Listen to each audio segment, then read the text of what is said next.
Hi, welcome back guys. This is your friend, Cabbage Head Fanfics. Back with amazing fanfiction. This is the series of What If Deku Became Midnight's Son? Now before starting, please give this video a like and subscribe to the channel if you want more videos like this. Now let's get into the fanfic. Midnight was visiting the orphanage after her usual patrol. No reason other than the feeling she has been carrying with her for the past few days. She was late to a recent villain attack on an apartment building. A fire-breathing villain was on a rampage caused by the anger at his wife for divorcing him. In the attack he killed his wife, majorly injured 5 people, and caused minor injury to, but the most devastating part was when she discovered that his child was supposed to be there in that apartment when he burned it down. That villain was planning on killing his family out of pettiness. Instead, the child came running up to the scene with tears in his eyes as he watched his home burn to the ground with his mother inside. Flashback. Mama? A child's voice yelled out through the night as a family of 3 followed after a running green-haired boy. No. The older blonde woman covered her mouth at the sight, and the man put his arm around his grief-stricken wife. The blonde boy was staring at the inferno with a scowl before glancing back at the green-haired child with a look of pity. Midnight looked away from the scene. It broke her heart to see this. She had just recently graduated, but she wasn't expecting to be greeted with this sort of tragedy so early in her hero job. She was preparing for it to happen, she just didn't want it to be this soon. Poor child. She looked back at the boy with emerald green eyes, large tears essing down his face. The fire illuminating an orange hue to his grief-stricken face as he watched the building that he lived in, his home, being destroyed by the flames of his father. I'm sorry. I couldn't save her in time. Midnight thought to herself as she looked at the boy's sad expression. If only I was sooner to the scene, I could have saved her. Midnight thought as she silently said a prayer and apology to the woman lost in the fire. Flashback over. The villain was apprehended, but the damage was already done. The building had to be rebuilt, and the residents were homeless for a few months. The residents were granted the ability to stay in one of the apartment buildings that the heroes made in cases of situations like these. She felt so bad for the small boy, and she felt even worse when he had to be put into the foster system. Nemuri caught wind that one of the mother's friends tried to take him in, but social workers wouldn't allow it since they weren't named legal guardians over the boy. From what she knows, the blonde woman put up quite a fight to keep her friend's child with her. So she took it into her own hands to see how the child was doing after being in the system for less than a week. She went in with her civilian clothes in order to not be recognized by anyone there. She wore a dark blue blazer and pencil skirt with a ruffled white dress shirt underneath. She wore small black heels with a dark purple pantyhose made out of ultra-thin material. She carried a small red clutch in her hand for her necessities. Nemuri adjusted her glasses before opening the door to the orphanage. Hello.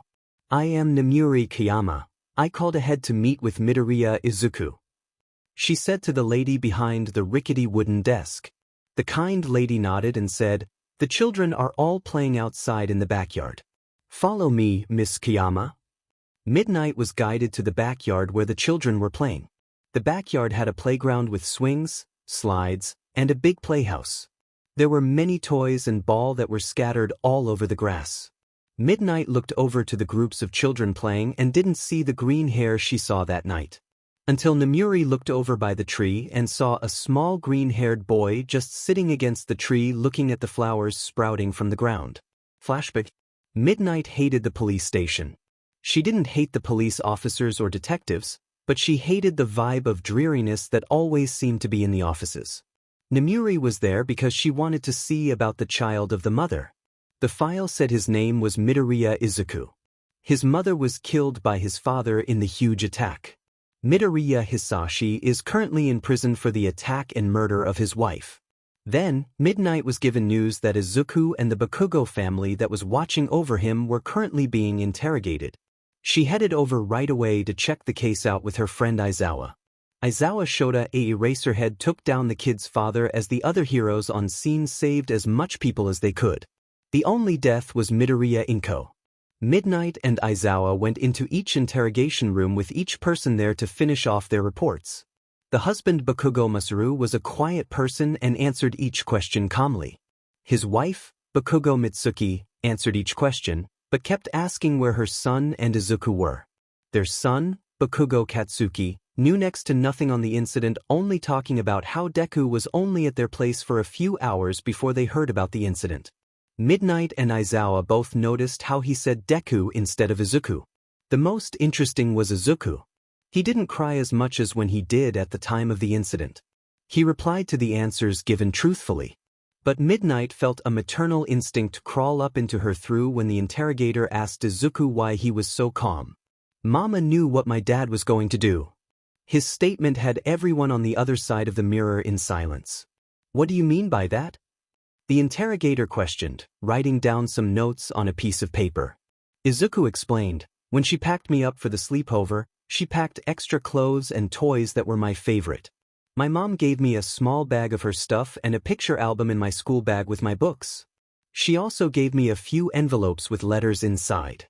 My mom also made sure to write down her katsudon recipe in one of my notebooks." "Didn't you find her behavior strange?" the interrogator asked. He clicked his pen twice. "A little. But she was my mom and I didn't know what it meant. When my mom said goodbye, she made it longer than usual. She said that she loved me, she would miss me, and—" Izuku started to trail off, his eyes becoming misty. The interrogator prompted, "What else did she say, Izuku?" That she was sorry. The police discovered that the envelopes he mentioned was her will and a multitude of letters she has written him. Each letter was made for him as gifts for the rest of his birthdays until his 100th. He said that she had been writing them for a long time, almost 2 weeks entirely. Which made them sick to the stomach, since she must have known that as soon as she declared the divorce that something bad would happen to her. The will she had written gave everything she had left behind to her son and only him. No one could take it away from him. He was allowed to access it all. When he turned the will, didn't list any guardians. But the heroes noticed how rushed it was, like the mother knew what was going to happen and just wanted the best for him. She finished the last line with an apology to her son and saying how much she loved him. Midnight was the one who noticed the tear stains at the bottom of the page with her signature. Midnight strolled casually over to the boy at the tree and started some conversation. "Hey there," she said gently with a grin. Izuku raised his head to look at the woman. "Hello. So, do you like heroes?" Nemuri asked softly. She didn't really know where to keep a conversation rolling. "Yeah. I like All Might and Eraserhead the most," Izuku said as he peered up at the woman and her wavy black hair held back in a ponytail. He couldn't help but remember her from somewhere. "Oh yeah, those two are totally my favorites too," Nemuri said, trying to be cool in her dielvoi. What the hell was that? She reprimanded herself inside her mind. "Yeah. But don't worry," Izuku said as he remembered where exactly he saw those blue eyes from. "I like you too, Midnight-san." "Oh, that's wonderful. Wait, what?" Midnight asked as she realized what the child had just said. Izuku giggles at seeing her expression. "I remember you. That's why I knew who you were." Midnight giggled stiffly at being found out even though she was in her civilian disguise. Was she that noticeable? Should she get a different outfit for these kinds of things? Izuku interrupted her by asking about her quirk. "So your quirk, can it work if you put something like your sweat in little smoke bombs, or does it just work with skin?" Midnight answered his question, only to receive more questions with his eyes sparkling from excitement. She smiled back before settling down in the grass beside him. They talked for the rest of the hour before one of the caretaking ladies was ready to let the children back inside. Midnight turned to Izuku before making one of the biggest decisions of her life. "Do you want to come home with me?" Izuku got stunned into silence. "I may not be the best mom or exactly how your mother was, but I will do my best to dash." Midnight started before getting pulled into a tight hug. "Yes." Izuku cried out happily. "You are thinking of adopting him, aren't you?" Aizawa said deadpan as they walked out the police building. The Bakugo family wasn't allowed to adopt Izuku since they weren't legal guardians, and one of the detectives noticed how Katsuki would talk about Izuku. Even if they wanted to, the will didn't list any caretakers or guardians. "What? I'm just worried about the little guy," Nemuri said as she walked next to him.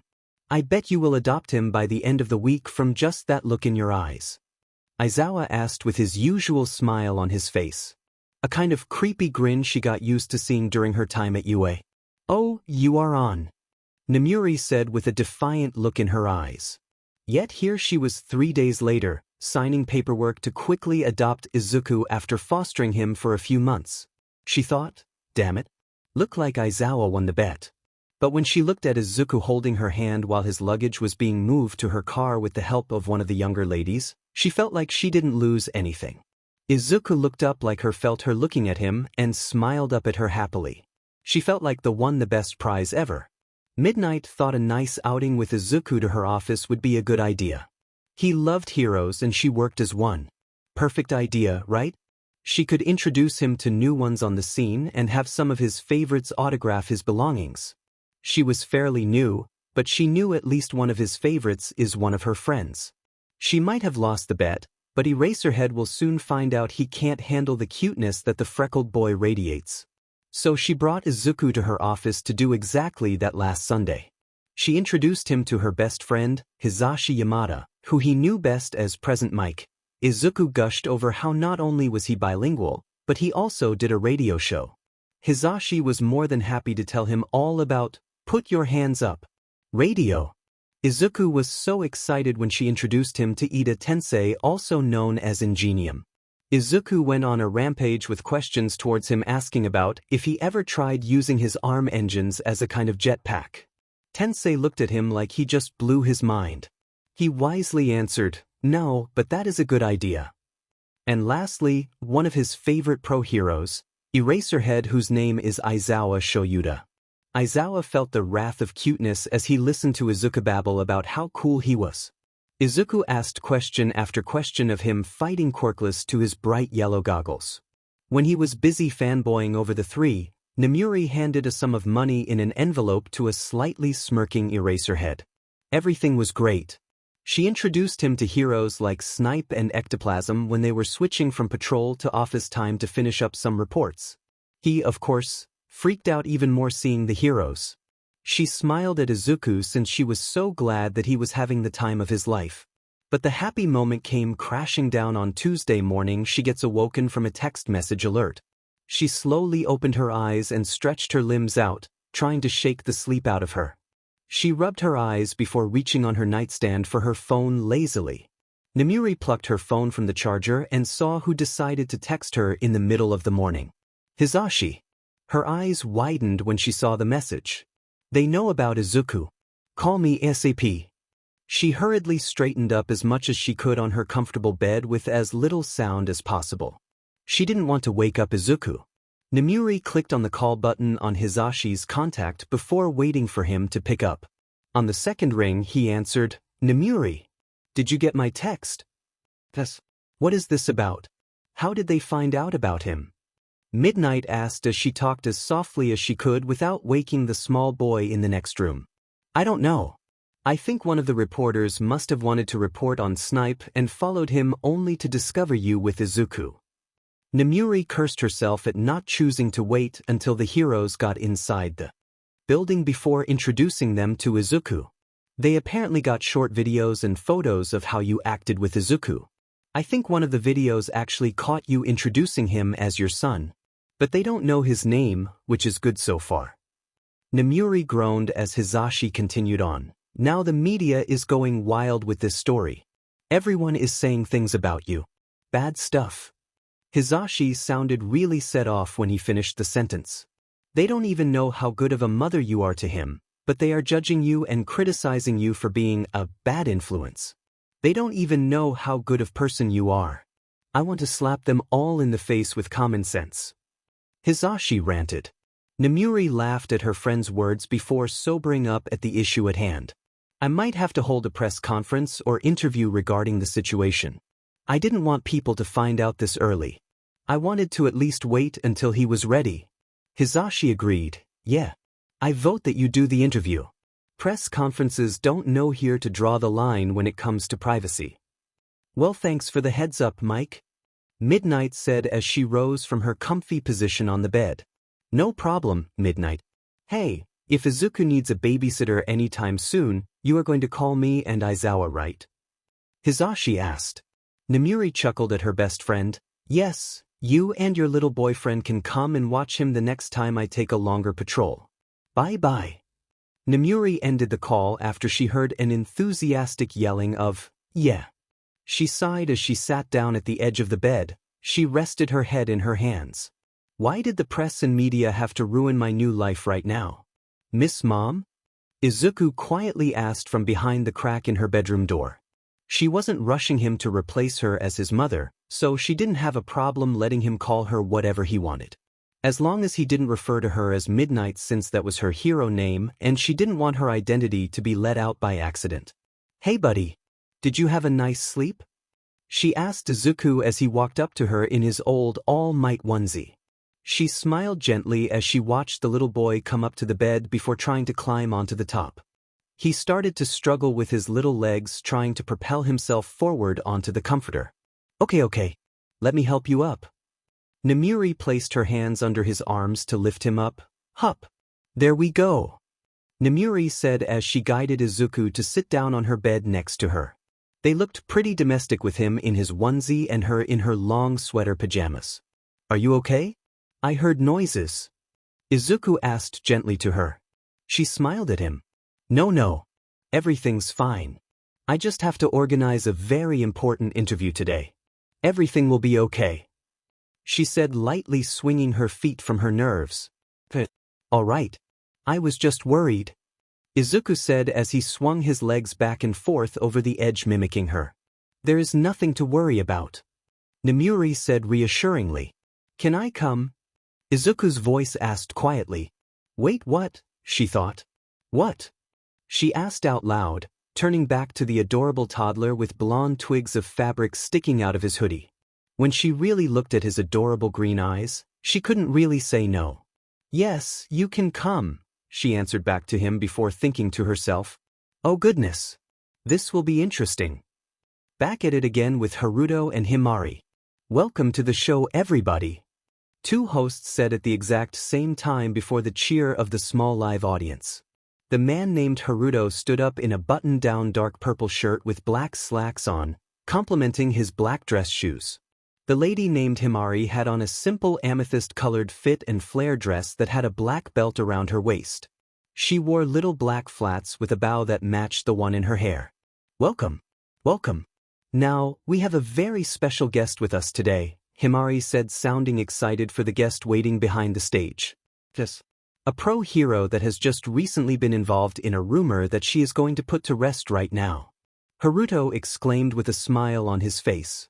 The crowd grew restless since they could already guess who exactly was it.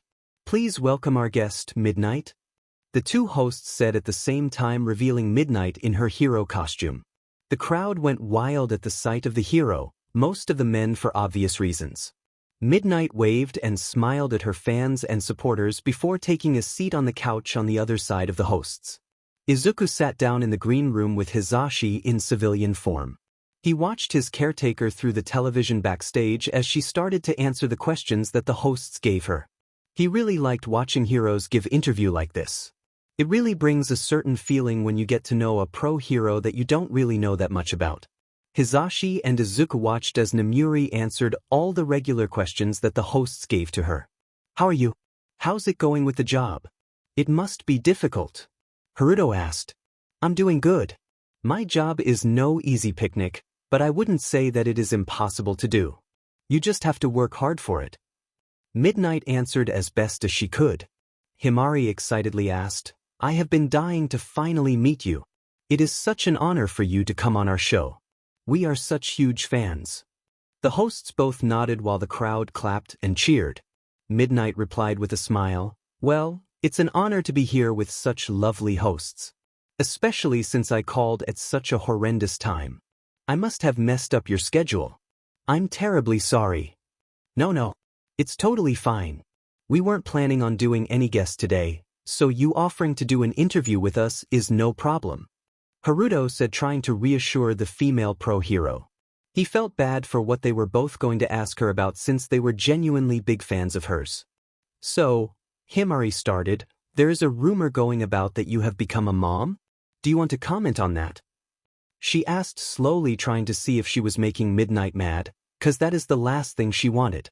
Izuku furrowed his brow at the question, "What?" Hisashi gave a big sigh worriedly. "Well, short answer yes. I adopted him about a few weeks ago." Many gasps from the audience. A lot of them were shocked, but there were some that were disgusted. The hosts seemed shocked that the rumor was true, but happy with it. Who does she think she is, raising a child? Isn't she too busy with her little hero job? Who would be taking care of the boy while she isn't? This is ridiculous. How is SHE mother material? Last time I checked, mothers don't go around acting like that or dressing like the way she does. How in the hell is she going to raise a child? That child will be raised horribly. Should I call protective services now? Her hero costume says enough about how she will raise her child. Some women were whispering amongst themselves in the crowd, but they were loud enough for Midnight, the hosts, and the camera to hear them. Midnight ducked her head slightly, gritting her teeth at the insults thrown. The hosts looked ready to throw some people out from the way they were acting. Izuku rushed out of the green room in search for the stage where his new mother was. Hisashi followed behind him, but didn't outright stop him since he kind of knew what the child planned to do. They can't say that about her. She is my mom. She's my mom. She cares about me. How dare they? Izuku thought to himself as he rushed past the stagehands and slow security guards. His little feet charged full speed all the way to the stage. The crowd gasped once again in the sight of the adorable toddler. The hosts were surprised as well, but none was more surprised than Nemuri. Don't say that about my mom. She is the best mother anyone could ask for.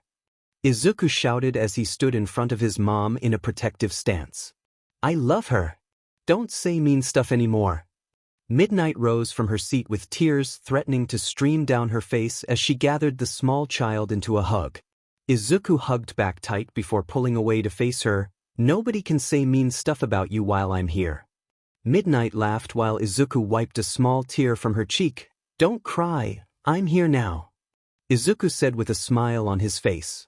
The hosts were about to die from the heart attack of cuteness. The crowd was expressing the cuteness they felt with a loud "aw."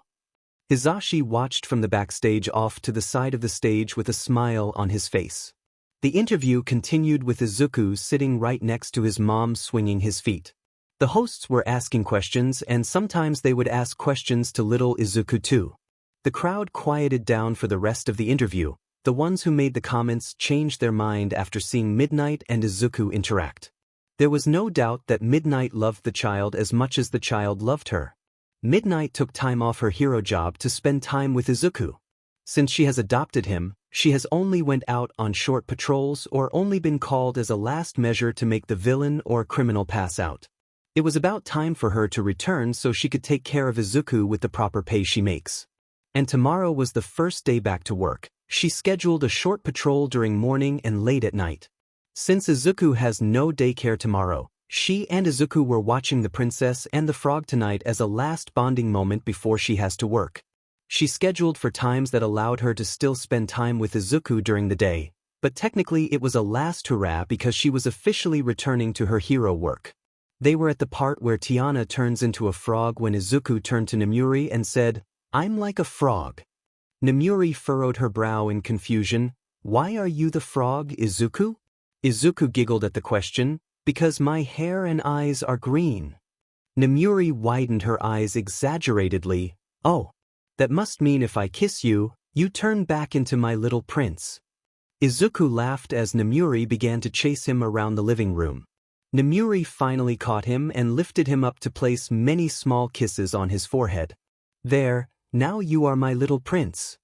Izuku smiled and laughed with Nemuri before they both went back to the movie. Nemuri wouldn't trade Izuku for anything in the world. What do you mean I have the whole day? Nemuri asked into the phone. What? I scheduled for early day and late night patrol. What? Apparently she made a mistake on her schedule that made her work from morning to night, which meant she had the whole day to work. But I have someone to take care of now. Who is going to watch over Izuku? She thought to herself after she finished the phone call to the boss in charge of all the patrol schedules. But she remembered what one of her best friends offered her. which led her to welcoming the two babysitters of the day at her doorstep 20 minutes later. Aizawa had his black hair pulled back into a ponytail and Hisashi had his blonde hair down around his shoulders. They were both dressed casually in civilian clothes behind her apartment door. "Hey guys. Thanks for helping me on such short notice." Nemuri thanked her friends as they walked in to see where the little child was. Their answer was that he was on the couch swinging his feet in an all-might onesie. "No problem," Hisashi said to her loudly as Aizawa strolled over to the kid and sat down gently next to him. They both got introduced to the kid before the whole media thing went down, and they were glad they got to see him again. "Thank you guys so much. I'll be back late," she said to the two before turning her attention to the calm toddler waiting on the couch. "I'll be back later tonight. I won't be gone forever. Make sure you behave for these two, they are my closest trusted friends. I love you, Izuku," Nemuri said to Izuku. Izuku peered up into her eyes. "I love you, mommy. I'll miss you." "I'll miss you too," Nemuri said, placing her mask on to finish her hero costume that she has been dressed in for the last 10 minutes. She ordered a change of outfit from her first, so she could quiet some rumors that people have been spreading. And now with the revamped ultra-thin material, she could control her quirk better than before. Her son helped her with that. "I'll see you fellas tonight. Be good," she called out when exiting her door, waving to her friends and son. They all waved back at her fading figure when she left. "Hey buddy." Hisashi greeted Izuku as he sat next to his left since Aizawa was already sitting at Izuku's right. "Hello Izuku," Aizawa said to the small child to his left, resting his chin in his hand. "Hello," Izuku greeted shyly. "Do you want to do anything today, bud?" Hisashi asked Izuku as the child swung his feet back and forth. "I don't know," Izuku said quietly, thinking about his mom. "I vote we stay at home," Aizawa piped up from Izuku's other side. "No, Shoyuta. This is the time to give the little listener a day at the aquarium or the zoo," Hisashi argued to Aizawa as Izuku took interest into what he said. "Zoo?" Izuku asked softly. Hisashi smiled as Aizawa groaned at the happily curious face Izuku made. "Why did you have to do this to me, Mike?" Aizawa asked with his black ponytail in a leopard print hat that Hisashi got from the gift shop after they enjoyed their lunch. Hisashi was wearing a cockatoo hat with a fellow feather sticking out from the back. "Come on. Look at how much fun Izuku is having," Hisashi replied to the miserable-looking boyfriend he had. Izuku was definitely having fun with a frog hat covering the top of his curls. Hisashi also gifted him with a rainbow panda plush backpack that Hisashi was carrying in a bag. Izuku didn't ask for anything, but when Hisashi saw those eyes drift towards the panda, he knew what to do. Izuku was currently in front of them heading toward the elephant exhibit. Aizawa was tired from all the walking despite Hisashi trying to cheer him up. So far, they had seen the birds, amphibians, reptiles, and all the other animals. They just needed to see the elephant before they head back home. Izuku was having a really great time with his uncles. He saw so many awesome animals. He ran ahead of his uncles to get to the big exhibit of the large gray elephants. Aizawa and Hisashi came up from behind him as he stood in awe at the mother and child elephant eating together. They smiled softly, Hisashi more than Aizawa, at the sight of the small child looking so excited at the elephants.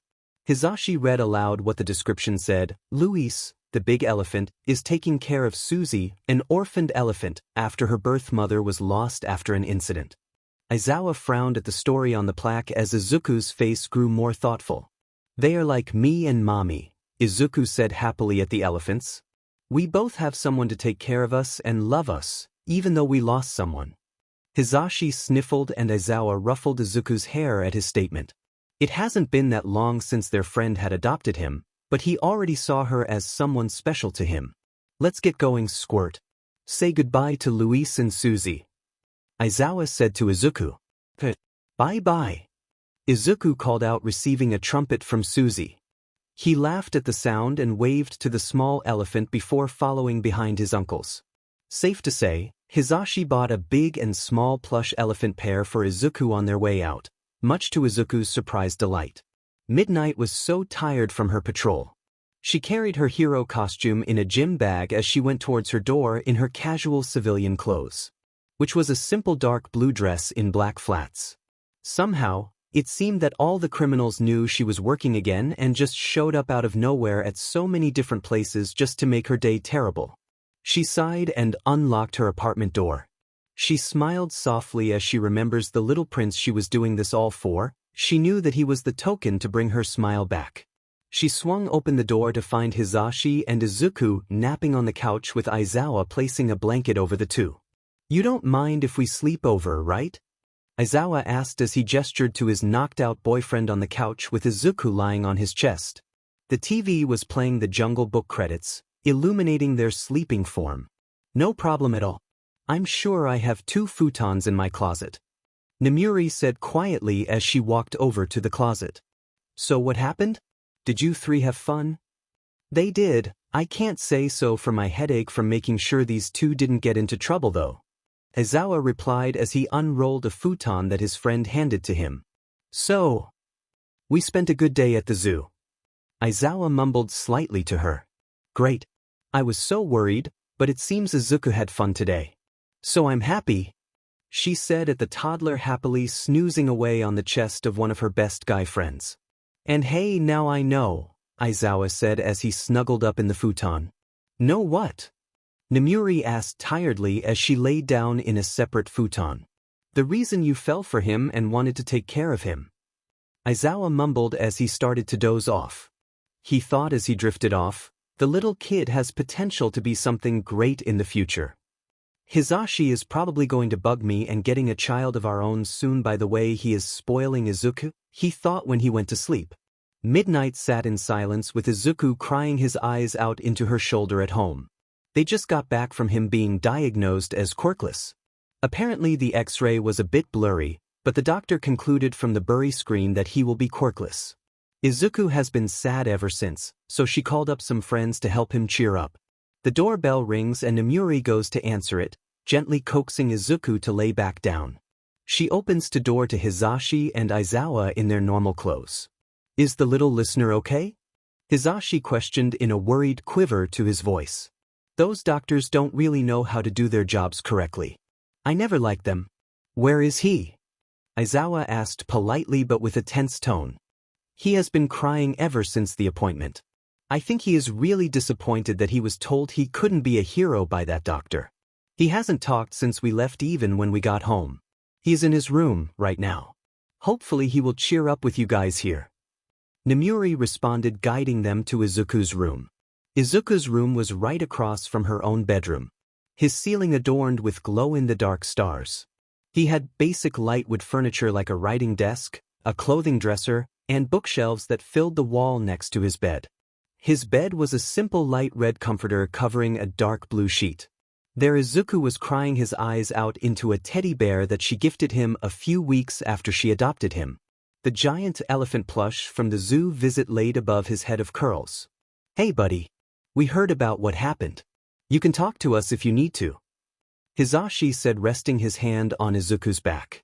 He rubbed it as Izuku sniffled back his tears. "Listen kid, I'm not good with words. But I just want you to know what that doctor said was complete crap." Aizawa piped up next to Izuku's side. He heard a giggle from the child amongst the tearful gasps. "It's true. You know how my quirk works, right?" Aizawa asked, gaining a slow nod from the sad boy. Aizawa continued, "My quirk isn't flashy and it doesn't really help with combat. That means I fight my battles mostly quirkless. So does Hisashi. His quirk is meant for long distance, but when he encounters a villain short distance, he will resort to martial arts. Do you see where I'm getting at?" Izuku looked a bit confused with his tear-filled eyes turned to look at him from where he laid. "It means that you can be a hero. No matter if you have a quirk or not, you can become a hero. You might need a little training, and the 3 of us are all ready to help you achieve it," Aizawa explained. Izuku smiled despite his red face and said, "Thank you, Uncle Zawa." Aizawa's cheeks reddened before Namuri and Hisashi dived bomb Izuku into a hug, forcing him to fall into it. Izuku's giggles were accompanied by attempts to make him smile, no matter what they talked about. But at the end of the day, Izuku was back to his usual self again. And he knew that he would become a hero. So he could save people just like his mama. Bakugo was kind of happy for Deku. He was worried that he wouldn't get to see him again when he went to the foster home, but he got adopted by a pro-hero that helped apprehend the villain. He felt bad that not only did he lose his awesome auntie, but also Izuku lost his mom in that attack. So seeing him again made him want to be a bit nicer. If he wanted to be a hero, he would have to stop acting like a villain. A type of villain that killed his mother, he never wanted to become like that. So when Izuku came back to the daycare, Bakugo made sure that Izuku was okay and stuff. It had only been less than a year since the accident, and Bakugo was excited to see what quirk Izuku had. That way they could be heroes together. "I'm quirkless," Izuku replied to him when he came in that day. "What? That crap doesn't make sense." Bakugo responded in disbelief. "Does that mean you don't want to be heroes with me, Deku?" "Of course I do," Izuku said, furrowing his brow at his friend. Bakugo blinked then nodded. "Okay, then we become heroes, simple as that." "Do you really mean it?" Izuku asked with a grateful smile. Katsuki shrugged. "Yeah, sure, but you playing heroes with me or not?" "Yes, Kaken." Izuku agreed with a grin which Kaken returned with a smirk. The two began to play heroes before Bakugo's fake friends sauntered up to them. "Hey Bakugo, why are you hanging out with the loser?" The first one said, stopping right in front of Bakugo with a mocking pout. "Yeah, come play with us." The second mentioned right from behind the first. "Screw you guys. Can't you see we're playing here? Get your own spot." Katsuki yelled out in anger and annoyance to the extras. A third appeared from behind Bakugo and pushed Izuku to the ground. Katsuki turned back to see his friend on the ground. He saw red and called on his explosive quirk. "Don't mess with me, extra." Izuku weakly opened his eyes from the ground to see a blurry version of Kaken going to attack the boy who pushed him. Everything seemed to happen in slow motion. Izuku reached out his hand toward Kaken and whispered, "Wait. Stop, Kaken." The explosion that was aimed toward the bully's face was bent toward the sky at the last second. The flame shot out and set a small ember sailing to a blade of grass in front of Izuku's face. Several things happened at once. The friends ran away from the heated Bakugo. Katsuki looked at his hands and back toward where the explosion was aimed. He realized where he aimed wasn't where it shot, and was wondering what the hell just happened. Meanwhile, Izuku freaked out at the sight of the burning blade of grass. The heat of it felt like the heat that night that he dreaded. The sight of it reminded him of when his father, the villain who killed his mother, his home, fire blaze, fire-breathing quirk, fire, mama. Fire caused it to happen. Fire was the reason his mom perished. Fire is bad. Fire is bad. Get away. But don't hurt me. Stay away. Izuku's mind faded to blackness as his quirk began to unleash around him. Bakugo looked from his hands back up to see the bench a few feet away from him floating in the air. Then the rocks. Then the giant trees. After that, a giant boulder that he used to climb on as a kid. The screams of people finally registered in his mind when he saw multiple people running out of the park. A villain must be nearby, he thought, turning to Izuku to get him out of there. Only to see his friend floating in midair with his hair turned white and his eyes glowing a radioactive green. "Oh crap," Katsuki said at the state his friend was in. "We have a major situation call. All pro heroes near site report in." Midnight picked up the phone as soon as the message came through. Present Mike and Eraserhead did the same. They all nodded to each other and started heading in the direction of the incident. Eraserhead asked into the intercom, silently cursing whatever it was that caused an interruption between a coffee break. "What is the situation?" "A boy seems to be about 4 or 5 just activated their quirk." "What is the big problem?" Hisashi asked, staring down at his intercom before getting nudged by Nemuri. "That," she exclaimed while pointing at the area of the park, or what used to be. The trees were all uprooted from their spots, rocks and boulders were floating and bumping into each other. Benches were sailing over the heads of civilians while parked cars hovered sideways around the mess. "What is causing this?" Eraserhead asked, getting agitated by the amount of work he had to do. This kid has got one serious quirk to deal with. Not what? Who? Hisashi asked, getting a good look at which child was at the center of it all. Aizawa furrowed his brow at him before focusing more clearly on what troublemaker was causing this. His face paled at the realization, no. Nemuri stared right at the floating boy and yelled out in anguish the name she knew him by. The name she got so used to saying. The title of a person she grew to care deeply about. A boy she loved with all her heart. Her son suspended amongst the wreckage that looked to be in utter pain at the amount of weight he is putting his newly found quirk under. Izuku! Midnight looked out in horror as she saw her son floating with suspended objects orbiting him.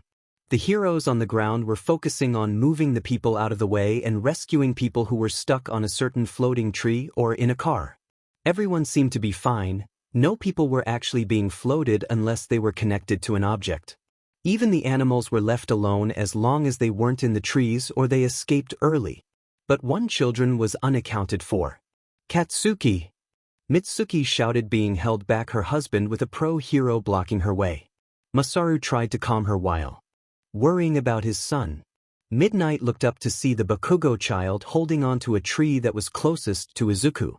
From the looks of it, he is trying to keep calm and calling out to his friend in the middle of the mess. The elementary school teacher and their group of kids stood by and watched as Izuku wreaked havoc on the park that they visited today as a group. Nemuri looked back at her friends. I'm going to go save my son. Bakugo didn't know how to deal with this. One of his best friends is going out of control with their quirk and they can't stop it. Ever since the trees started to float around them, he has been trying to get Izuku to respond to him. But Izuku couldn't hear him. He couldn't reach him. How was he supposed to save him? He even took hold of the tree to try to help him while everyone else ran away from him. How could he be a hero in the future if he couldn't save him now? Someone. Anybody?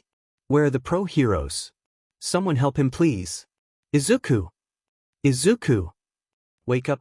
Wake up! Please! Katsuki shouted in the direction his friend was floating.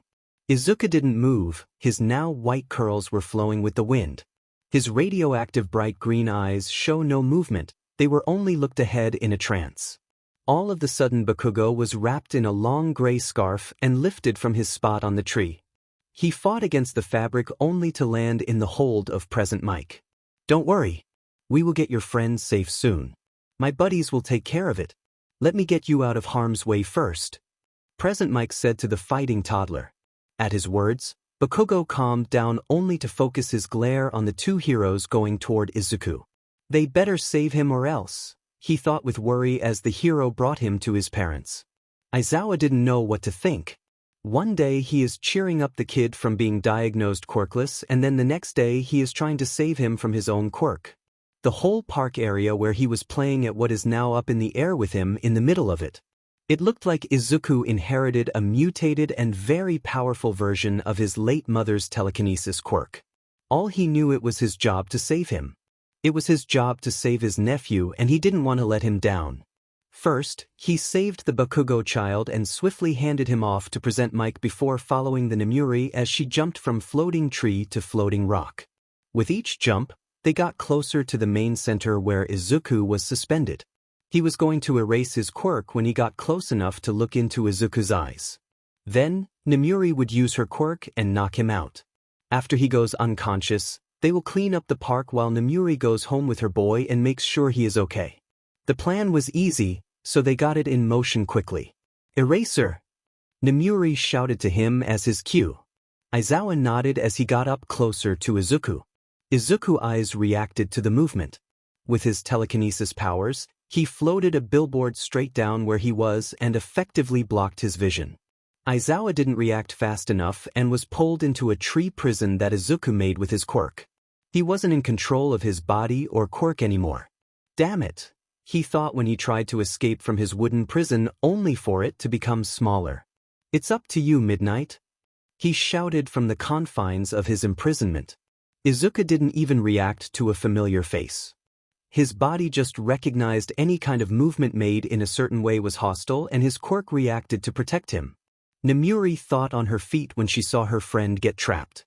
His quirk may not recognize who exactly is approaching him, so she needed to try to think quickly. She started by making her way along the outside of the billboard and slowly reaching for her neckline.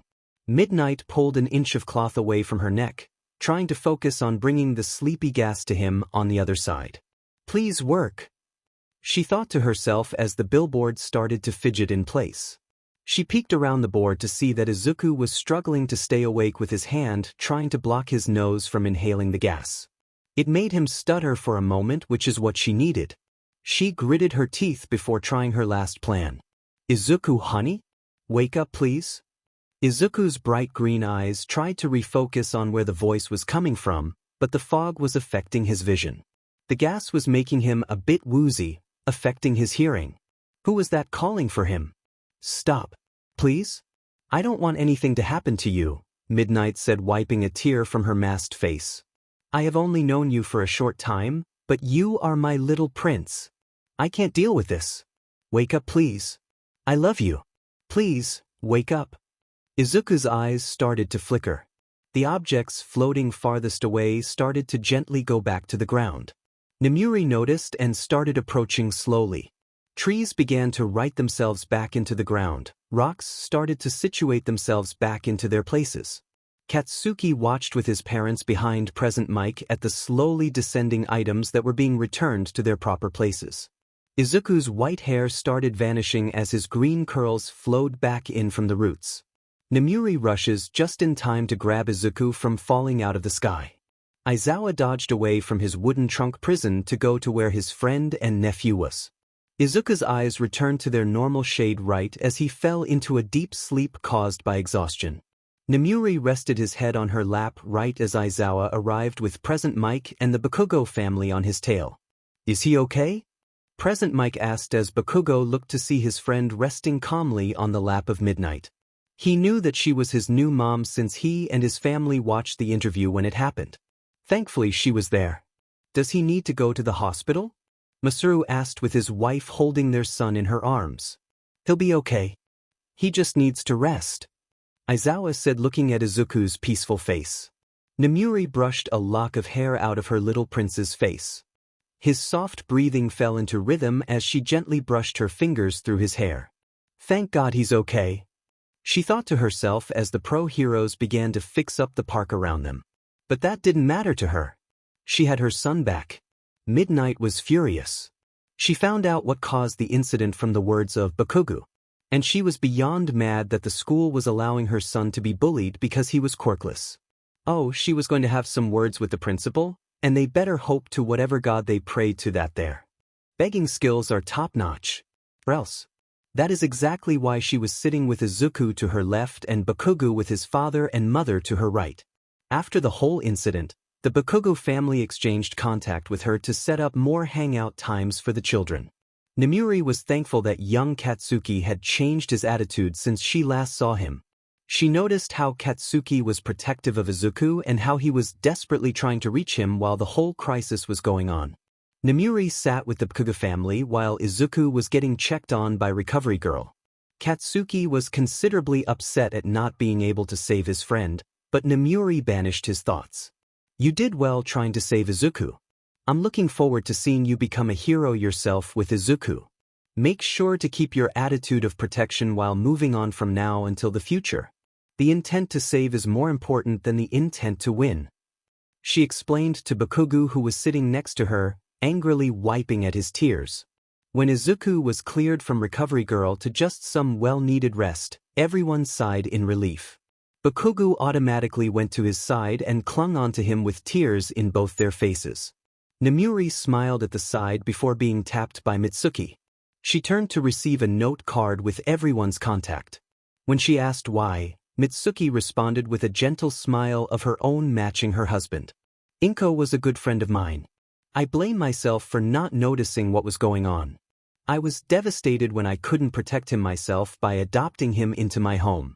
And I would appreciate it if we were able to see Izuku now and then," Mitsuki explained carefully with her husband's hand on her shoulder reassuringly. Nemuri nodded and smiled as the three parents watched as the two children hugged onto each other. "I won't use my explosions to hurt anymore. I will only use them to save, Bakugo thought to himself while clinging onto the shoulders of his best friend. Nemuri received news from Recovery Girl that Izuku will need some time to recover his strength to use his quirk again if he wished. And when Izuku is better, they will need to get his quirk registered. Netsu was informed of the doctor that made the wrong diagnosis and saw to it his medical license was suspended until they went back over their necessary quirk education again. But after their license was revoked, they disappeared from the public eye. Nobody has seen him. Midoriya, Izuku and Midnight-san, please come in. Midnight nodded to the Bakugas before guiding Izuku to the office. She sat down as soon as she entered with Izuku sitting in the other chair to her right. So what seems to be the problem? The principal asked from his desk. I have received word from my son and his friend that bullies were the cause of his distressing quirk awakening. Nemuri answered with a mean glare directed at him. I see. The principal answered meekly as a sweat drop ran down from his forehead to his neck. So, would you mind explaining how on earth that any bullies were allowed to initiate that kind of behavior? We never have seen any kind of bullying toward young Dash. The principal tried to excuse himself. Oh really? Because Bakugo has been telling me very different stories. Of how the teachers would turn a blind eye and allow it to happen because they picked favorites. Midnight declared very loudly. The principal tried to counter, well, or the fact that no matter if the children use their quirk on my son, they wouldn't report the kids or do anything to send Izuku to the nurse's office. Or the fact that they contributed in the bullying by saying anything that would make the other kids hate him for some reason. Midnight ranted as she glared daggers at the worried principal. But I didn't come here to tell you what you are doing right or wrong. No. Midnight smiled sweetly, plopping down a stack of papers on his desk. You can use any excuse your little mind comes up with in court. Netsu helped me make this lawsuit actually, so be prepared for anything. The principal freaked out at the things piling against him and his school. Quirk discrimination being the main one listed on top of all the other offenses. He looked up with freaked out eyes to see the rated 18 pro hero with Izuku in her arms walking out the door. Izuku giggled in her arms with a bright smile on his face as the door closed shut behind them. The court saw the elementary school and the principal guilty. Everyone on faculty was replaced with new teachers that didn't encourage any sort of misbehavior. The principal was a woman that Netsu appointed from Tokyo that was an excellent leader and worked very well with kids. Bakugo was happy to know that Izuku and anyone like him wouldn't be hurt in the new school, but he was sad. Izuku was getting moved to a more private school. Somei Elementary School. Nemuri, Izuku's mom, wanted to transfer him to a more private school. Not only because of his past treatment, but also because the public knew who Izuku was. So to make up for the lost time between the two, the parents went to the park to let their kids spend time with each other. So the two friends were sitting by their favorite stream while their parents enjoyed a calm picnic. Mitsuki was informing Midnight about all the memories she had of Izuku and Bakugo's play dates from the past. We are still going to hang out, right? Katsuki asked Izuku as they swung their feet. I'm not going to be far, Kaken. And we can always hang out during the weekends. Izuku responded with a gentle smile on his face. Yeah. And we will become heroes together. The best hero duo ever. Bakugo said with an excited grin. Izuku replied, yay. The two giggled as the parents watched them play another game. In only a few days until Izuku will be entering into a new school. And the two made the most of it during the weekend by playing an adventure game together. It was a day before Izuku was supposed to go to his new school. Nemuri was headed toward the kitchen for a snack of chocolate chip cookies that were hidden in the jar above the fridge. But to her surprise, the jar was no longer on the fridge but instead on the counter, turned over on its side. She noticed how there was a few cookie crumbs spilling onto the floor. But then she noticed a little thin trail of crumbs leading behind the counter. She smiled when she heard crunching sounds before looking behind to find Izuku on the floor munching. Hey, champ. Nemuri greeted with a soft smile aimed at his curly head. Izuku froze and swallowed whatever was in his mouth. Yes? What are you doing? Nemuri asked with a hand on her hip. Just sitting on the floor, thinking about life, Izuku responded slowly. Oh, that's great, honey. Do you know what happens to the cookie jar? "Ugh, what happened to it?" Izuku replied, trying to act innocent with crumbs on his chin. "Izuku, did you use your quirk to get a cookie?" No. Duh, duh, duh. I used it to get 2 cookies." Izuku answered as he held up 2 fingers. Nemuri laughed before she swooped up Izuku into her arms. "Oh really? Do you know what happens now?" "What?" "Tickle monster," she answered with a laugh. Izuku laughed as Nemuri attacked his little stomach with tickles. He used his quirk to escape from her tickling grasp and float slowly to the safety of the couch cushions. Nemuri followed him to the couch before dragging him back down to her level. She blew a raspberry to his belly, which resulted in him falling into giggles. Tensei said this was a good place for his little brother to go to, so Izuku must be safer at a place like this. Midnight thought as she guided Izuku into the private school. Izuku agreed to have play dates with Bakugo on the weekends since they couldn't go to the same school anymore. They were sad to part, but eagerly awaiting when they would see another again.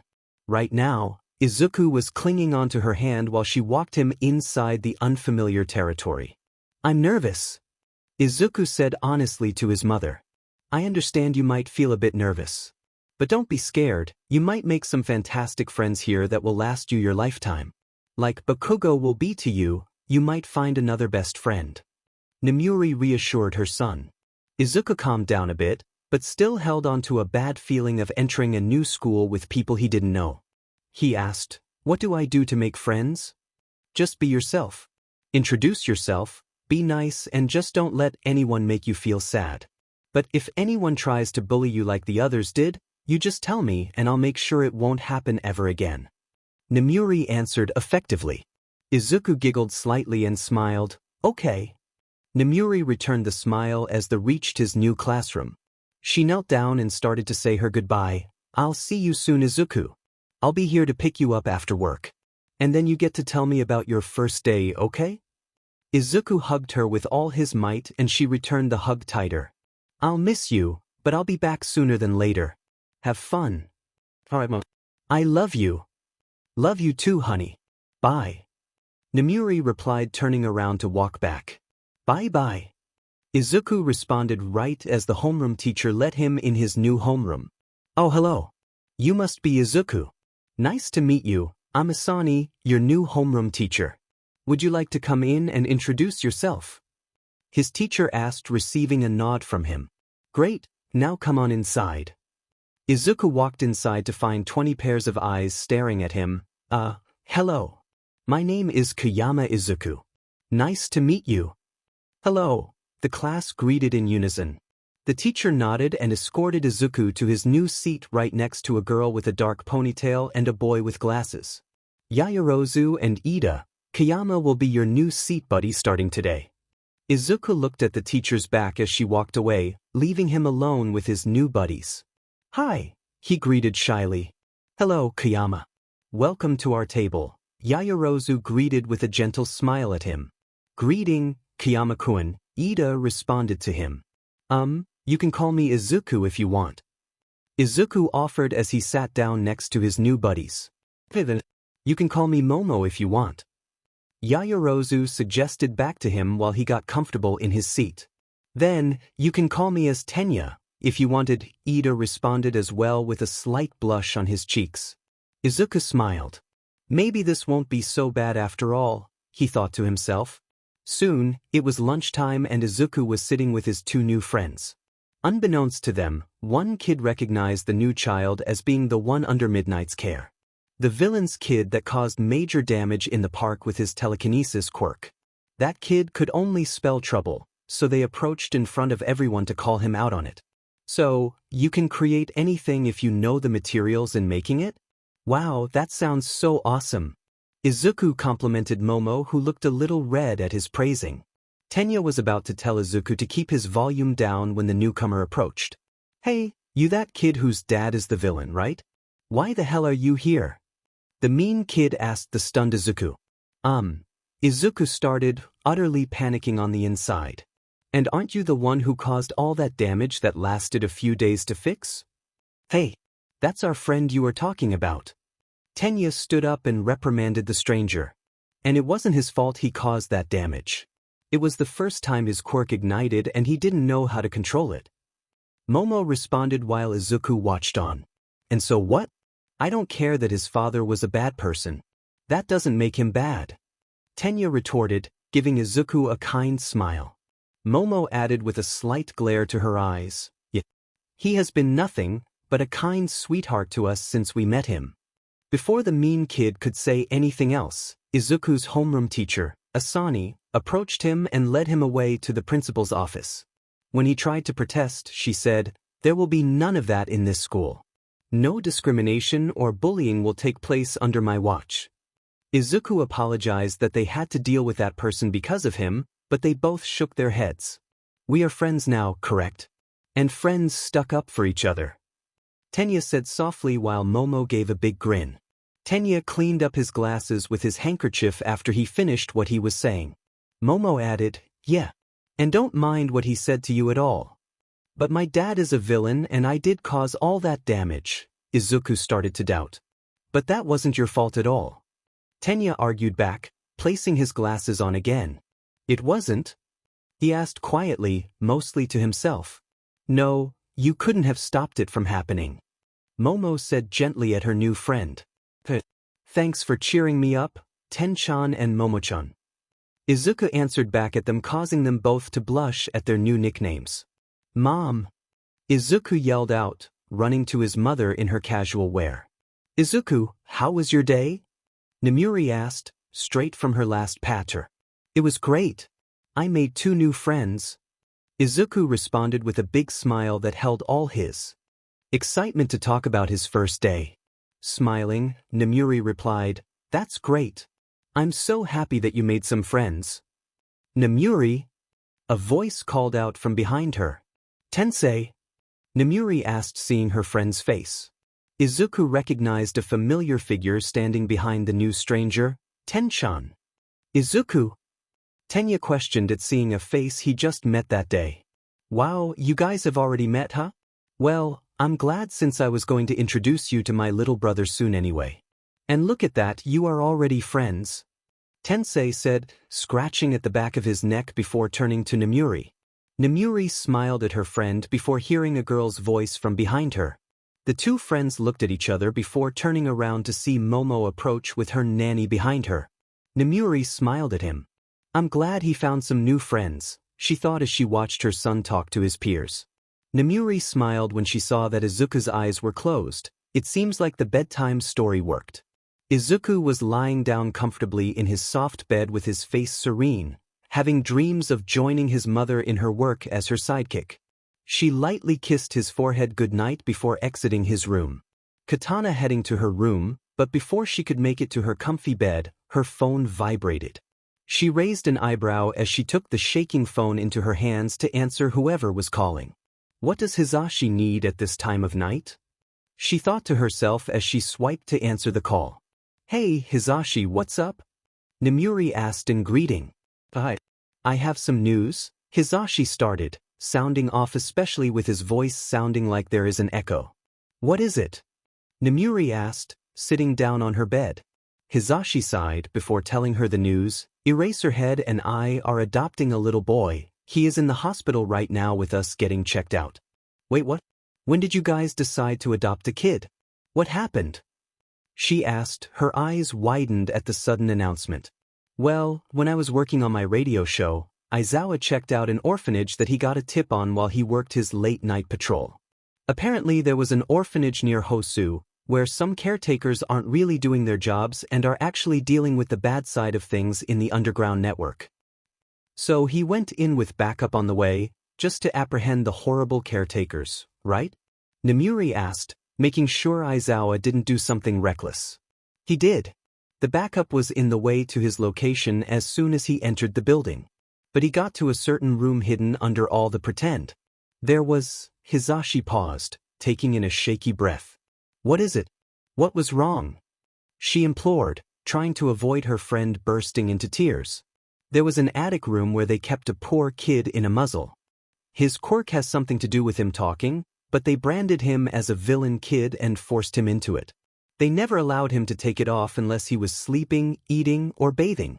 They never allowed him to live his life happily without it, Hisashi sniffled, trying to compose himself. Oh no. Nemuri raised a hand up to her mouth. He rescued the kid and apparently the little listener knew who he was. I think it was adorable when Aizawa told me, he blushed and everything. Hisashi chuckled, remembering Shota's reddened face when he told him about that little scene. She furrowed her brows. Well, what happened to the other children there? After the police took the caretakers away, the rest of the orphan kids were transferred over to a safer location. Aizawa helped the kid get the muzzle off before escorting him to the hospital personally because he saw a lot of bruises and cuts and Hisashi started sniffling. Oh, it's okay now, right? He is safe now, he is out of there. Yeah, I just dash, Hisashi sniffled. He didn't deserve that kind of treatment. He's so nice. He acted shy around me, but when he opened up he told me all about how he loved the cookie he had for dessert and dashed. I know what you mean, Nemuri said, looking back at the room where Izuku was sleeping soundly. So you guys are adopting him? Yes. He deserves a better life, more than that place could have ever given him. He does, and what better way than to live with you two lovebirds? I'm sure he will be very happy in his new family. She reassured her friend as they continued their conversation. Before Hisashi could respond, the phone was shuffled a bit when a deeper voice came on. You did this. You caused me to have more of a soft spot for kids. That is not my fault. You always had a soft spot for kids. Izuku just made it more obvious, Shoyuta. Aizawa sighed. The paperwork will be done soon, so we can take him into our custody before we are granted full rights to him. Maybe when everything is settled, he can meet his new cousin. Yeah, I'm sure Izuku will be so happy to meet his cousin. But take your time, I don't want to force the little guy into anything. Nemuri added with a smile, not noticing her door creak open a bit. Okay, I'll update you soon on how it comes along. Have a nice night, Nemuri. Aizawa retorted when a loud-sounding, good night, came from Hisashi over the speaker. You too, Nemuri added before hanging up her phone. She has tying her hair up in a ponytail when her door creaked open to reveal a curly bush of green hair. I have a cousin?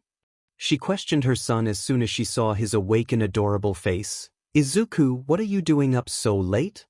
Mama said that I have a cousin? Do I? Izuku asked, approaching her bedside. She sighed and picked him up to sit next to her. She directed the next words at him. Yes, but it might take a while for you to meet them. They have to get over some obstacles in their life right now. Okay, but when they finally come over, I'll make sure we are best buds. Izuku promised with a determined look on his face. Yeah, you go and do that. After you go back to bed. Nemuri urged her son. Can I sleep here? Izuku pleaded shyly, twisting the bottom of his shirt in his hands. She rolled her eyes fondly at her son. Okay, my little prince. Yay! Izuku cheered as he snuggled up to the many comfortable throw pillows she had stacked on her bed. After a month, Hitoshi was finally comfortable enough to see who his cousin was. Nemuri got constant updates from Hisashi that consisted of what his favorite color was and what he liked to eat. The updates with his adoption, healing, and rehabilitation process was relayed to her shortly by Aizawa when he had the time to detail her in. Everything was apparently going great with taking care of Hitoshi. Hitoshi was at first shy with them and was surprised he had a room all to himself that was nothing like the dark and scary one he lived in before. It took a long time for him to be fully comfortable to be able to hold a conversation with them, but now he talks to them each day. And thank goodness everything worked out. Hitoshi was coming to her apartment to meet his cousin with Hisashi and Aizawa in tow. So Yamadazawa Hitoshi was coming here to meet his cousin who he has never met before. A knock at the door proved that maybe she should have been paying more attention to time than she was. She silently cursed before heading to the door to allow her guests in. Aizawa stood there hand in hand with Hisashi. Both of their hair was down. Hisashi long straight blonde hair cascading down his back while Aizawa's wavy black hair came down right under his shoulders. Hitoshi stood there in the middle of both of them with his purple hair poofed up. Hi there, Hitoshi, this is our friend Nemuri. Nemuri, this is our son, and your nephew, Hitoshi, Hisashi introduced. Hi. Nice to finally meet you. I've been friends with your dads for a long time. Nemuri greeted with a kind smile. Hitoshi nodded, looking up at her with a hint of hesitancy in his eyes. Nemuri thought of an idea to make him more open to her. She smirked. Don't worry. I'll tell you all their secret stories with them making fools of themselves. There was this one time. Okay, that's enough. Aizawa stopped her from continuing, but she had already gained what she had been looking for. A small smile from the child that held in a fit of laughter, his eyes more welcoming to her presence. I'll tell you later, she whispered to him as the three entered her home. Hitoshi nodded with an excited look on his face. Hitoshi entered the living room, but shrunk back at the sight of Izuku watching hero fights in television. Izuku looked up to see his cousin standing there. He brightened up with a smile that confused the heck out of Hitoshi. Hi, I'm Izuku. I'm your cousin. Izuku greeted his cousin who stepped back as the excited child approached him. Hello. I'm Hitoshi. Hitoshi shyly answered as his cousin looked very happy at his presence. He was very surprised that he was acting this way. He never expected that anyone would actually be this happy to see him. But I'm so glad I get to meet you. I've never had a cousin before, so I want to make sure I'm the bestest cousin ever. Do you want to play heroes? We can be the heroes who defeat the bad guy. Izuku replied, his eyes twinkling with enthusiasm. You aren't going to make me be the villain? Hitoshi questioned with surprise very evident in his voice. No. We can be the heroes. I'll be Midnight and you can be Eraserhead, and we can defeat the villain named Hammerhead. Izuku responded with a smile as he picked up the action figures. Oh, okay, Hitoshi said hesitantly, taking his favorite hero action figure in his hands to play with his new cousin. He had hoped that Izuku is actually different from the rest and will treat him like he always wished someone would. Since he got away from that dark place, his parents showed him that people can actually be nice. Izuku swiped down with his Midnight doll at the upright villain doll that stood upright on the living room table while Hitoshi messed with the yellow glasses of his figure. The three friends watched as the two got along. They seemed to be doing just fine. Aizawa commented before taking a sip of his coffee that Midnight brewed just for him. Hizashi breathed out his relief. Thank goodness, I knew Izuku would break through Hitoshi's shy barrier. Nemuri giggled as she watched Hitoshi take down the villain with Izuku's supporting cheers. I can't wait until they both starts begging to see their cousin again. Oof, I'm already planning the play dates. Hizashi said, aiming a smug grin toward Shoyuta. Aizawa sighed into his coffee cup, earning cheerful laughs from his friend Nemuri and his partner, Hizashi. The two cousins looked over to see the three adults laughing amongst themselves in the kitchen that they shrugged and laughed together. I'm so happy that I got to meet you, Shir-chan. Izuku said as they held onto their action figures. Yeah, me too, Hitoshi agreed looking into the very enthusiastic eyes of his green-haired cousin. I want to do this again. Nemuri was glad that Izuku was feeling happier. His therapist said that Izuku no longer has any horrible nightmare about that night. Tenya and Momo are wonderful friends. Hitoshi is becoming even more comfortable around him and around other people as well. Bakugo gets to meet up with him when both mothers are free. Everything was going amazing. And now it is time for Izuku's 5th birthday. Hard to believe, but her little prince was growing up. And with that, he is going to have the best birthday party. Balloon? Invites to everyone? Presents? Check. Nemuri muttered to herself, pointing out each thing she had concealed in her room. The guests should be arriving very soon, and Izuku is so excited. She laughed remembering when he woke up this morning that he couldn't decide what to wear to welcome everybody. She helped him pick out a white shirt and purple shorts.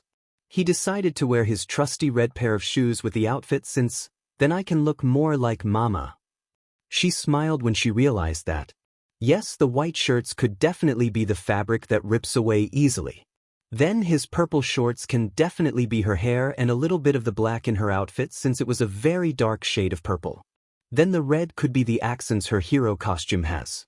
It was lovely to think that he wants to be like her. She ruffled his hair, eliciting giggles from the small boy.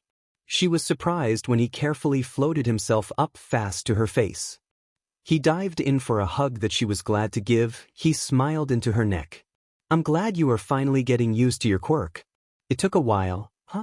L Midnight commented, squeezing him tight against her.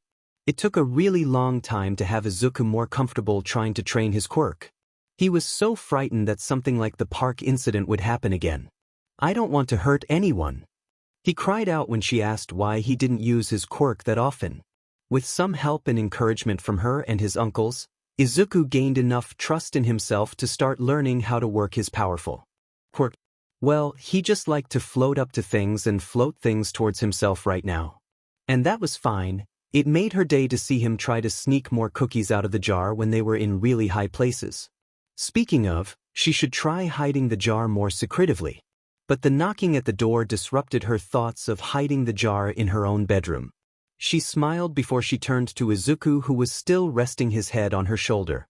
Let's go greet the guests, shall we?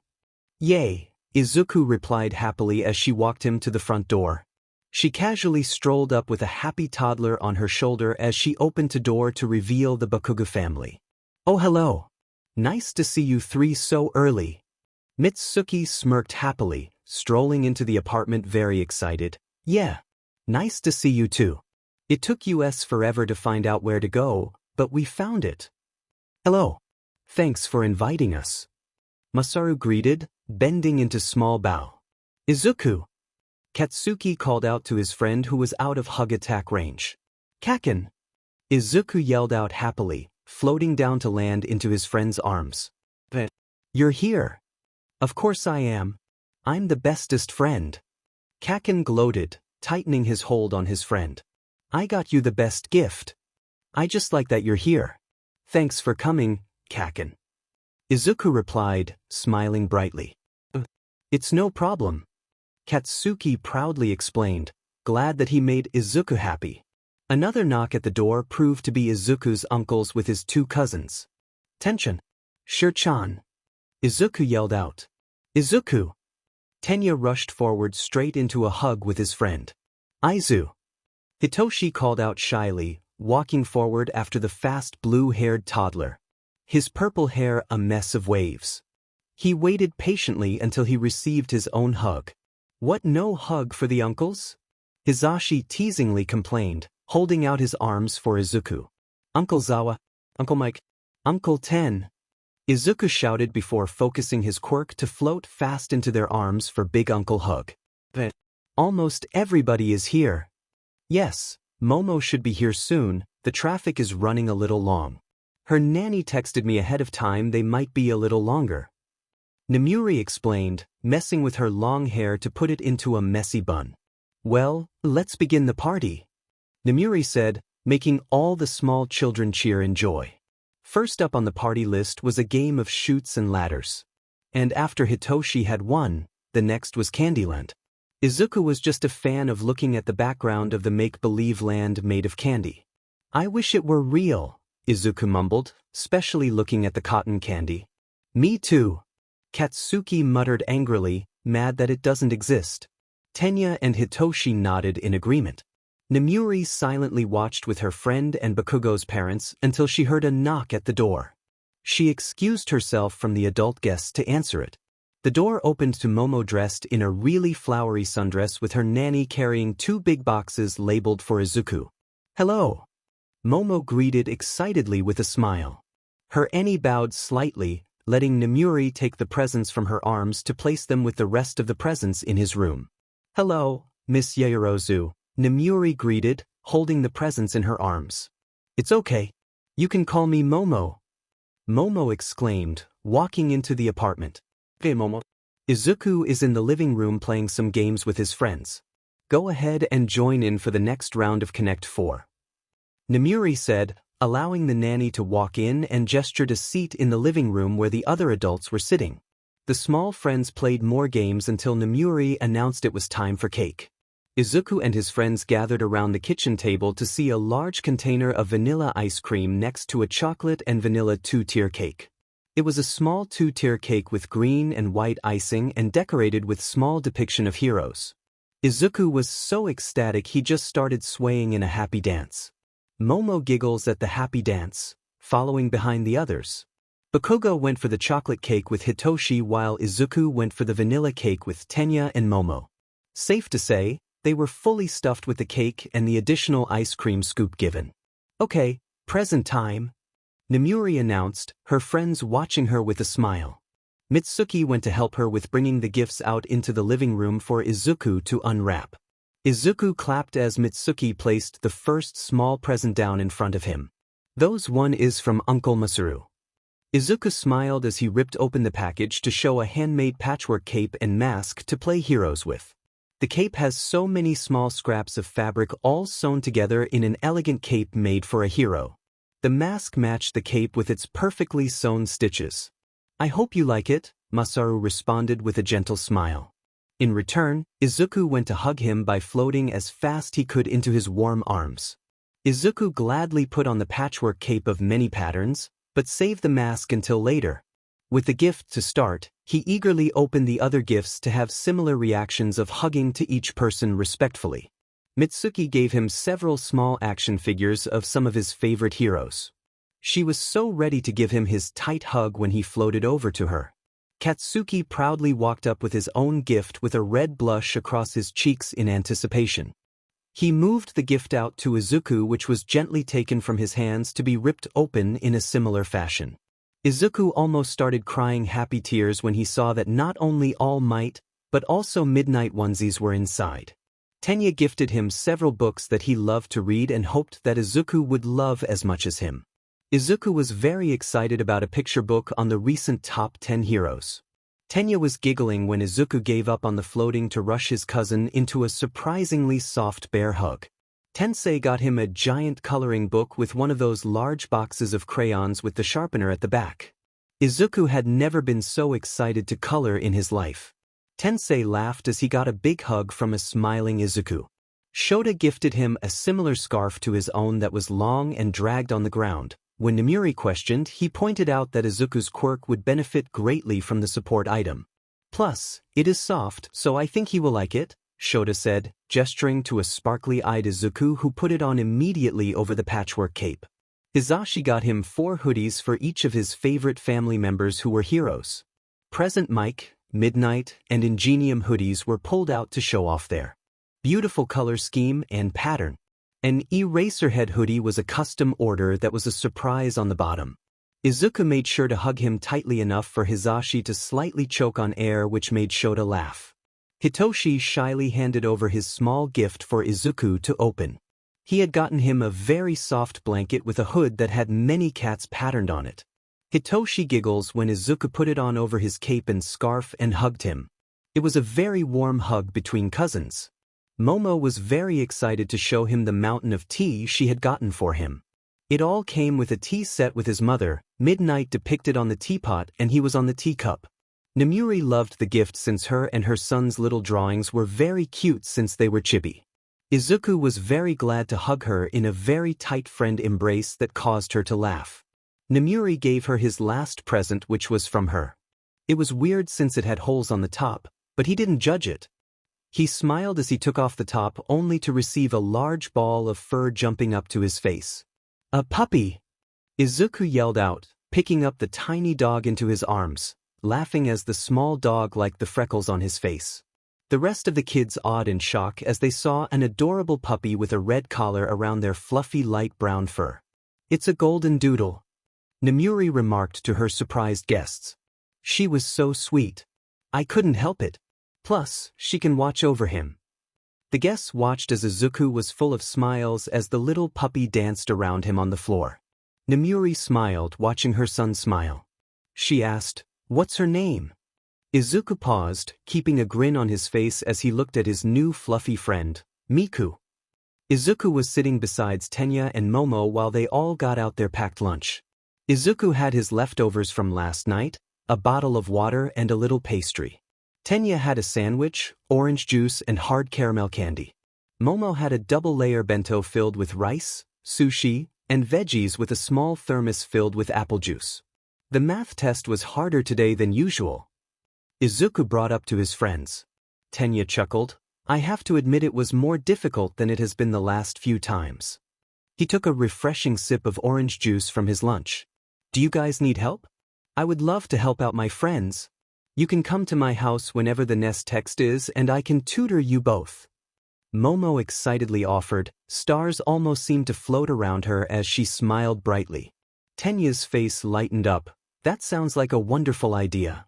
Awesome. We can hang out with apple snacks. Izuku said in total support of the idea. Yes. Momo celebrated, fist pumping into the air before returning back down to her bento. On to another topic, what are you guys planning to do this weekend? Izuku asked, twisting open the cap off his bottle to take a sip from. Tenya grew excited about his upcoming plans. Oh, I'm planning to go with my brother and mother to check out a new exhibit on heroes in a museum I have been dying to see. Momo replied, I'm going to visit a tea garden with my mother and father. How about you, Izuku? I'm going to have a playdate with Kaken on Saturday. I think we are going to the mall with our moms. I have a feeling it's going to be unforgettable. Izuku ended his answer with a huge smile before digging into the leftover katsudon his mom made for dinner last night. I'm so glad we had time today to let our sons have a playdate. This way we get to chat a little bit more. Mitsuki said, walking with Nemuri. Mitsuki was dressed in her usual cardigan against a white shirt, but she had on her favorite pair of jeans just for today. Oh yes. It is so nice to have a day off from work. Nemuri replied back, adjusting her long black hair into a bun. She was dressed casually in a dark purple sleeveless turtleneck and a pair of dark denim jeans. Mitsuki groaned, You're telling me? This one client I had wanted this beehive in less than 20 minutes. How the hell was I supposed to do that in such a short time? Big beehive styles take at least an hour to do. So what did you do? Nemuri asked curiously. I did it even with the huge time crunch. Mitsuki shrugged. It took a lot of teasing, but I could get it to a stable height in the amount of time she wanted. It wasn't as high as she liked it to be, but I told her to her face that if she wanted a bigger height she should have come in earlier or at least given me more time to work with. Nemuri nodded her head. I agree. Every time I have an appointment like that I always show up at least 20 minutes before just in case. Smart. Mitsuki commented, giving a nod of approval. Also, great choice on picking them all. Well, I needed to get some shopping done for Izuku and the house, so might as well kill two birds with one stone. Nemuri commented. What? Not the birdies? Izuku whispered, fearing for the little birds. Katsuki rolled his eyes. It's a figure of speech. Nothing will happen to any birds. Promise. Izuku looked at his best friend with sad eyes. Katsuki nodded with a smirk. I promise. Now hurry up, I heard the hero store has a new stuff. But I wonder if Mama's stuff is in there. Izuku mumbled as Katsuki ran slightly ahead of him. Kayaks smiled down at her son fondly. Honey, you don't need to buy many of my stuff here, I can just get you that if you really want it. Really? Izuku asked, completely forgetting that she could. Yeah. Nemuri nodded. Izuku smiled in response. Okay. Yay. Come on, Izuku. Katsuki called back over his shoulder. Izuku sped up to his blonde friend. Coming, Kaken. Kaken and Izuku chased after one another under the watchful eyes of their mothers. They shook their head fondly and started to exchange small memories of embarrassing moments that the boys had. One of them being that Katsuki was too embarrassed to admit that he thought sharks were a bit scary since he thought it wouldn't make him tough. Which led to another story of how Kayama has to hide her favorite snack from the kitchen or else Izuku would float them down to his height to swipe some. The group of four headed into the mall, but before the two little boys could run immediately to the store they wanted to go to the most, Mitsuki stopped them. Hey, wait a minute. Mitsuki stated, bringing attention to her. Katsuki sputtered. What? Why? I'm just going to lay down the plan. Our first stop is the home outlet, then the clothing store, the hero store, and afterwards we should get lunch at the food court. Everyone good? Mitsuki explained, making sure everyone knew the game plan. Yes. A resounding sound of agreement came from the other three present. Good. Now let's hop to it. Mitsuki replied with a smile.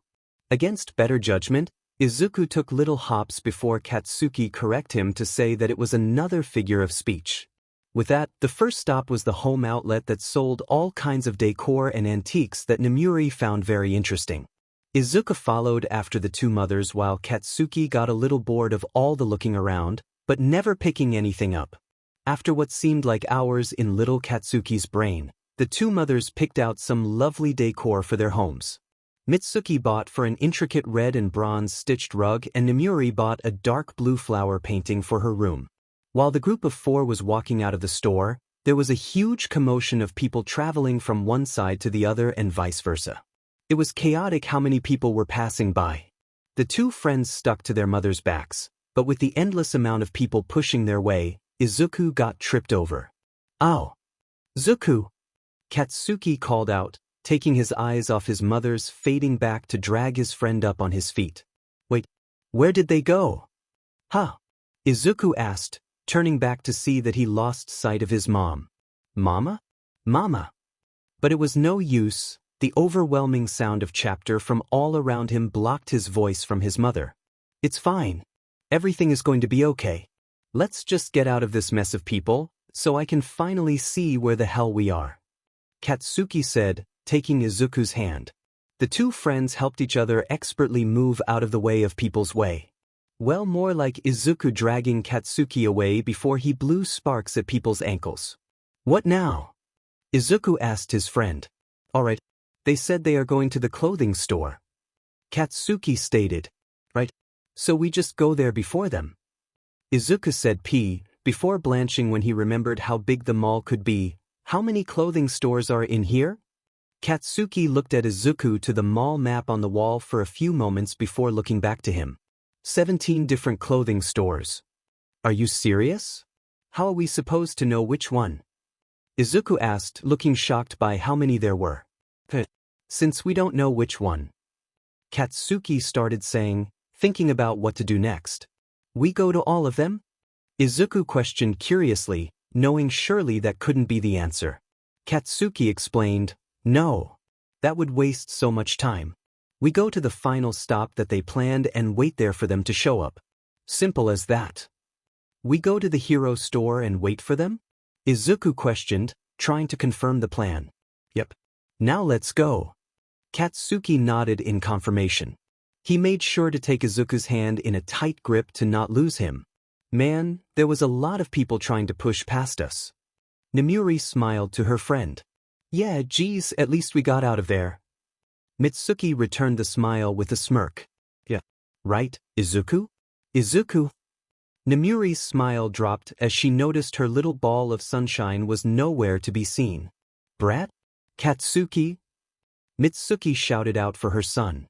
"Oh no, we must have gotten separated in the crowd." Nemuri replied, starting to get worried about Izuku. "Okay, let's not panic. I taught my son what to do in these sort of situation. If we were ever separated, go to the place I told you we would go next, which would be the clothing store."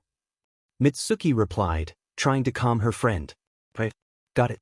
Let's go," Nemuri said, following Mitsuki's lead on this.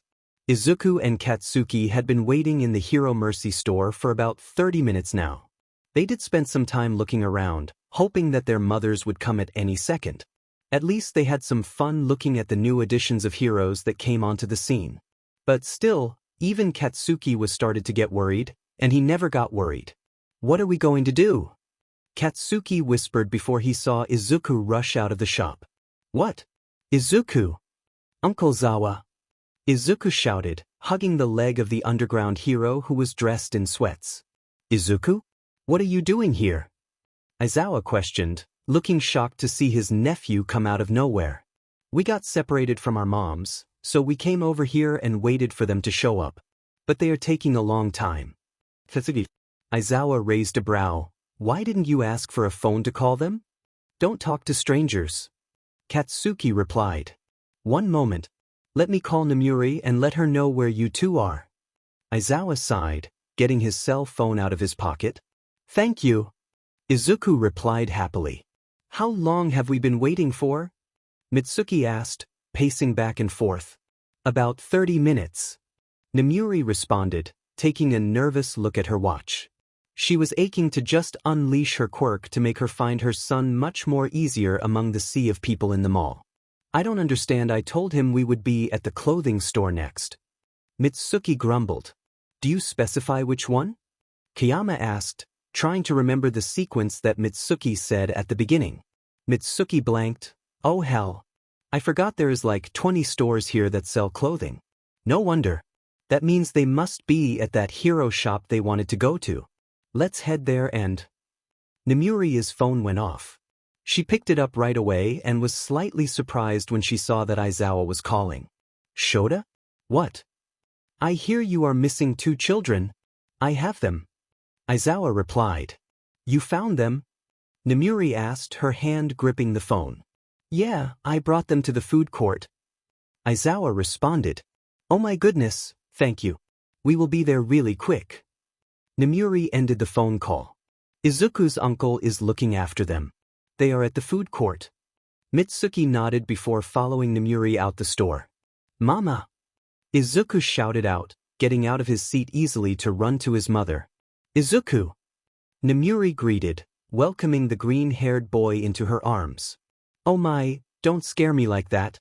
I was almost going to making everyone fall asleep to find you faster. Brat!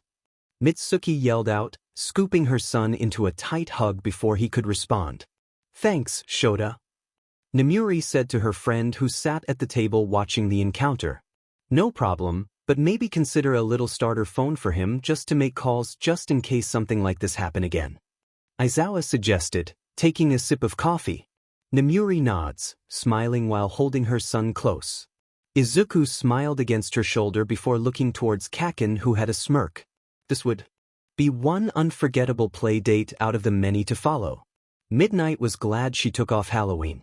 She pulled down her green dress to go down to her knees a little more. She pulled back her hair flyaways into a bun before fixing up her sparkly wings on her back. She was Tinkerbell for tonight and she was ready for it. She had prepared a special pouch of sparkly glitter of pixie dust to throw at people who didn't believe in fairies. Mama, is my hat on right? Izuku came through the open door of her bedroom for her to check. He had it on backwards with the feather facing the wrong way and it was way too low on his face. Izuku's Peter Pan costume was a green tunic with torn edges at the end. His brown legging pants really helped sell the look. He had on a dark green belt with a plastic sword in one of the pockets. He had little brown shoes on that were great for running around in. But the thing that smelled the youthful character the most was his bright smile. Nemuri hid her laugh behind her hand as she fixed his hat. Well, now it is Izuku. Thank you, Mama.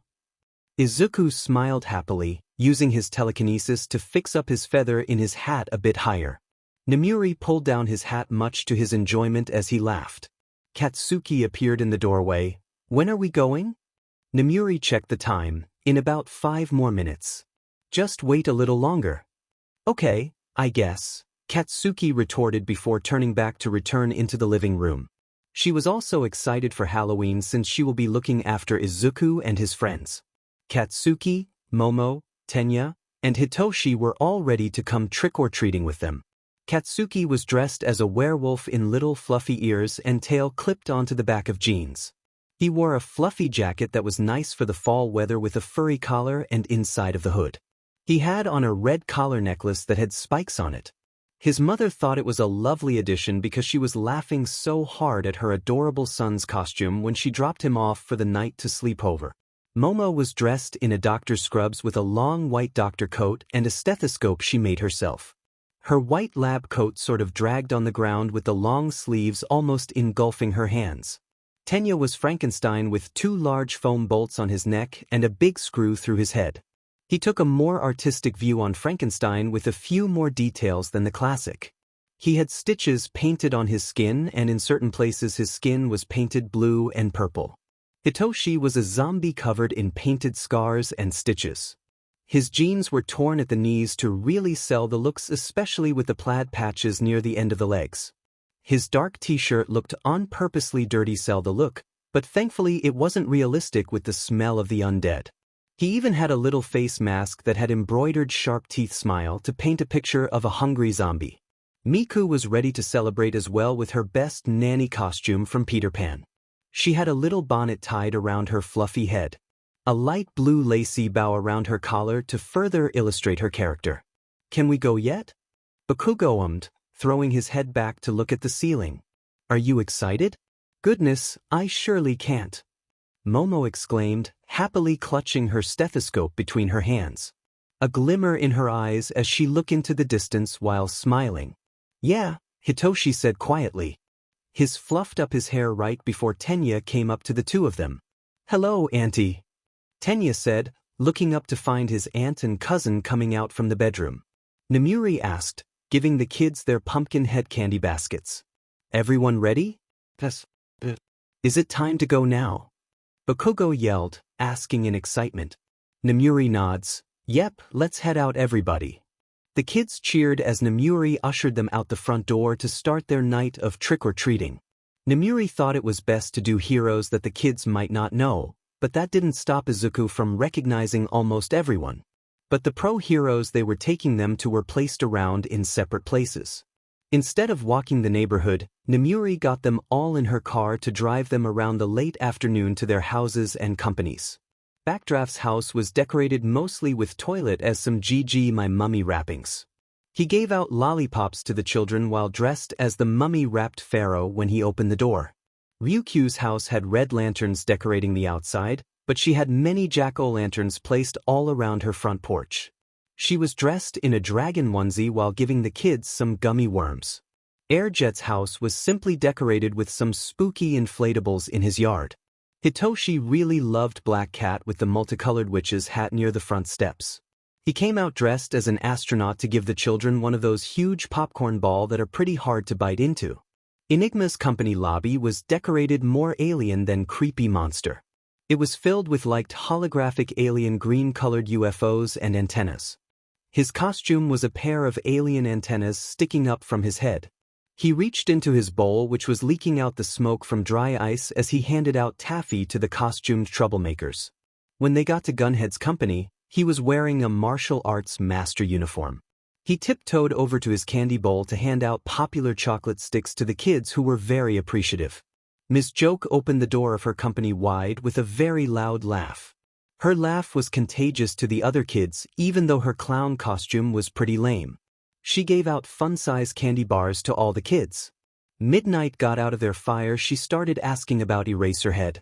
Selkie's company lobby was decorated with pirate skeletons, and mermaid skeletons are positioned in certain ways to portray a story. There was a fake treasure chest filled with chocolate gold coins. He traveled over with his pirate captain costume, complete with an eye patch over his eye to give them a scary cute face. Izuku giggled as Selkie emptied some doubloons into his pumpkin head. Hitoshi hid his scared face from Selkie's surprised scary face that Izuku says was his way of being cute. Bakugo gave him a deadpan look as they walked away, really questioning how that face he made was cute. Gang Orca's company was really big since he had so many sidekick henchmen by his side. His sidekicks opened the door to give the gathered children a big handful of assorted candies mixed in a huge bowl. Namuri did a few more houses from a few sidekicks that she knew a bit more personally. Then, she opted to get a stop at a few houses that belonged to normal citizens around the same place as her apartment. She stopped for gas between the stops, letting the children eat some of their candy hoard. But when she started hearing the yawns of the children, especially seeing Tenya's barely awake eyes, she thought it was best to head back home. She smiled fondly at the kids from her rear-view mirror as she drove away from the last house. The children walked back inside Midnight's apartment with sleepy smiles as they put aside their candy buckets for the night. After they gather a few candies for snacking, they all sat down on the couch to snuggle under a huge quilted blanket. Midnight smiled as she dimmed the lights, letting the kids watch a special about a Halloween godmother as she prepared the futons. The children finished the first special fine, but near the end of the second special they were all lying down on the futons, barely staying awake. Namuri giggled as she sipped on her warm tea. "Sleepy?" "What? I'm not tired, I'm just resting my eyes." Bakugo answered back, rubbing his eyes with a yawn. "Aha," Namuri replied, laying him back down after fluffing his little pillow. His not sleepy argument broke through when she tucked him in next to a peacefully sleeping Izuku. With the warmth of his best friend next to him, Bakugo quickly fell to sleep. Namuri looked over to see Hitoshi basically sleeping on top of Tenya's stomach as Momo slept with her head on Tenya's shoulder. Tenya, himself, was sleeping soundly with a little snot bubble rhythmically moving with his breaths. Namuri smiled at the sleeping children, before turning off the televisions as the end credits rolled for the special. She curled up on the couch with a blanket and pillow to watch over the kids. She still couldn't believe that her life became like this. She always thought she was just going to stay single, but now here she was with a son. And she had little nephews and a niece to be part of her family. Namuri quickly fell asleep with the image of Izuku standing next to her with his friends by his side as they saved the world as heroes. Aizawa watched the children off to the side as they ran around a duck pond in the park. He remembers the exact moment he had offered to train the kids at an easy pace to let them grow into well-respected heroes. It was only 2 weeks ago when they were all having a playdate at Midnight's apartment and he was there to watch over Hitoshi. Aizawa noticed how each of the children looked so excited to be heroes, so he offered to give them a hand in their training. They had all agreed, and their guardians were okay with it as long as the kids were safe. And Aizawa made sure to keep the kids at a nice pace since they were still very young. The only thing they would be training would just be basic exercises that the children would get in a regular physical exercise class until they are old enough to advance their training. He had them do some running, jogging, walking, sit-ups, and other small exercises that didn't really cause any danger to them since all of the PM were only around 5 or 6. Come on, listeners. Break time for cookies and lemonade. Hisashi shouted as he walked over with some refreshments and snacks for the children's break time. I also got some apple slices. Aizawa sighed. Okay, 15-minute snack break everyone. What's after the break? Bakugo asked, taking a monster bite of his cookie. Well, we spent some time in the playground before we got back to the apartment to relax. Then, your guardians will pick you up afterwards. Hisashi informed everyone. That sounds nice. Momo commented, taking a sip of her ice lemonade. Ida munched on some apple slices as Izuku ranted about a new hero that controls paper. Hitoshi listened as he took small bites of his cookie. They are growing up so fast. I remember when Hitoshi was so small and was so shy he would hide behind us, but now he is talking to his friends with no trouble. And, Hisashi started to sniffle, show Yuta. They are growing up too fast. Leaving the nest. Quiet down, Hisashi. Aizawa interrupted before looking at all the children as they ate their snacks together. He chuckled when he saw Bakugo offering up an apple slice in exchange for Izuku's cookie. They are growing up, but it is not the end of the world. It is only the beginning of the rest of their lives. Midnight was finishing up something in her office to get ready to leave. She only had to organize some reports to give to the police to add to their databases. She was in the middle of manila folders when her agent came in politely. Her agent smiled as their long hair was pulled back into a high ponytail. Hello, Miss Kiyama. How are you doing? I'm doing fine. How are you? Midnight returned the greeting. Her agent answered back while shifting a clipboard in her hands. My day has been going well, Miss Midnight. I have an offer for you to read at a children's hospital. I have been informed by Ingenium's agent that he has already signed up to be there and he is bringing his brother along with him. Midnight raised a brow before looking at her desk calendar. Do I have anything planned for that day? I don't want to have a packed day. Her agent opened up her agenda. You only have about a 2-hour patrol after the time and a short 20-minute interview before the time slot. Not too crowded at all. The hospital has offered to babysit your son, Izuku, and Ingenium's little brother while you two read to the other children if you would like. You don't have to bring Izuku if you didn't want to. No. This sounds like a nice opportunity. Plus, I would get to read to little children with one of my best friends. And my son can hang out with one of his friends as well. There seems to be no downside to this. Sign me up. Midnight replied. Got it. Right away, Mississippi. Her agent did a little bow before exiting the door. You know you can call me Namuri. Midnight shouted as the door closed behind her agent. She rolled her eyes before packing up some of her stuff to go pick up her son from her friend's apartment. It took about an hour to get there from her agency because of the traffic, but she finally made it. Come on in, Hitoshi and Aizawa retired early for a nap on the couch. Hisashi welcomes her. Namuri looked past him to see that Aizawa was indeed napping on the couch with Hitoshi right next to him. Hitoshi was leaning on Aizawa while he sat back against the cushions of the couch that had a large quilt thrown over both of them. Momo and Bakugo got picked up earlier. Oh, but Tensei and Tenya are still here. Hisashi informed her, taking her coat for her so she wouldn't feel so warm in the apartment. She walked in with a smile after she hugged her long-haired friend. Hey, she greeted her friend who was leaning against the kitchen counter. Hi. I heard you are joining me for the Children's Hospital story reading in 2 days. Are you excited for it?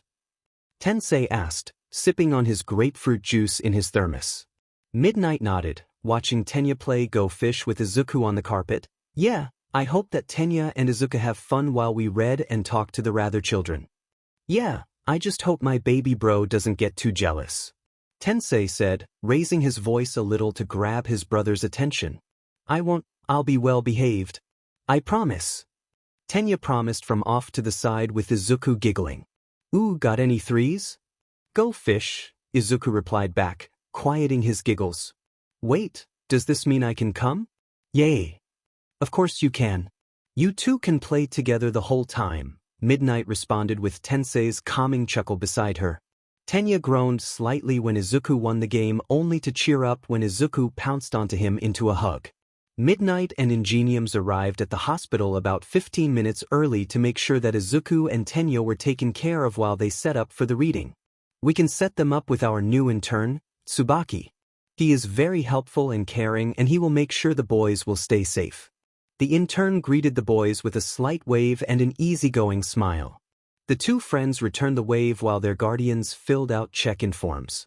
The room is just upstairs, you may use the elevator. Tsubaki can show you the way there while he watches the children. The receptionist explained before pointing them in the right direction. After the elevator traveled up one floor, Tsubaki took the lead to show the adults where the room was. Just in here. The children should be waiting inside already. I'll keep an eye on the boys while you two do your thing.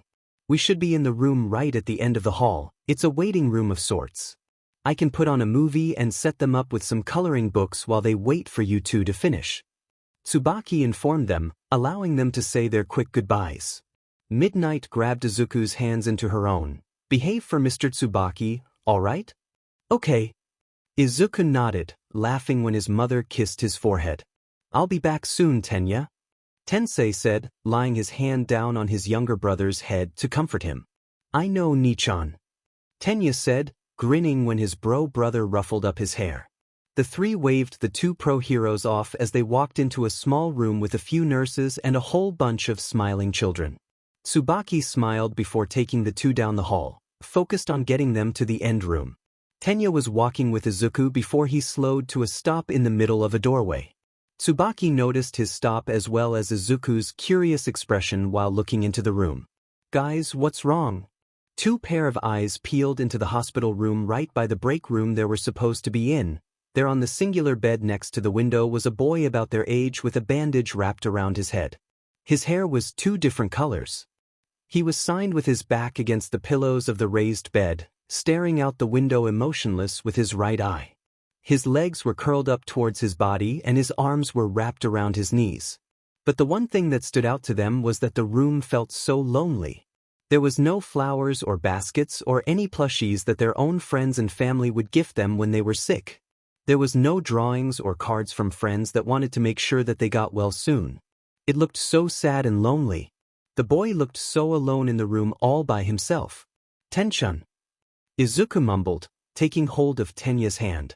Izuku looked at Tsubaki to ask, can we spend some time with him? He looks lonely. I don't think it's allowed to just walk into someone's hospital room without their permission. Oh, okay. Tenya replied.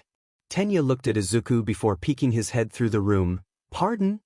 The boy looked up from his upright fetal position to stare at the two boys at his doorway. Can we come in?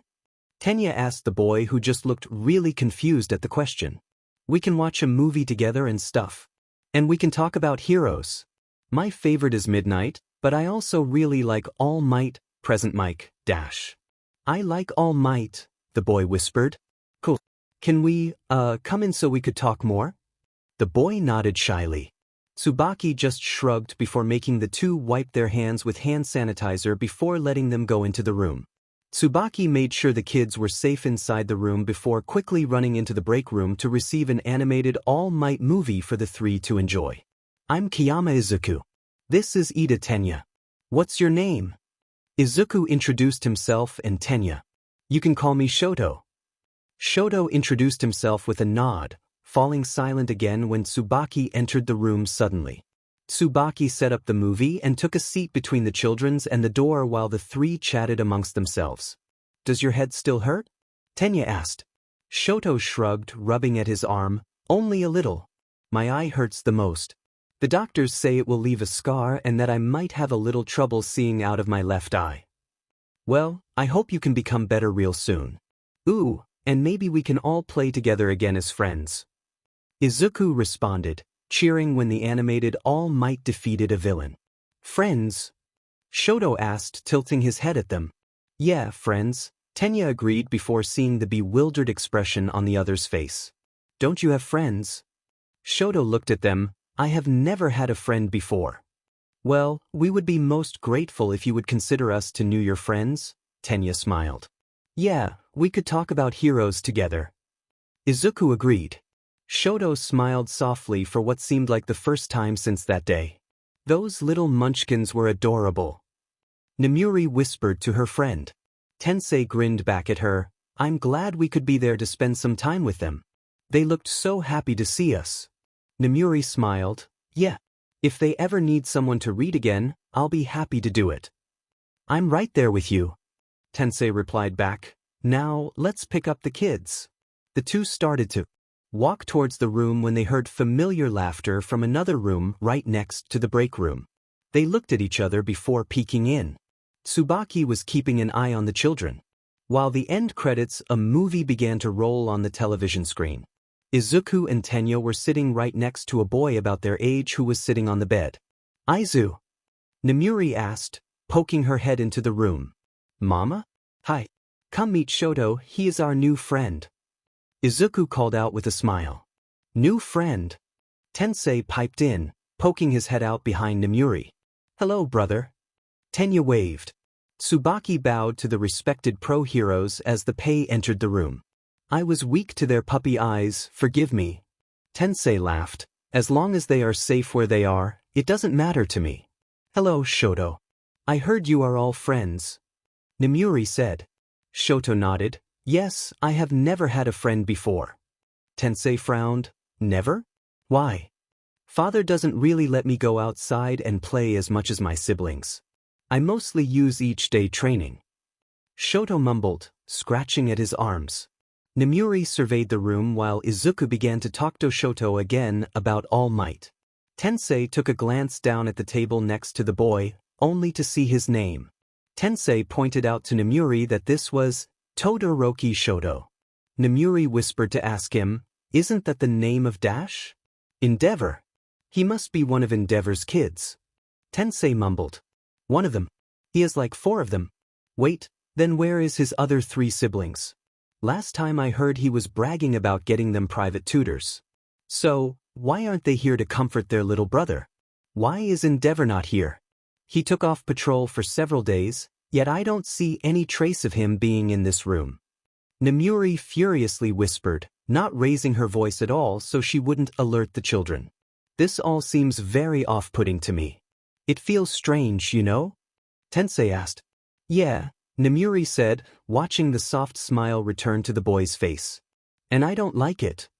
Midnight and Ingenium both had a suspicious feeling about Endeavor and what was going on behind closed doors. Midnight had actually learned from Shoto that his sister and one of his older brothers would stop by after their tutoring to check on him. When she asked if his father visited him, he flinched and said no in the most vulnerable voice she had ever heard. When she asked about his other older brother, he tensed up and shook his head. So safe to say, the two friends were having a gut feeling that something wasn't right. The gut feeling continued to grow when Ingenium told Midnight that he had seen Endeavor on one of his patrols. He explained to her that the older pro hero was in a bad mood and saying something about his masterpiece getting injured. Now, Midnight knows pet names. She called Izuku her little prince, her cute little frog, or the cute little frog prince. She wasn't that creative with nicknames. But, masterpiece? That rubbed her the wrong way. It didn't sound like an affectionate nickname, it sounded like a title of an art project. It didn't sound like he was referring to his son at all. So the two met with their old friend Eraserhead to discuss what their next move would be. Do you have any evidence that something troubling might be going on? Aizawa asked his friend. Nemuri shook her head slightly. Not concrete proof, but we have suspicions. Shoto has not been visited by his father once in the hospital, and he said that only 2 of his siblings come to see them for only an hour after their tutoring before dinner. After that, they leave on their father's request. He set up an apparent time schedule to not let them around him for too long. Endeavor hasn't once mentioned his son or any of his children in conversation at all. But I heard him saying something about his masterpiece being injured while Shoto is in the hospital. And there have been multiple accounts of Endeavor acting very violently on certain days which cause more property damage to the city. Tensei answered. Nemuri looked into Aizawa's eyes pleadingly. We know it might not sound like a very troubling issue, but feel that something is very wrong. So can you help us, Shoyuta? Aizawa furrowed his brow. I can get us a warrant to search his house while he is on late afternoon patrol. Around that time, the siblings must be at the hospital visiting Shoto. So here is the plan that might work the best for this situation. The plan was set in motion. Midnight was to distract the siblings at the hospital while their father was out on patrol.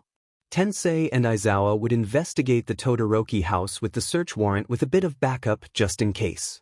They got a warrant from a police fixer who agreed that Endeavor has had some suspicions on hiding an illegal practice regarding his family. That didn't sit well when they heard it from his mouth. So there they were outside the Todoroki house, ready to move on Aizawa's signal. Aizawa and Tensei will go in first with about 3 more officers after them, and they have more backup outside waiting for a second signal if everything goes bad. Tensei nodded as soon as Aizawa gave them the signal. Together, they moved inside the house only to just feel the emptiness inside. It didn't feel like a home, not with the way everything looked so cold and empty. With a look to each other, the 2 old friends ventured deeper into the dark, empty house. Nemuri brought Izuku with her to visit his friend Shoto at the same time Shoto said that his siblings visit. A girl with white hair with a hint of red looked up as soon as she walked into the room. Hello, who are you? Nemuri smiled. Oh hi, I'm Kiyama Nemuri. This is my son, Kiyama Izuku. My son became friends Shoto a while ago. I was just bringing him for a visit. I can leave if you want some more privacy. No, please. I would like to meet Shoto's new friend. A boy with spiky white hair said. I'm Natsuo.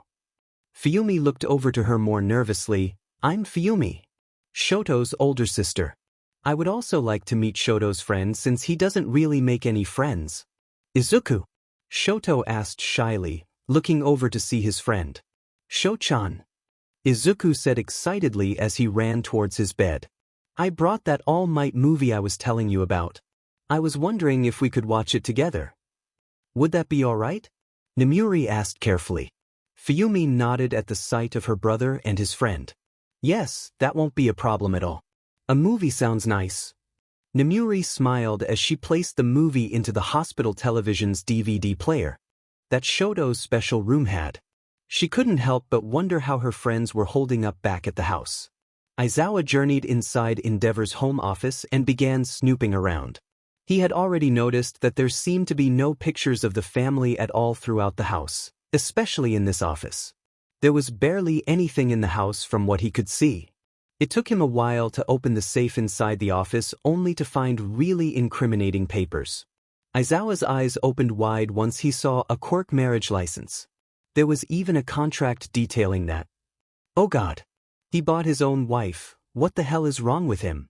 Aizawa was gradually growing angrier when he was going through the papers.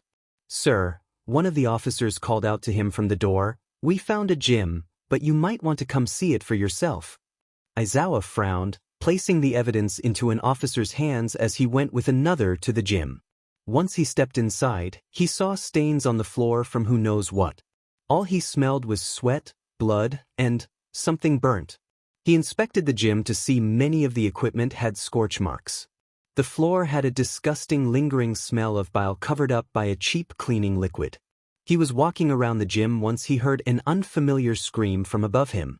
Tensei separated from the others to go to the second floor to see if he could find anything up there. All of the rooms were basically storage or bedrooms. Each of the 3 bedrooms he found so far had been decorated traditionally in the Japanese style. They had some form of a plant in each one with a colored paper lamp in one corner. It was basically the same all the way down to the dark wood furniture. There were only some differences like the way everything was placed in the small decorations. Tensei made sure his footsteps were quiet the whole way, not knowing if there was any danger behind closed doors of each room. He didn't take long to reach the last room on the second floor. With a steady breath, he slowly opened the door only to see a flash of blue fire ignite and a loud scream comes from within. "No! Leave me alone! It's okay. I'm Ingenium, a pro hero. I won't hurt you." Ingenium introduced himself to calm whoever was inside the room before he slowly opened the door. Tensei's eyes widened behind his helmet as he saw what he could only assume was the other Todoroki brother. The older Todoroki could have only been about 15 or 16, and the red burns he had all over him. Tensei took a step closer, but Tuya raised his hand to ignite his blue flame further. Tensei watched as Tuya winced when the flame started to flicker higher up his arm. "Hey, calm down. Please, trust me, I'm not going to hurt you," Tensei promised, taking off his Ingenium helmet as he heard the soft landing of his friend from a few feet away from the door. Tensei extended a hand towards Tuya only to be ignored by him as he still held up his blue flame as a defense. "We are here investigating Endeavor." Tuya's blue flame went out in surprise. "What? I had some suspicions along with a friend of mine when she saw your youngest brother in the hospital. We are only sorry we didn't figure it out sooner. To you, I apologize," Tensei said. Tuya asked, "My brother? Is Shoto all right?" Tensei nodded. "He is overall okay at the hospital. Your siblings are there with my friend for protection as well. We will make sure you don't have to deal with your father ever again." Aizawa piped up from the doorway. "He is going to jail from all that I have gathered, seen and heard. I'm sorry that we weren't here sooner." Tuya remained silent. Tensei noticed how tense he was and thought it was best to bond with him since they were both older brothers. "You know, I have a younger brother as well. I would do anything to protect him even if it meant I get hurt in the process." Tuya nodded. Tuya thought about all the times he had to watch Shoto get dragged to the same gym that he was forced into. How he had to watch as Shoto was forced away from them to only focus on training. He knew how hard it was since he went through it all before Shoto got his quirk. He was there for Shoto to bandage his wounds. He was there the night that Shoto got burned by their mother, holding him close as they went to the hospital. He wasn't there at the hospital with them since a fight with their father resulted in the major burns he had all over his body now. Tensei relaxed his face into a kind smile. "Older brothers stick out for their siblings, and I'm guessing you are like that as well." Tuya nodded. Tensei extended his hand again. "Then, let's work together to make sure you are all safe from him." Tuya took the gentle hero's hand in his. "Okay." Back at the hospital, the movie was heading to the end credits when Nemuri got the message that the hunt in the house was over and they had all the evidence that they could need for a trial. "Okay, I guess we should be getting home soon." I don't think you want to go home." "What do you mean?" Nemuri looked over to the 2 young ones before motioning to the older siblings to follow her outside. Once they got outside, she explained everything from her suspicions to the fact that everything was gathered. "And now, you guys can be safe from him. We can have a trial ready by the end of next week at the earliest." Nemuri explained to a more somber Fuyumi and a breathless Natsuo. "Does that mean that we don't have to go back?" Natsuo asked, having grateful tears in his eyes when Nemuri nodded. Fuyumi pursed her lips. "Does this truly mean we are safe?" Nemuri nodded. "I will do my best to keep you away from him. I will try my hardest to keep your family safe." "And our mother? Will she be safe from him too?" Fuyumi asked. Natsuo took a hold of his sister's hand to get rid of her hesitance. Yes, she will. I promise. Nomuri smiled. I want to make sure your whole family is safe away from him. And so, once the movie officially ended, Nomuri took the children to the police station when Present Mike came up to watch over Shoto and Izuku while they go. Tuya POV? As soon as he got to the radio station, everything just seemed to be a blur from how fast it seemed everything was moving. He reunited with Fuyumi and Natsuo after Recovery Girl tried to heal up his burns. He knew that he would still have light scarring because his burn wounds were older. After that, he joined his siblings to talk to a detective with a truth quirk. They each took turns telling their side of the story of how it was living at Endeavor's house. He was thankful that the man didn't refer to his SPRM donor as his father. The court date was set for next week, and he with his siblings were sent to live in the Ida household until the court date. Then the trial day arrived. Tuya crossed his fingers and just prayed that he and his siblings would make it out of there without him. He hoped that his siblings and their mother would be safe from him. Hours passed by with Endeavor's lawyers trying to crack any defense they had. They had everything in their favor from the way the jury was looking. Tuya's statement on his life that was becoming Shoto's and Natsuo's statement on how he and Fuyumi are neglected and ignored seemed to have won over the jury's hearts. Endeavor's lawyers tried to defend their SPRM donor by saying he was just training them and providing them with how he was a pro-hero, so he didn't have enough time with them. They were once again proven wrong by having Fuyumi's own statement and his pro-hero scheduled hours for that earlier month. The last hit was when the contract and license of the illegal quirk marriage were brought out as evidence. The lawyers tried to dispute it only for their side to say that it is credible evidence because they were given a warrant. And from that, the jury decided Endeavor's fate. He was guilty of child neglect, spousal abuse, spousal RPE, child abuse, non-SXL, and the act of illegal quirk marriage. Endeavor's hero license was stripped away from him permanently. He was given 60 years in jail with 10 years of probation. Tuya smiled as he watched his SPRM donor walk away from the Real in HNDCFFS. All of a sudden, his two siblings were hugging him so tight while Shoto stood watching his father go with his eyes still bandaged up. Shoto looked up to his older brother with tears in his eyes before Tuya swooped down to pick him up in celebration. Their mother's care was transferred over to Kayama Nomuri. And their caretaker was the Ida family since Ida Tensei convinced them that they indeed had enough room. Is Shoto going to be more happy? Izuku questioned with his head positioned on his mother's lap as they both watched a comedy special on television. Nomuri hummed, I believe he will start to be more comfortable in his new life than the one he lived before. I'm sure he is happy with his family right now. Can I still visit him? Izuku asked, feeling his mother's fingers play with the curls in his hair. Nomuri smiled. Of course, my little prince. It had been a week after the trial took place. The Ida family had become guardians to the Todoroki siblings. Shortly after Endeavor got situated in prison, Rei's family was found from the contract that Aizawa had found for evidence. They had been given prison time for enacting in the act of illegal marriage since they sold their daughter to the Flame Hero. They were given a lighter load than Endeavor, but they still had to serve over 20 years in jail for their part in the whole situation.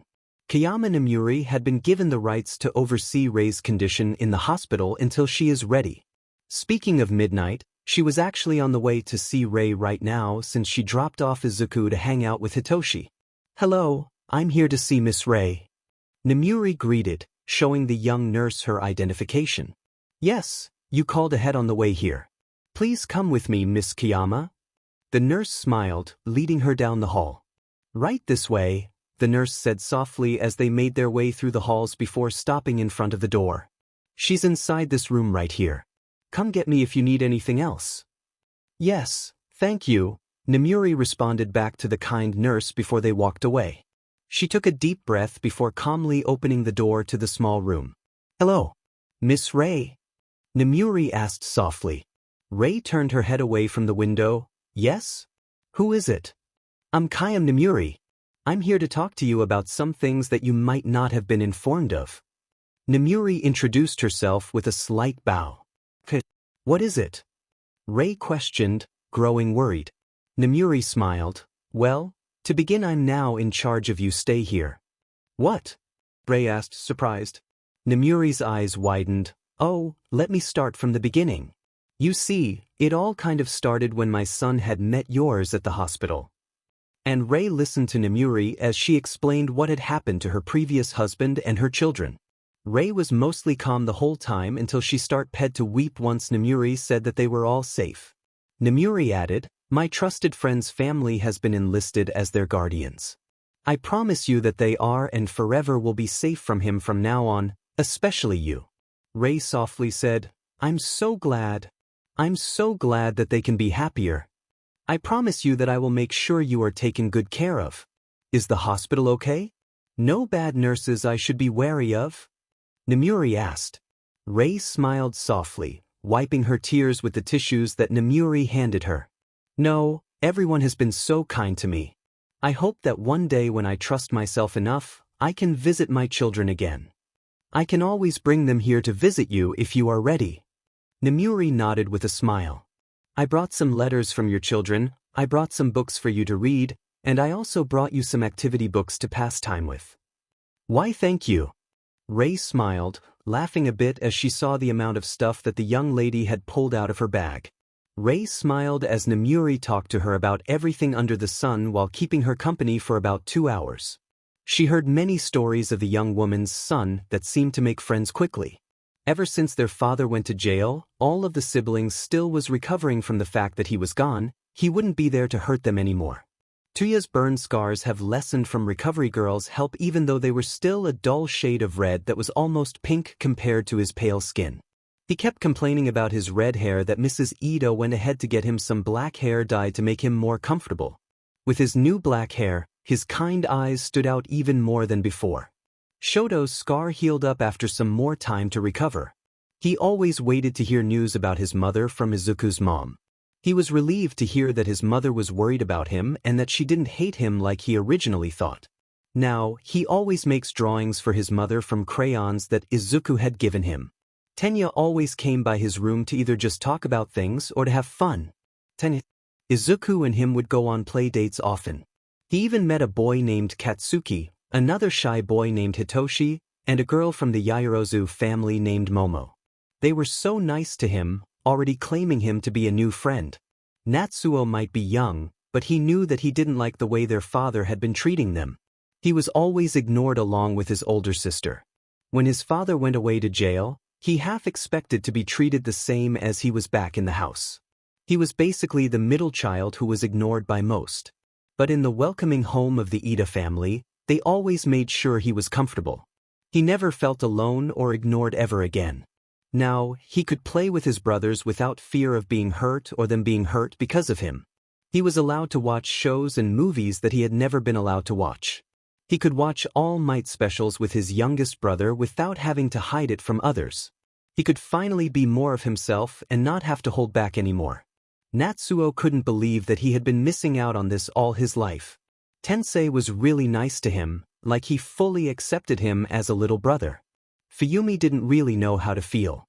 All she wanted was for her family to be normal and not the way it was that she always felt like she was powerless, that she was too weak to stand up for her brothers back then. And now, she felt conflicted. Everyone was safe away from him now.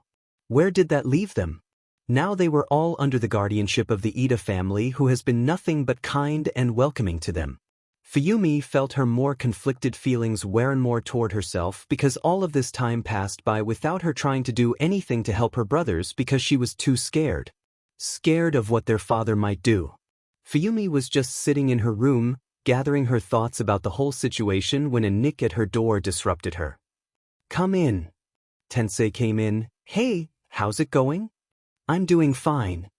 Fuyumi lied, putting on a fake smile she practiced. Hey, what's wrong? Tensei questioned, walking inside the room. Fuyumi's faux smile dropped a bit. How do you know something is wrong? My older brother's senses are tingling. Tensei replied seriously. Fuyumi laughed softly. Okay. I guess you caught me. Tensei asked softly, are you okay with telling me what's wrong? I'm disappointed with myself. Fuyumi answered honestly.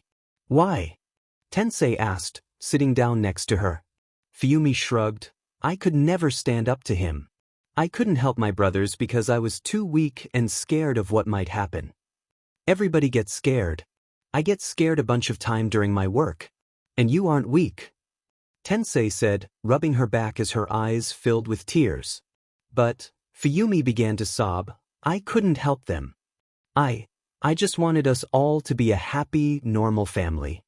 But it would never work. I just wish I could have done something. Anything to help. Breathe in, breathe out. Tensei said, trying to calm her breathing down as she cried.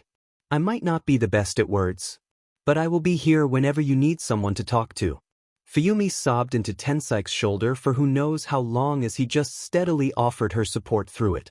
After a full month of relaxing into their new home, the siblings were getting along well. Izuku called proudly to his friend as he focused on trying to use his quirk a small amount. Shochan, look, I can make little scarves like ice cream cone. Whoa, Shoto remarked as he watched the different colored scarves dance in the air by swirling around each other. Izuku had been slowly learning how to control his quirk little by little with his another and his uncles. Uncle Aizawa helped him out the most by giving tips to him like starting smaller before working his way to something bigger. Right now, he could just float himself along with small items that were about the same size as him. Scarves were easy to use with his telekinesis. Wow. Cool. Natsuo commented on Izuku's scarves trick as he snacked on some cookies that Tensei had given him. So, how are you guys doing since the trial? Has everything been okay? Do you guys feel comfortable here? Namuri asked as she saw Tensei and Fuyumi talking about their younger siblings. Yeah. We've been a lot better here than in that house. Some of us are still getting used to it since we haven't really experienced anything like it before. Tuya answered, scratching at his cheek. Tensei has been helping us out a lot with his family. Everyone has been so nice to us. It just makes me doubt if it will last sometimes. Namuri started into his blue eyes with determination in her eyes. Hey, I promise that this family will not make you feel like before. It won't. I know. Tuya mumbled. Izuku, Tuya needs a hug. Namuri called back towards her son who was now talking about Edgeshot while Natsuo wrapped one of the scarves around his face like a ninja. What are you do? Tuya was interrupted by the excited gasp from the small child. Coming! Izuku announced before making himself float towards the tall teen. Hug time! Tuya widened his eyes as he accepted the incoming hug from Izuku. Natsuo saw it and immediately took this as his chance to run into his big brother, so he could get a hug as well. Shoto stood to the side for a moment while he watched his big brother hug Natsuo and Izuku right before he attached himself like a koala to be part of the huge hug. Namuri laughed as Tuya continuously got hugged. She could see his mood improve when he saw how happier his little brothers were. Fuyumi looked over with a calm smile to see her brothers getting along. It might take a little bit more time, but the siblings knew that this home was far better than the cold one they had before. Tuya finally laughed. Group hug. Fuyumi, you get in here too. What? Fuyumi said before her older brother cornered her into a larger hug. Tensei laughed before picking up Tenya to join in. Namuri stood off to the side before a Tensei pulled her in as well. Hello, everyone. I have never done an author's note before the previous issue has been dealt with. None of my stories will be limited now. Everything is okay now. Also another update. I plan on finishing. Ghostly whispers. Oh no, she's cute. Screwcack. Flowers can make even the worst situation better. By May. Hopefully I can also finish the Quirkless Gamer of North Muzutafu by May as well, but who knows with my schedule. So if you are looking forward to certain updates of specific fics, I apologize for the wait. I do hope to update about 3 or 4 other fics per month if I have the time. By the way, to anyone reading on the app, just know that I didn't want my work on there in the first place. Get rid of the app if you have it. It is literally pointless. It is stealing from others' works and making a profit off of it when fanfiction is not supposed to be used for any kind of profit. AO3 is non-profit. Thanks for reading. Smiley face. If you want to talk or ask anything about the fanfics I write, just use the links below. Ask me stuff on Tumblr or talk about stuff on Discord. Tumblr, https www.tumblr.com blog passing host friend. Discord, https discord.gg-2fdz chapter text. It has been many years of having Izuku in her life. Nemuri wouldn't trade it for the world. It was one of those weekends when everyone's schedule would allow for them all to have a huge play date. It didn't happen very often, but when it did, everyone had fun. It happened mostly only once a month. And when she says everyone, she means everyone. Aizawa, Hizashi, Tensei, Rei, Tuya, Fuyumi, Natsuo, Shoto, Tenya, Hitoshi, Momo, Katsuki, Mitsuki, and Masu. Everyone. Mitsuki had suggested they all go to the beach for today, which was a lovely idea. Miku was running after a frisbee that Izuku threw. Nemuri his a laugh behind her hand when Miku ran full speed with the frisbee in her mouth before tackling Izuku to the soft wet sand underneath him. His joyous laughter was heard from under the fluffy curls of Miku's fur. Shoto was making a sandcastle with his sister a few feet away, which turned into him accidentally, making it covered with ice on accident when he sneezed. Fuyumi laughed while Shoto blankly stared at the ice castle before shrugging and making tiny snowmen to live inside it. Natsuo was splashing the seawater on his older brother, Tuya. Tuya was returning the favor tenfold with his flaming arms hitting the waves towards his younger brother. Tuya had only graduated from UA about a year ago and was already an official sidekick to Ingenium while Natsuo was still in middle school.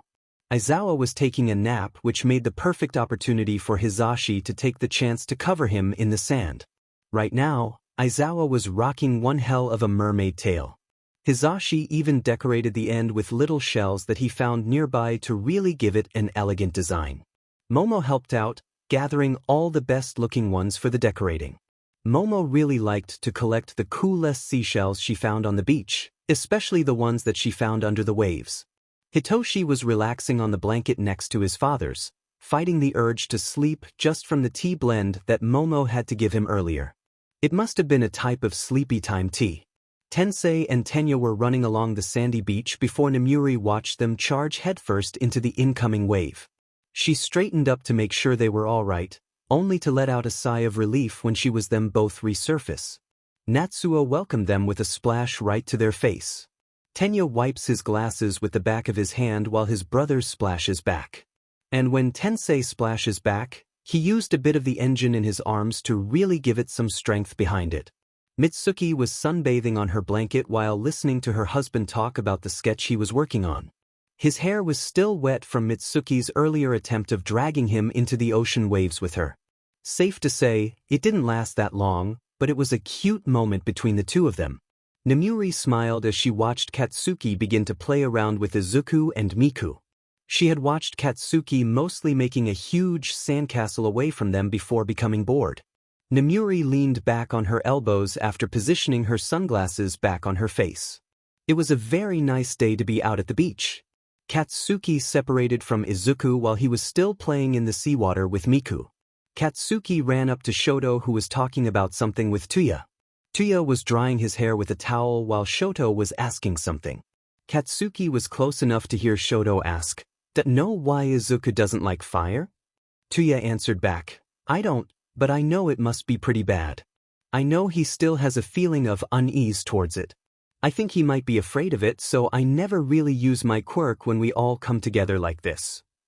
I don't want to scare him with father's flames," Shoto admitted, tightening up his left fist. "Hey, it's no dad's quirk. It's yours. Just like my own flame is my quirk," Tuya said, rubbing Shoto's head to mess up his hair. Katsuki thought back to the time after Izuku's quirk awakened. How his explosion was redirected and then all of a sudden the whole park around them was floating. He remembered how he felt responsible because he might have mistakenly triggered the memory from that night. He felt guilty about not being able to save his best friend from the overpowered trance he was in. After that, he was afraid to use any large explosions while Izuku was around.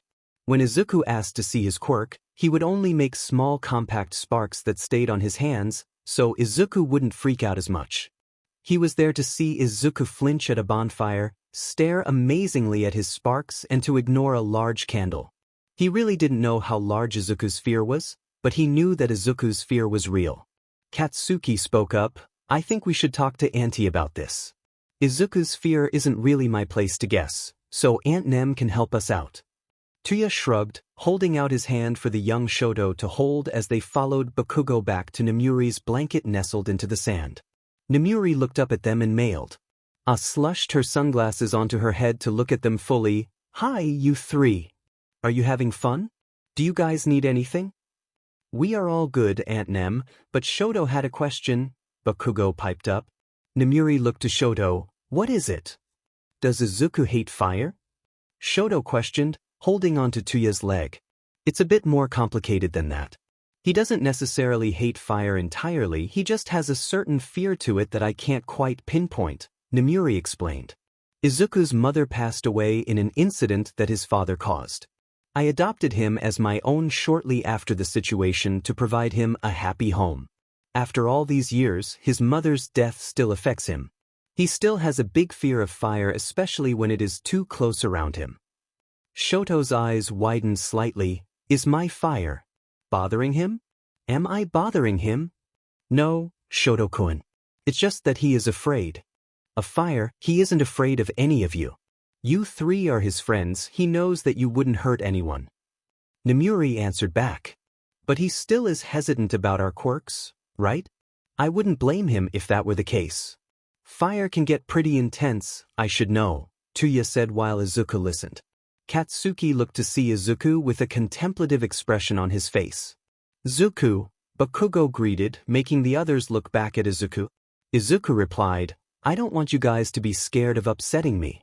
I might be afraid of fire, but I'm not scared of any of you. And I don't want you to be scared to use your quirk around me either. Izuku, it's okay. If you are uncomfortable, you can just tell us and stuff. We just won't use our quirks around you that much if you are scared of it, Tuya suggested. That's just it. Izuku took a deep breath. I don't want to be scared of it anymore. I want to be a hero. I want to save others. How can I do that if I'm afraid of rushing into a fire to help someone? Nemuri asked with a head tilt. What are you trying to propose here? Let's make me not scared anymore. I'm not scared as I was back then, but I'm still afraid of fire hurting anyone. Maybe you guys can help me become better at controlling my fear of it? Maybe we could find a way for me to no longer be afraid of it. Izuku explained his plan. Miku came up from behind him, allowing him to pet her fluffy ears in comfort. They heard a yawn from a few feet away. The four of them turned around to see a tired Aizawa that was now awake. That sounds like a good idea. I'll help you guys through it if you need it, he offered, putting a hand on his sandy mermaid tail hip. Tuya couldn't help it and started laughing so hard that he kneeled down to the sand to curl up. Shoto grinned before crawling onto his brother to try to calm him down from his loud laughter fit. Hizashi joins them in the laughter that was cut off quickly from his loud volume that was cancelled from Aizawa's red glare. Eventually, everyone started to laugh in response. Mitsuki and Masaru looked back to see their son getting tackled into a hug by Izuku as everything went down. Natsuo was too busy drying his hair to notice why anyone was laughing, but the image of seeing Aizawa looking sassy with a sand mermaid tail was enough to set him off into laughter. Tensei scooped up Tenya at hearing the laughter to join in the fun while Momo giggled with Hitoshi laying next to her. With a plan in their heads, Midnight took it into her own hands to start off with getting Izuku therapy. She mentally kicked herself for not doing it sooner since he might have been struggling with his feelings for so much longer and she didn't even know. She took him to a trusted therapist for him to talk about his fear. She waited for them for about an hour or two before they came back out from the room. The therapist took her into the room to talk about what she could do to help him out with his fear. The therapist told her that she should try fire exposure therapy to get him used to it. If he shows no improvement, then she should come back and see if there is a need of another treatment. She nodded her head at the information, taking any pamphlet that the therapist gave her.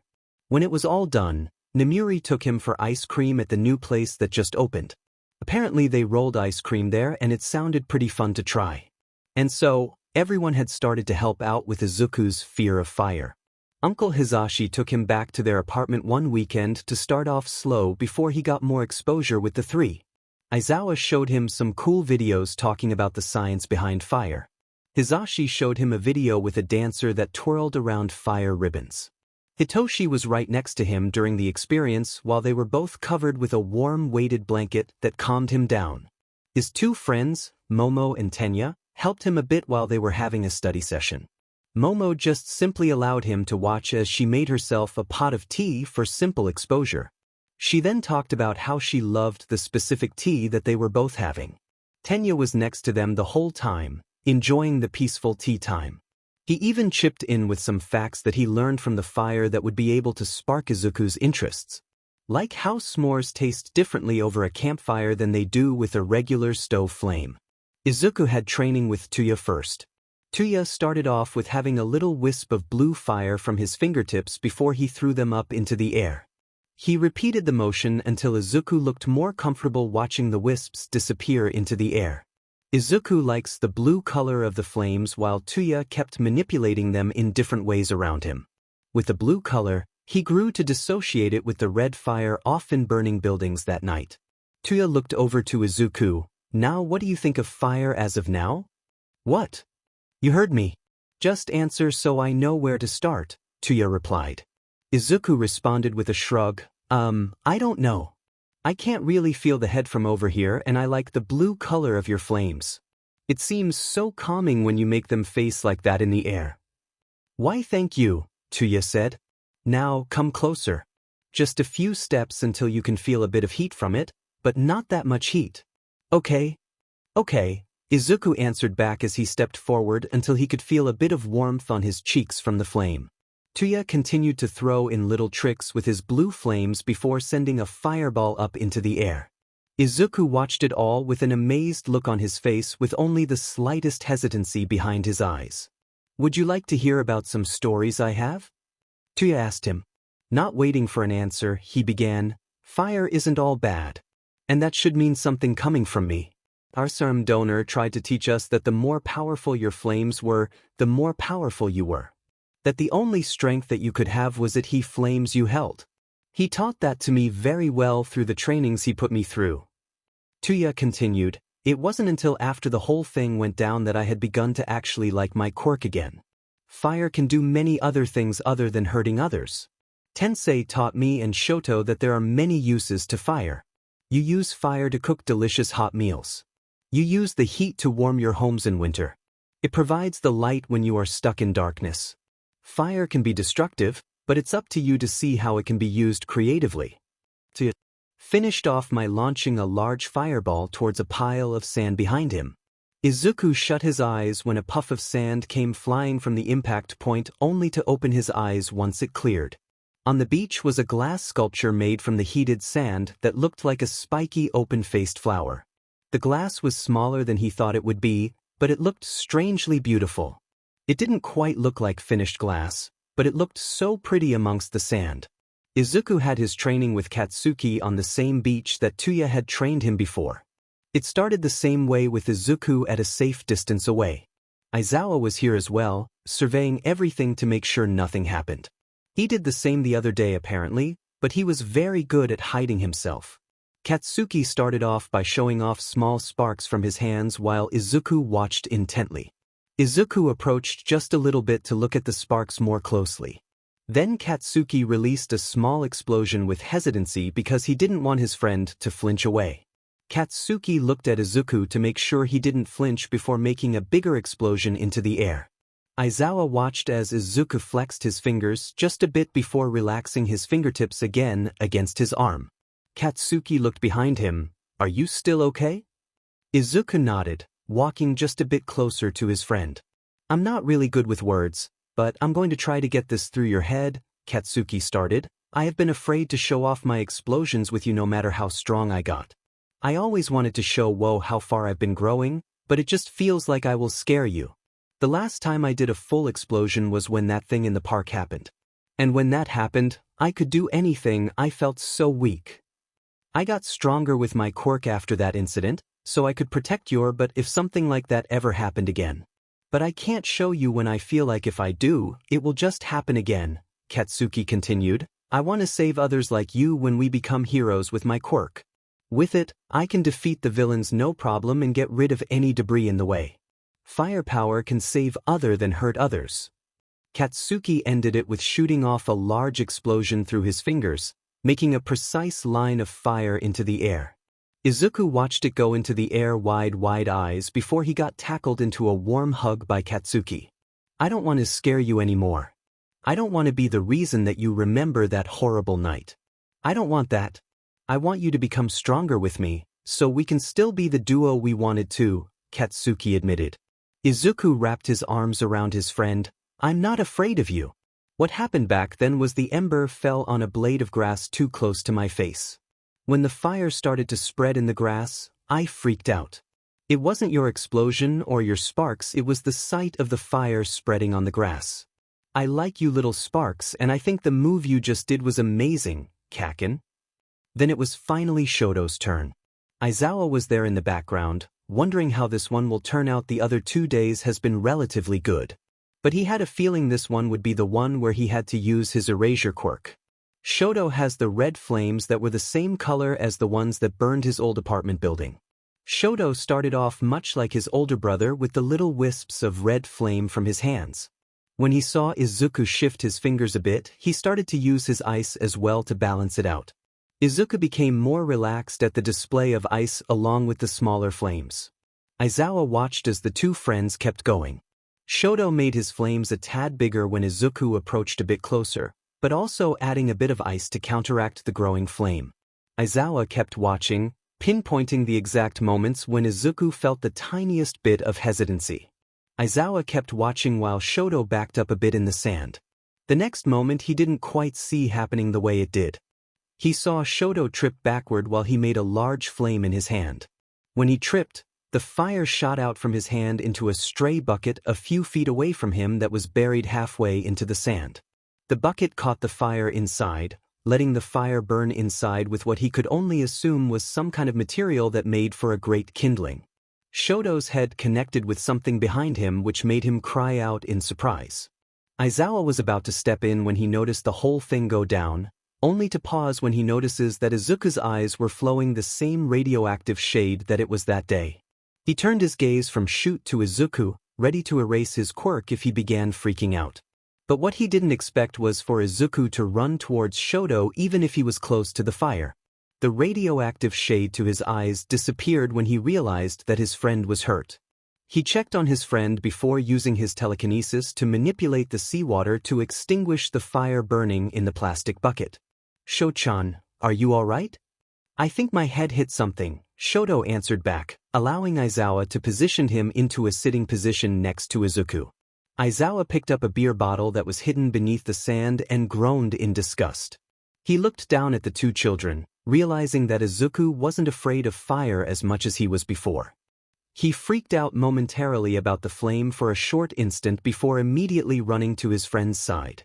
He grinned down at them, rubbing his hand through Izuku's curls affectionately before going off to throw the glass bottle away into the trash. And with all of the exposure therapy, Izuku was beginning to feel more comfortable around a fire. Nemuri watched as he twirled a little string of fire from a candle using his telekinesis. Nemuri looked back to the shrine that she had finished to honor Inko. She peeked into the room she placed it in, watching the red of the incense burnt in her memory. She smiled at the photo that Mitsuki had copied for her that showed off Inko alone and another one with her and Izuku.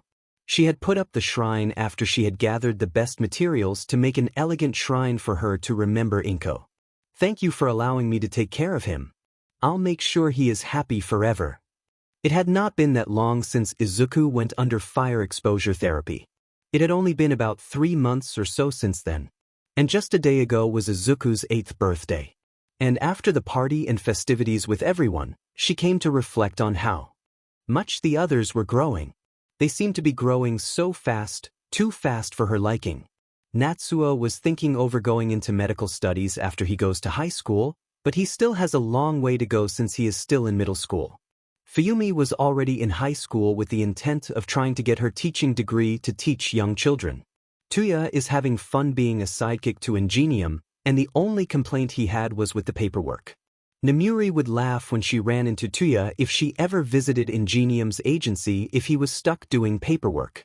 She lost count of how many times that she has seen his head slumped against the desk. Tensei informed her that Tenya had recently asked for him to guide him through training or at least give him some tips on how to start. And now she was sitting in her couch late at night, wondering about what to do if Izuku came to her about the topic of training. "Mom." Namuri looked up from the television to spot Izuku's head peeking out from the hallway. "Yes? Does Miku want to go for a walk?" Izuku shook his head. He came out into view to approach his mother. "No, she is taking a nap right now. But, I wanted to ask you something." "Sure. What is it?" Namuri asked, leaning against the armrest of the couch. "Can I start training? I'm already working on my quirk step by step, but I want to do more things. I want to learn how to fight," Izuku responded. "Are you absolutely sure? Are you ready for it?" she asked, resting her chin in her hand. Izuku nodded quickly. "Yes. I thought hard about it. I want to do this." "All right," Namuri said, straightening up. "Then I will support you and help you along the way. Do you have any plan of what you want to do first? Stamina? Flexibility? Fighting skill?" Izuku looked down at his hands. "I was thinking starting off slow in almost everything." "Gotcha," Namuri said as Izuku came to sit next to her. Once he plopped down, she opened a notebook app on her phone. "Considering your age, I don't want to do anything too harsh this early. For right now, let's focus on increasing your flexibility. Maybe some training in yoga will help with your flexibility and train your mind. Meditation will help train your attention and awareness. And you can always start doing gymnastics to combine strength and flexibility. This would be a good safe start to your training, and we could move on to more stamina training afterwards." Izuku nodded his head as Kayama continued to look up places on her phone to start his training. The night ended with her finding 3 places for Izuku to begin his training. And his friends were invited as well.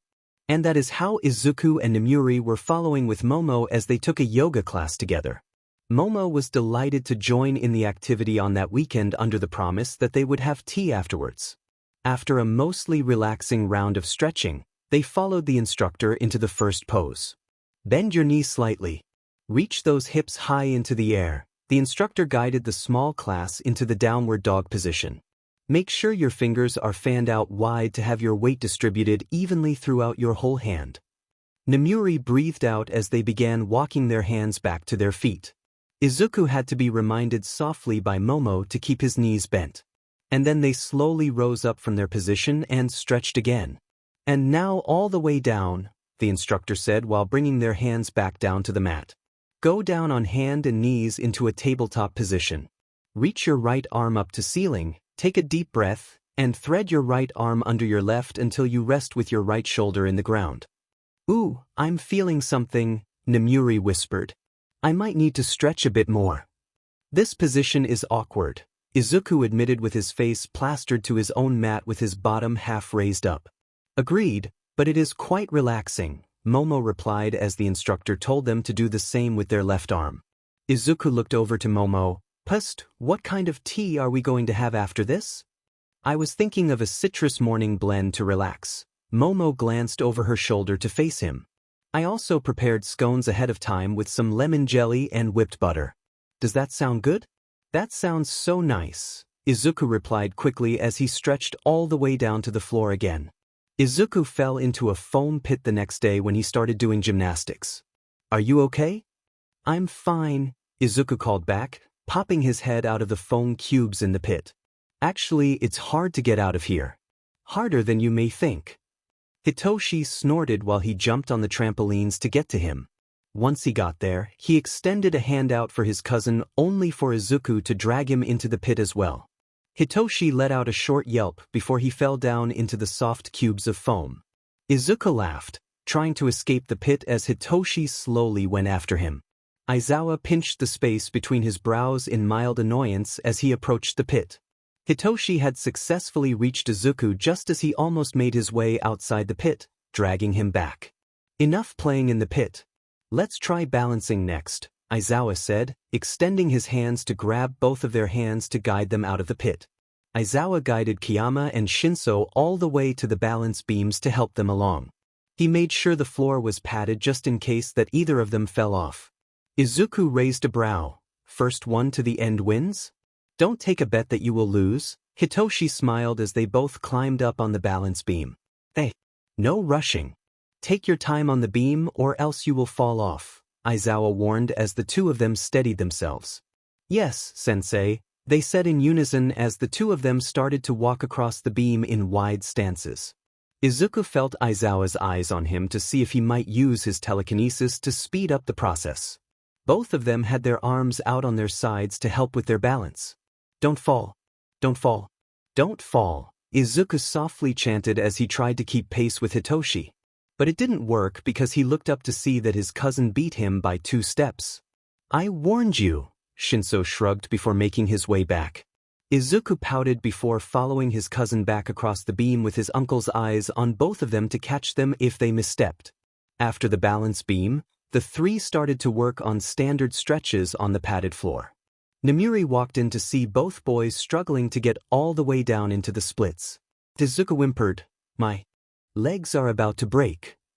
Oh, it hurts, Hitoshi mumbled, keeping his hands on the ground to stop himself from slipping down further onto the ground. Aizawa looked back at them with both of his legs fully down onto the floor with an unimpressed look in his eyes. Don't push yourself too much yet. We still have a lot planned. We haven't even gotten to the hard stuff yet. Namuri stifled her laugh as the two turned back in mild fear and shock to Aizawa. And following the gymnastics training was the meditation lesson. Todoroki and Bakugo wanted to join. Well, it went more like that. Todoroki wanted to try it and Mitsuki thought it was a great idea for Katsuki to join. The simple meditation training plan turned into an overnight stay with the three at Izuku's home. So now, Izuku and Todoroki were trying to relax with Bakugo, which went about as well as Izuku expected it to. This is stupid, Bakugo grumbled, opening his eyes. How is this supposed to help? It helps you focus and be more aware of your surroundings, Todoroki explained calmly, not opening his eyes. Izuku peeks open his eyes to whisper back to his friend, this way we can hear all the sounds around us since there is nothing distracting us from it. We can focus on the small sounds like the birds or the wind. Bakugo stared back at him. Izuku, we are inside your apartment. Then you might hear the sounds of the air vents. It works anywhere.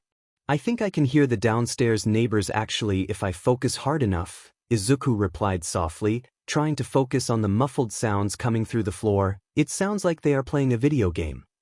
Todoroki hummed, sounds like a racing game. I can hear one of them crash into something. How exactly is this supposed to help me be calm? I can't really focus or anything. Just give it time, Kaken. Plus, if you don't think this helps, maybe you can go back to taking those drum lessons? Izuku bumped his shoulder. Bakugo relaxed back into his position. I'll talk to my old hag about it. The race ended, Todoroki announced before they heard something crash from downstairs. Todoroki hummed again as they all started to hear muffled voices coming from below. Todoroki opened his mismatched eyes to announce, and looks like someone has game rage. After that, Izuku managed to convince Bakugo to try again so he can be the best as it. And that's how Namuri found 3 nearly silent boys with their eyes closed and their legs crossed in a small circle on the floor of her son's room. Sorry to break concentration, but do you 3 want something to eat? I was about to order in, Namuri offered, pushing her glasses up her nose. I would like some cold soba. Shoto opened his eyes momentarily before relaxing back. Bakugo turned his head back to her. Anything spicy works for me. Izuku opened his eyes and faced his mom. I can eat anything. Namuri nodded, typing on her phone. Got it. I'll order from that noodle place that delivers. So cold soba, spicy curry, and I'll get 2 orders of pork ramen. Go back to your thing and I'll call you 3 out when dinner gets here. Thanks, Mom, Izuku remarked, followed by 2 calls of Todoroki and Bakugo saying their thanks before they all relaxed back into a calm state.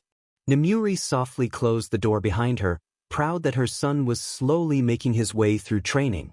She knew that he seemed to be growing up so fast, but she hoped that he wouldn't grow up too fast. But for now, she didn't want to worry about her little prince growing up. Right now, she was typing in the number of the noodle restaurant.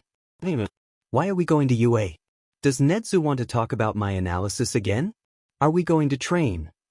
Namuri shook her head. No, not today. I am going to talk to the principal about a new job opening that I was interested in taking. There is a teaching spot open, so I was going to meet with him to discuss it. You're going to work at UA? Izuku asked as the two entered the front doors of the school. If the meeting goes well, I will be roaming these halls of UA as a new teacher. I heard it either had some to do with history or art, Namuri said as she walked with him down the familiar walls of UA. And while the meeting goes on, I want you to go to Recovery Girl's office for her to watch over you. Izuku nods back at her. Okay, got it. Ooh, maybe I can ask for some candy since she always has some to spare, Izuku thought to himself as he rushed in the direction of Recovery Girl's office. Izuku practically skipped down the hall towards the nurse's office. Once he arrived, he rested his hands on the door to push it open. Tashinori, this is getting ridiculous. You are way too reckless, especially after facing you-know-who not too long ago. You have to rest. Izuku stiffens up when he hears the familiar voice of Recovery Girl coming from outside her office doors, which are closed. He stands outside the door, careful not to make a sound because he doesn't want to intrude on the conversation. But from the can see through the window, it looked like the number one hero was talking to the nurse from the familiar booming voice that sounded more quiet. That's what Sir Night Eye said to me. He advised that I should retire. But I can't just leave because the people of Japan need me, All Might said before coughing into his fist. If they are still waiting for All Might, then I have to be the one there for them as their symbol of peace. Honestly, I somewhat agree with him. I don't think you have to retire if you truly don't want to. But you must at least take a break to heal properly and take better care of yourself. If you won't allow yourself to take a break, it will just make you suffer longer than needed, Recovery Girl scolded. Izuku can almost see the concerned look on her wrinkly face. Your injury has already greatly impacted your life. Don't let it get even worse by you acting recklessly. But I can't rest when there is more villain that is out there. Bad people who are going to hurt the innocent when I am not around, All Might sighed. Night Eye said he wouldn't support me as my sidekick any longer since I won't retire. All because of the future he saw with his quirk. But I have to keep protecting the people as long as I can. I want to be able to save them. I need them to know that All Might is still there for them. The door accidentally creaks open as Izuku stumbles into the entryway. Tashinori coughs up blood, which causes him to freak out about him. Izuku waves his hands wildly. Are you okay, All Might? I'm fine. And who might you be, young man? I'm Kiyama Izuku. My mom sent me here while she talks with Principal Nedzu, Izuku answered.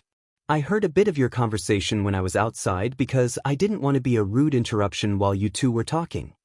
Oh, that is perfectly fine since All Might will be staying in this office for a bit longer to rest. All Might stiffened at her strict gaze. Did he push himself as Uncle Zashi and Uncle Zawadu? Izuku asked Recovery Girl. The pro-hero nurse nodded back at him. Yes, and even worse. But he can't get it through his stubborn head that he needs to take a rest once in a while, especially now. All Might, did you get hurt? Was it Toxic Chainsaw? Wait, why aren't you resting? Izuku started to ramble, accidentally causing the houseplant behind him to float upwards. He immediately noticed and gently placed it back on the ground. Oops, sorry. I'm still working on that. The pro-hero waved off the young boy's worries. Yes, but it is nothing to worry about. I'll get better soon in no time so I can get back to the streets and dash. All Might, can you answer a question for me? All Might questioned back at the young boy. Yes. What might it be that you wish to ask me? An autograph. Are you human? Izuku asked. Yes. So you admit you are human. So you aren't some heavenly god who can't just regenerate or heal yourself back in no time. So you aren't some immortal being that can go eons without dying at all, Izuku calmly replied. All Might look around. What is this leading to? Well, I don't like to see people push themselves too hard. I saw it with my mom when she came back from a harsh fight with a severe case of quirk exhaustion. My uncle lost his voice for an entire week because he kept pushing himself during a patrol. I see it dozens of times in hero fights on the news and online. And I hate to watch someone suffer because they don't think that they can take a break. Izuku paused while All Might started to look a bit guilty. All Might, you might be the symbol of peace. But you are still a human being that needs to take care of yourself. There are other heroes out there that will support the public when you are resting and heroes that will support you when you come back onto the field. For now, just take a break. All Might grinned. Thank you for your kind words, young man. And I'll make sure he continued to rest. You might want to get ready. I think that Nezu is done talking with Midnight already, Recovery Girl said. Midnight? Recovery Girl toddled her head. Didn't you know? Midnight is his mother. All Might smiled. Oh my goodness. I almost forgot, but now I remember because of that interview all those years ago. The three continued to talk for a little bit longer until Midnight stopped by to pick up her son. Izuku didn't leave without an autograph from All Might. All Might also say something to Midnight about how she has raised such a kind boy. After the interview, Nemuri took Izuku with her to the zoo to meet up with his uncle and his cousin. She waved happily when she saw her longtime friends, which were accompanied by Izuku's excited scream at seeing them. Uncle Zashi! Uncle Zawa! Hito-chan! Izuku cried out, almost dragging Nemuri by their joined hands to run to them. After deeming it safe, she let go for Izuku to run into the long-awaiting arms of Hizashi. Hizashi picked Izuku up off the ground to swing him around once before setting him back down on the ground. Izuku laughed before latching onto his other uncle who returned his embrace. Little listener, how have you been? I heard you protected your mom when she went to talk to Nezu today? Yeah. And I met All Might. Izuku replied before attacking Hitoshi into a softer hug. Wow, Hitoshi commented while he patted Izuku's back. He pushed his cousin back a small bit to look at his face to get more details from him. What happened? Why was he there? Hizashi asked, confused as to why the number one hero was at UA. He was meeting with Recovery Girl to talk about something, Nemuri said before leaning in to whisper. I think Izuku melted his defenses a little bit. Let me guess. Like any other reckless hero, he was pushing himself too much, and then Izuku helped him out, Aizawa stated without any hesitance in his tone. When Nemuri nodded, he sighed. Of course. That makes sense, Hitoshi responded with a nod. Nemuri tilted her head towards the awaiting ticket center at the front. Shouldn't we start heading in? Yeah. Man, it's been a while since we've come here. And now we are all here together bonding. Hizashi exclaimed, ruffling Hitoshi and Izuku's hair. Yeah, I wanted to see the insectarium, but then I remember that Papa is a scaredy cat around bugs, Hitoshi commented to his cousin. Hizashi pouted, I'm not a scaredy cat. I have faced against some of the worst villains out there. And yet, as soon as you saw a cockroach, you are running for the hills while I'm the one who was to get rid of it, Aizawa said back to him while Nemuri nodded. Shoyuta, they are terrifying. Bugs are terrifying. Have you seen their little itty-bitty faces with their fangs? They could kill me with one bite or sting. They could kill you. Hizashi argued loudly. This is a rational fear. Aizawa sighed. Oi Hizashi, let's just get in here fast before even more people decide that today is the perfect day to visit the zoo. I don't want to be surrounded by so many screaming children. But thankfully, the loud children around them didn't bother Aizawa as much as it would seem since there weren't many children around the time. Most of them were already heading home when they went inside. The group decided to just do a loop around the zoo to visit all of the exhibits. When they went to the reptile section, Hitoshi had a long staring contest with a snake until Hitoshi finally blinked to relieve his eyes.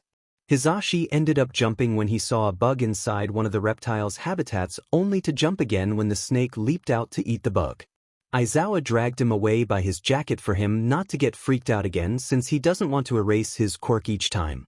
The bird exhibit was easily Aizawa's least favorite and Hizashi's most favorite out of everything. Izuku started to laugh when the birds started to mock the same sounds that Hizashi was making.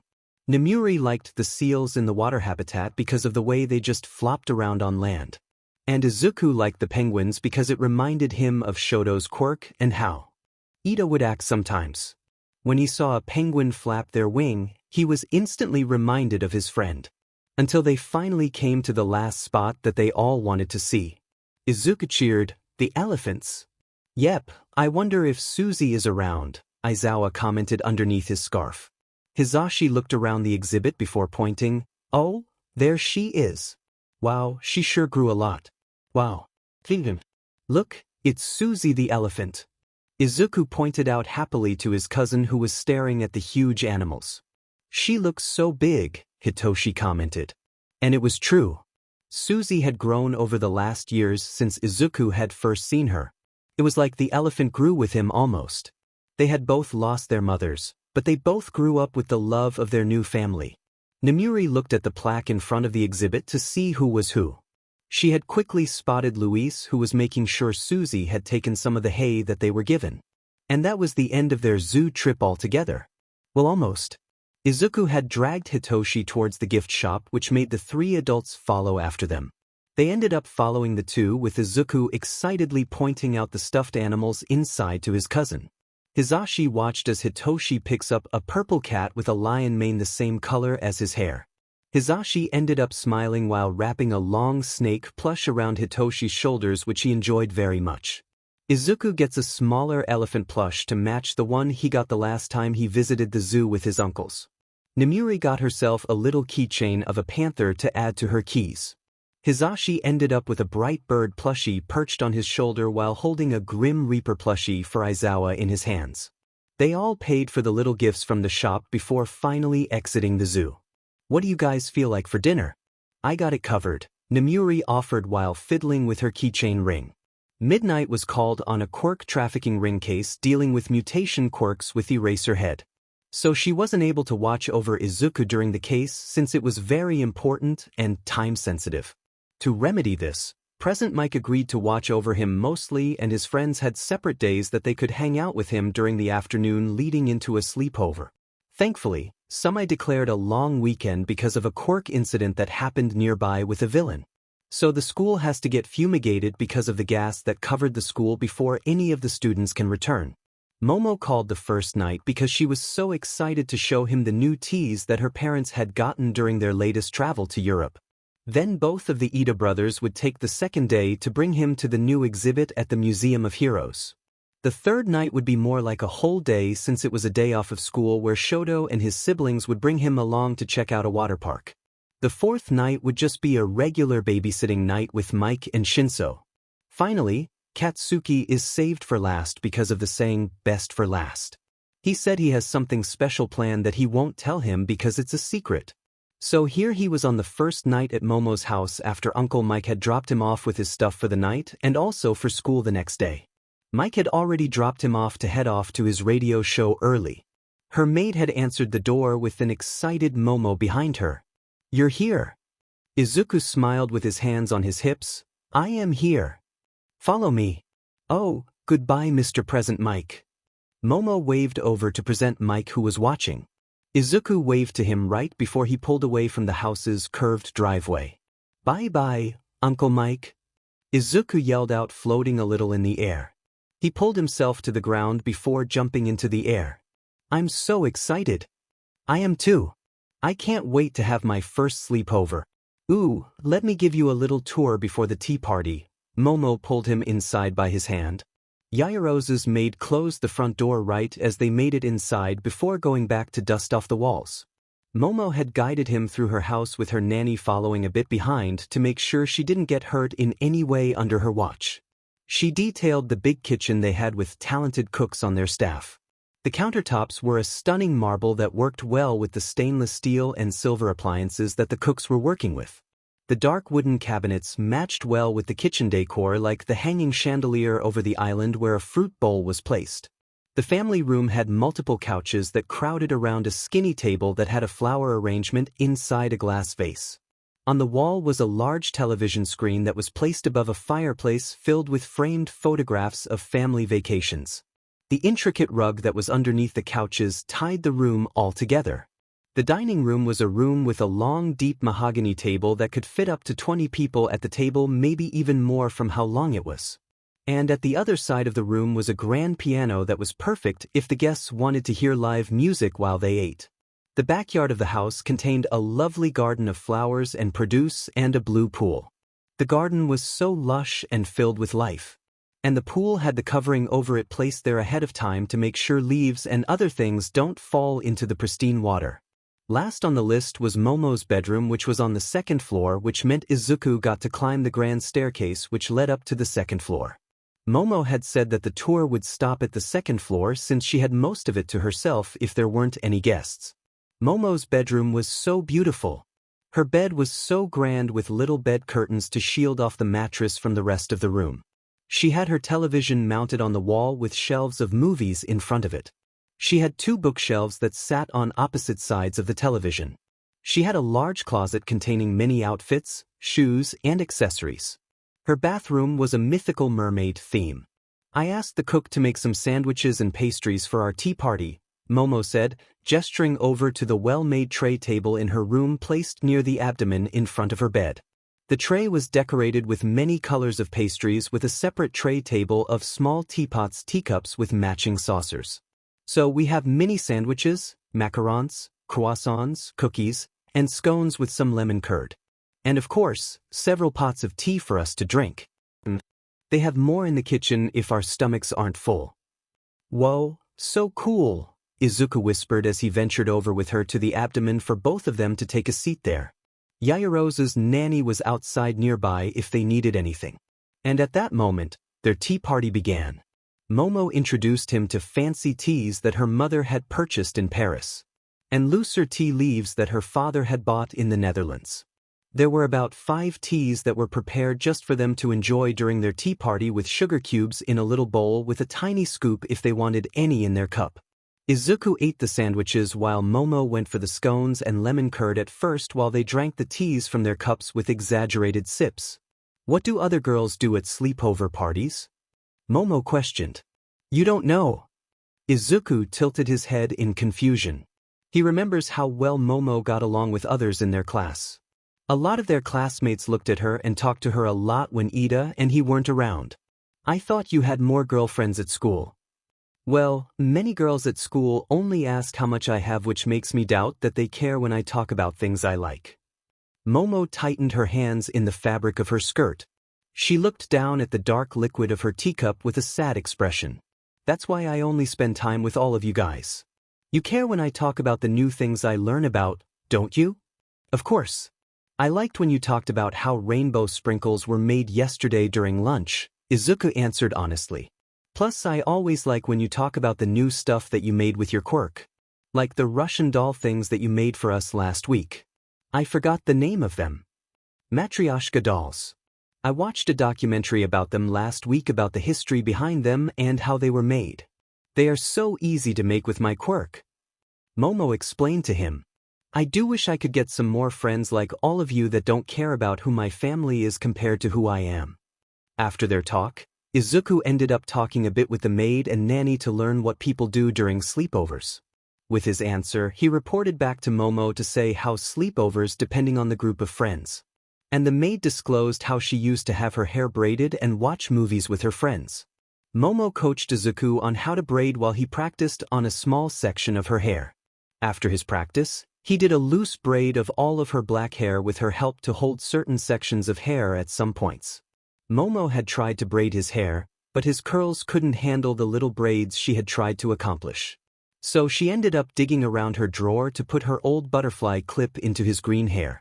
The nanny ended up putting on one of Momo's favorite movies on the television screens in her room. They continued to eat from the tray tables filled with food and tea while they watched. Together, they both watched as the princess had invited other princesses to a massive sleepover party where they all slid down a huge slide with mattresses. Izuku hummed, "Hey, don't you have a big staircase?" "Yeah," Momo replied quickly without thinking. Izuku studied the screen for a few more moments. Do you think it is wide enough to fit the mattress in your guest room? Oh, not the one in the guest room specifically. Momo looked back at the staircase in question.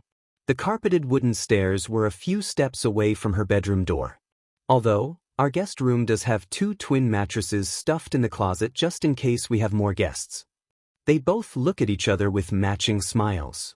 Momo's dark eyes glittering at the thought of reenacting the scene and pure excitement. Somehow the night transformed into making Momo's grand staircase into a slide for the mattresses. The nanny had made the slide stable because of Momo's help in making thin sheet metal. It took a bit of help from the staff to make a fully functioning slide that was safe to use on the stairs. Don't worry, Miss Merriwell. We have helmets on and I made them extra protective, Momo replied, knocking her hand onto the hard exterior of the helmet that her maid had made them wear. And matching pads for our elbows and knees. We'll be okay. The maid nods serenely before slowly pushing the two on the mattress. Both of them squeal as they slide down the staircase with two workers at the bottom to make sure they don't end up tumbling. Safe to say, both of them weren't hurt at all. Both of them laughed when they made it to the bottom and continued to use the slide over and over again. Izuku and Momo had even convinced some of the staff to slide down the slide as well, which was fun to watch. The maid brought down a pillow with her to use as a cushion, just in case. But their night had finished early when Momo had yawned, which made Izuku yawn as well. The nanny guided them both upstairs back to Momo's grand bedroom. Izuku changed in the bathroom while Momo changed into her pajamas in her room. After everything was cleaned up, they both brushed their teeth and washed their faces to get ready for bed. And with the night stars shining down through Momo's window, they both wished good night to each other before falling asleep shortly after. It was the second day of their break and Tensei had picked him up from Momo's house to drive both him and Tenya to the Pro Hero Museum. Tenya had been telling him all week about a new exhibit that the museum had opened that featured international heroes. Tensei drove in his trusted car with both boys in the back seat. Izuku looked out the window to see the buildings passing by. He turned back around to see his friend swinging his feet while retelling what happened the other day on Tensei's patrol. Tensei added in some information through Tenya's story while he drove down the street. Sooner than later, they all arrived at the Hero Museum. Tensei took a long time trying to figure out where to park his car. Once he did, both boys were bouncing in their feet to get in there to see what it looked like inside. Both of them had never been to the museum before and they were excited to see everything including the brand new exhibit. Tensei led the way with both boys close behind him, clutching onto his shirt sleeves as they entered the museum. They had to wait in a line to pay for their tickets to get inside, but once they did, the first exhibit they walked into was highlighting the current pro heroes in Japan. It was the first thing that anyone could see when they walked into the Museum of Heroes. It was a huge ballroom-like room with tall walls and high ceiling. Each inch of it was covered in memories of current pro heroes from debut days to the biggest moment of their career so far. The centerpiece of the entire room was an All Might bronze statue which depicted the symbol of peace in his Bronze Age costume. Wow. Look, it's All Might. Izuku gestured happily up at the stage with bright green eyes filled with admiration. His eyes widened. How many other heroes have statues? I'm pretty sure that All Might is the only one with a legit statue here. Pro heroes mostly have replicas of their debut hero costume in cases or framed pictures of events they participated in, Tensei explained, putting a hand to his chin and rubbing it in thought. He could feel a bit of stubble growing there. He continued in a more softer tone. I think they might have the first prototype of my Ingenium helmet here somewhere. The next exhibit after the biggest one was to commemorate the heroes who give back the most and to spotlight the charities that they donate to the most. Most heroes that were in the exhibit with picture frames specialized in more rescue than combat.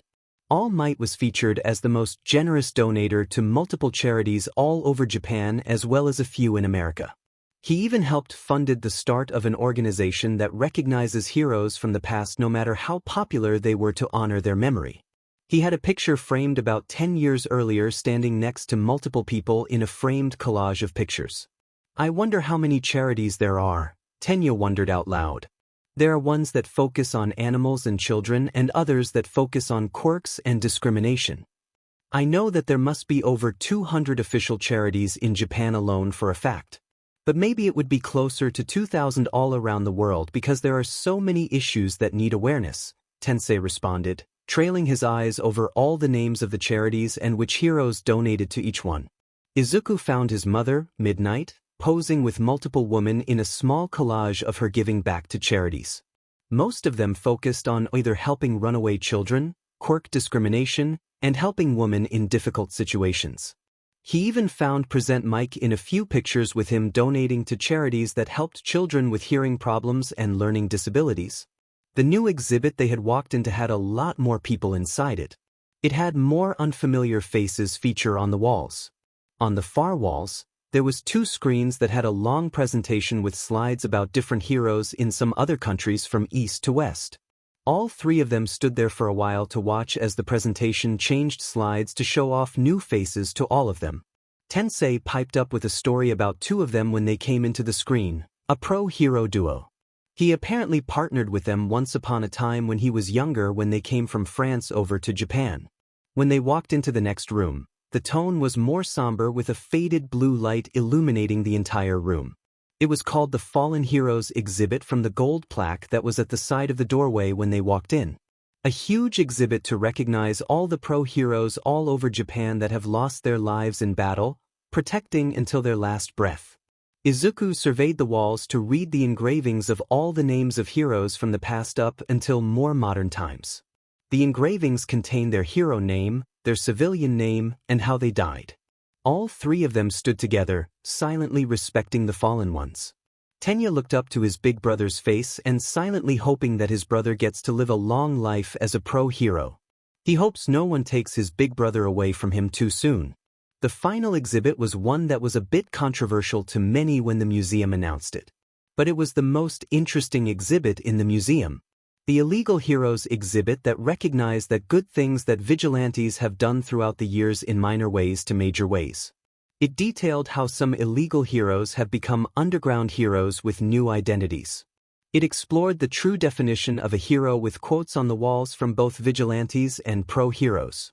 The exhibit highlighted the morals and ideals of each vigilante that graced their wall with a shadowed version of their costume, hiding their faces. The pictures on the wall had painted them in silhouettes with their vigilante costume being the only color added to the well-done paintings. Tensei hummed, recognizing one that was wearing an all-might hoodie. Aizawa and I actually became worked with some vigilantes back when both of you were younger. Whoa! Izuku's eyes widened as Tensei looked back at the pictures with a reminiscing smile. Ida looked confused at his brother with a hint of betrayal. Brother, why have you not shared these stories? I can tell you both a few stories after we get out of here. Those were some wild times even if it was only a few years back, Tensei answered truthfully, scratching at the back of his neck.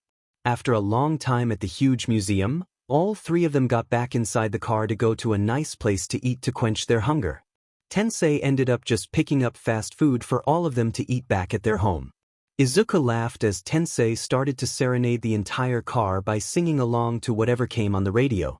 After Tenya and Tensei spent the day with him, the 4 fire and ice siblings wanted to have their turn since Shoto wanted to spend the entire day with his friend just like their other friends. So Ida's parents helped Fuyumi set up a getaway to a water park since it was a sunny day and they wanted to enjoy it. Under the guidance of the 2 older siblings, the 3 younger boys were ready to go and have fun with the water. Before they even got out of the car, Fuyumi warned Shoto and Natsuo to try not to use their ice quirks accidentally in the water. The 2 boys promised while Tuya looked mischievous in the front seat, something that Izuku noticed in the side mirror from the back seat. Natsuo ran off once they got inside straight towards the lazy river that looped around the park. Tuya goes after him to watch over him, leaving Fuyumi with the more well-behaved friends. Shoto and Izuku protect her from any catcallers or people trying to flirt by pulling her away quickly from any man that tries to talk with her. The 3 of them waited in line patiently for one of the water slides. Fuyumi sat on one side to balance both the boys' weight on the other side in the raft before the worker pushed them through the opening of the slide. Whoa! Izuku shouted as they ventured into the dark tunnel of the slide. Shoto got momentarily scared when he couldn't see anything. He clutched onto the side of the raft and ended up accidentally icing the side, creeping onto the bottom of the raft. Fuyumi noticed how the raft went from a decently normal pace to quite a fast one as it started to slide through the tunnels faster than before. Why are we going so fast? Oops, Shoto commented as the raft continued on its path into a large bowl with a hole in the middle that the raft was circling towards fast. Sorry. Izuku laughed with a bright smile as the 3 of them circled around the exit quickly while Fuyumi held onto the raft's straps tightly. Once they pass through the hole, they end up going down a long water slide that splashes them right into the pool below. Shoto took the chance to warm up the ice before the workers could see. Izuku smiled at him while Fuyumi checked them both to make sure they didn't scrap their knees off the bottom of the pool or sides of the tunnel or anything like that. Next time, I'll ask if the tunnel gets super dark before we ride. And if you get scared, just grab onto me or Izuku if you can reach us instead of the outside of the raft, Fuyumi said as she guided both of the boys out of the pool. Izuku blocked her back and stared hard at the older teenage boy who was trying to peek at her bottoms. Natsuo was just floating down the lazy river in his inflatable tube with his face towards the sun. He raised his hand to shield his eyes from the bright rays and looked over to find his older brother laid on his stomach in a tube. He turned back around when he heard giggling to see a few girls around his age waving to him from their own tubes. He started to wave back with a smile when Tuya crept up on his tube, turning the attention towards him. He grimaced, noticing multiple teenagers, girls and boys, feasting their eyes on his brother in all his scarred and bad boy looks. The dark pinkish skin from past training that Recovery Girl helped heal before they turned into more serious burns. The piercings in his ears and his black hair attracted more attention to his stunning blue eyes. Natsuo crosses his arms while the group of teens floated away while Tuya paddled up closer to him. He turned towards his older brother to find out what he was doing when Tuya dunked him in the water by swiping the tube from underneath him. Tuya! Natsuo whined when he came back up to the surface while his older brother snickered to himself as he floated right past him. He quickly swam up to him, dragging his inflatable behind him with a determined look across his face. He saw Tuya trying to swim up and flirt with a lady that wore a very complicated-looking swimsuit with a bunch of lines of fabric crossing over her torso. Natsuo ruins it for Tuya by swimming up close to his brother and asking loudly about the lady's swimsuit and her tan lines. The lady floated past without answering any of the questions that Natsuo threw at her while Tuya turned to look at his brother and rolled his eyes at him. Har har. Real funny, Tuya retorted as Natsuo grinned brightly at him. Tuya fixed him with a deadpan look before splashing him right across the face with the chlorine water. Natsuo coughed when some of it got into his mouth. But at Tuya's victorious smirk, Natsuo went full attack mode by using both of his arms to scoop water with his hands to make big splashes at him. Tuya snorted as he started launching the water at him in even bigger waves at him as the lazy river floated them down with the gentle stream. Fuyumi was enjoying an iced lemonade in a relaxing chair as Natsuo and Tuya walked up with towels around their shoulders. Hey, where are the other two? Fuyumi gestured in front of them. They both turned their heads to see where Fuyumi was looking to see both of their little brothers in the very shallow waters of the wave pool that barely had any big waves coming towards them. They were both sitting down on the pool bottom, allowing the water to wash over their legs. Shoto and Izuku looked over their shoulders to wave at them happily. I sat down with my drink about 5 minutes ago because I just had to take a break from the depths of the pool. The waves got too high to jump and there were too many people. It felt like a sardine can, Fuyumi explained, only pausing to take a sip of her frozen lemonade. She tilted the cup to allow Natsuo to take the cherry off the top and pop it into his mouth. So I got some snacks for all of us to eat. And now I'm just watching over them from this chair. How long ago were the snacks? About 30 minutes ago, Fuyumi pushed her hair out of her eyes. How was the lazy river? Very relaxing, Tuya commented as he gestured with his head towards his younger brother next to him. I think Natsuo almost fell asleep like twice. I wasn't sleeping. Natsuo protested strongly with furrowed eyebrows. Tuya shrugged, knocking his shoulder into Natsuo's. And if he was, I woke him up with water straight to his face. I was just resting my eyes, Natsuo retorted. Fuyumi smiled gently before Tuya asked for the water-protected wallet that Fuyumi had around her neck for them to get something to eat as well. She gladly handed it over to her brothers. She glanced over to watch her brothers stand in line for a solid 10 minutes before they both came back with snacks of their own. Tuya got a frozen limeade while Natsuo settled for a soda with spicy flavored chips. Tuya clicked his cup against hers as the 3 older siblings relaxed back into the water park chairs to watch the 2 friends playing in the water. After everyone had finished with their snacks, they all tried the wave pool again away from most of the swimming crowd where the waves started. They were all just having fun in the middle of the wave pool before Tuya brought their attention to a tall slide behind them. I heard from some people on the lazy river that up to like 8 people can go in the raft and just go super fast all the way to the bottom. Oh dear. How high is it? I can tell from the stairs that it is a long way up, Natsuo pointed out, which made Fuyumi look closely to see just how many flights of stairs that they would have to climb. I don't know, Fuyumi began before Tuya held his hand up. Tuya's head turned around to face Shoto and Izuku. Hey, you think you two can walk all the way up those steps? Why? Shoto asked. Those stairs lead to a ride that all of us can ride at the same time, Tuya answered. Izuku looked up and down at the tall slide before nodding to himself. I can make it. Shoto glanced at Izuku and back at his siblings. He gave a short nod at Tuya, which made Tuya look smug when he turned back to Fuyumi. And just like that, the 5 of them were getting out of the wave pool and walking all the way to the tallest slide in the water park. The stairs were the only obstacle standing in their way since it was taking forever to climb them. It took them forever to finally get to the top where the workers were placing small families into the large circular raft and sending them down the water slide. When it was their turn, Shoto and Izuku were situated first while Tuya sat opposite them. Fuyumi and Natsuo sat facing each other on opposite ends to keep the balance. With a short countdown, the workers pushed the raft, which caused the raft slide effortlessly down.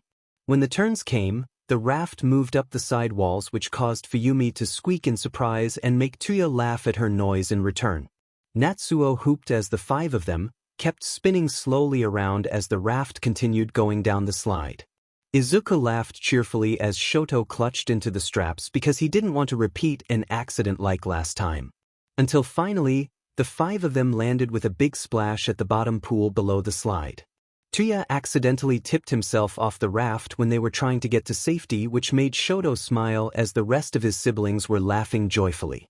Izuku was giggling at him as well before it turned into a shriek when Tuya dragged him under the water as well. And afterwards, the group of 5 continued their way through the water park to see what else it had in store for them. After an eventful day at the big water park, Uncle Mike picked him up with Hitoshi and Miku in the back seat waiting for him. Most of the day was just filled with playing with Miku and his uncle's cats. Hitoshi watched some movies with him glued to his side, with Miku laying across both of their legs on top of their shared blanket while the cats were lounging behind their heads on the back of the couch. For lunch, Uncle Mike picked up some takeout from the little restaurant down a few blocks from their apartment. The food was still warm when all of them dug into their tender beef and noodles. Mika managed to snag a noodle that escaped from Izuku's bowl while one of the cats jumped on the table and escaped with a piece of beef in their mouth. Hizashi wore little under-eye patches afterwards, which made both boys want to wear a pair under their eyes as well. So for 30 minutes while they watched a show, there were little gold patches under their eyes to cool them down. Hitoshi started to talk with Izuku about what happened the previous night since Hizashi took Hitoshi to the radio station with him during his show. Did you get to choose some of the music? Hitoshi laughed and nodded, and I made him pick the weirdest ones I could find on the playlist they had. He made so many combinations of songs that they didn't fit each other's vibe. Hizashi nodded as he tried to remember the songs that Hitoshi played for the listeners. One moment it's a pop love song and the next it was talking about death. So the listeners were thrown for a loop. Some of them called in. There was this one guy. Hitoshi paused to snicker to himself. And he called in and just asked, "Dude, are you okay?" Izuku laughed while Hizashi groaned half-heartedly in protest. I just said I was in my feelings since I couldn't really say I have my kid doing my job for me. So he just accepted that answer and hung up, Hizashi replied with a grin. I checked my social media the next morning to see just how many people were majorly confused. The comments were hilarious. Hitoshi rolled his eyes. He was my early alarm clock this morning. Hizashi shot awake from the vibrations coming from his shirt pocket. He looked over to see the television paused on the home screen of the movie that they were watching earlier. Hizashi snapped his heads back to see both of the boys were curled around each other on the pull-out couch bed surrounded by Izuku's dog and Sho's cats. Hizashi turned his attention back on the phone and slid to answer it immediately after noticing who was calling. Hey Sho, how's it going? He asked as he slowly got up from the recliner in order to not disturb the cuddle pile in front of him. He crept down the hallway as he waited for an answer. We might finish a bit earlier than expected, Aizawa replied. We have it planned out for tomorrow morning. Everything is in order. That's great. How's Nem? There was a brief pause on the other end with some background noises muffled over the phone. She says to tell Izuku she says hi and that she misses him and loves him. She also says that she wanted any pictures you have taken. I was already going to send them, Hisashi retorted back. And I'll be sure to pass both of your messages. What do you mean both? Hisashi snorted right as he entered their shared bedroom to have some more privacy to take the phone call. Sho, I know you miss both of them right now since you're a big OL, softy. Are they doing okay? Aha, Hisashi smiled as he answered. Hitoshi and Izuku both miss you. And they are currently sleeping on the pull-out couch with their bodyguards surrounding them to provide them warmth. Why in the couch instead of an actual bed? Aizawa asked. Says the guy who prefers his sleeping bag. Hisashi thought briefly to himself. They fell asleep while watching a movie, Hisashi admitted, peeking his head out in the hall to briefly listen to the soft breaths of both of the young boys with the blue light coming from the television peeking out into the hallway. So if everything goes well, you should be over before the end of tomorrow like planned? That sounds good. Hisashi changed the subject back to the main topic. Yeah, Aizawa said. But don't tell Izuku because Namuri wants to surprise him. Got it? Won't tell a soul, Hisashi promised with a cross over his heart even if his partner couldn't see him over the phone call. See you tomorrow, Sho. Love you. Aizawa sighed. See you, Hisashi. Hisashi heard a small grumble of an love you too that was poorly disguised by a cough before the phone call ended. After spending time with Uncle Hisashi and Hitoshi, Izuku was dropped off to spend the day with his oldest friend, Kaken. Hisashi dropped him off right at the location that Aunt Mitsuki told him to while Hitoshi was still sleeping back at the apartment. They pulled up to an arcade that recently opened a laser tag arena. The Bakugo family was waiting outside by the door with Katsuki steadily looking out into the street for him. Izuku said goodbye to Hisashi and hopped out of the car to join his friend outside the arcade. Finally. What took you so long? Izuku paused and looked back at where his uncle had driven off. Traffic. Whatever, Bakugo shrugged before grabbing Izuku's wrist. Let's try out the claw machine first. I think this arcade has really big hero figures. Really? Izuku asked, his eyes widening. Katsuki led him inside with Mitsuki and Masaru following behind them. Mitsuki traveled with them to the claw machines with some quarters ready while Masaru went to get game tokens from the employee behind the prize desk. Katsuki tried out the claw machine first and tried to aim for the All Might plush figure. He tried again and failed. Izuku tried after Katsuki tried about 5 times to get the plush. Izuku aimed for the same toy so he could give it to his friend if he got it. But he didn't. He was able to move it into the air before the plush's arm slipped from the claw's grasp. Masaru came over with the extra tokens to see Katsuki trying to hide his struggle as he aimed for his prize. Can I try it out? Masaru asked, pushing up his glasses on his nose. Katsuki shrugged. Yeah. Go ahead, Pops.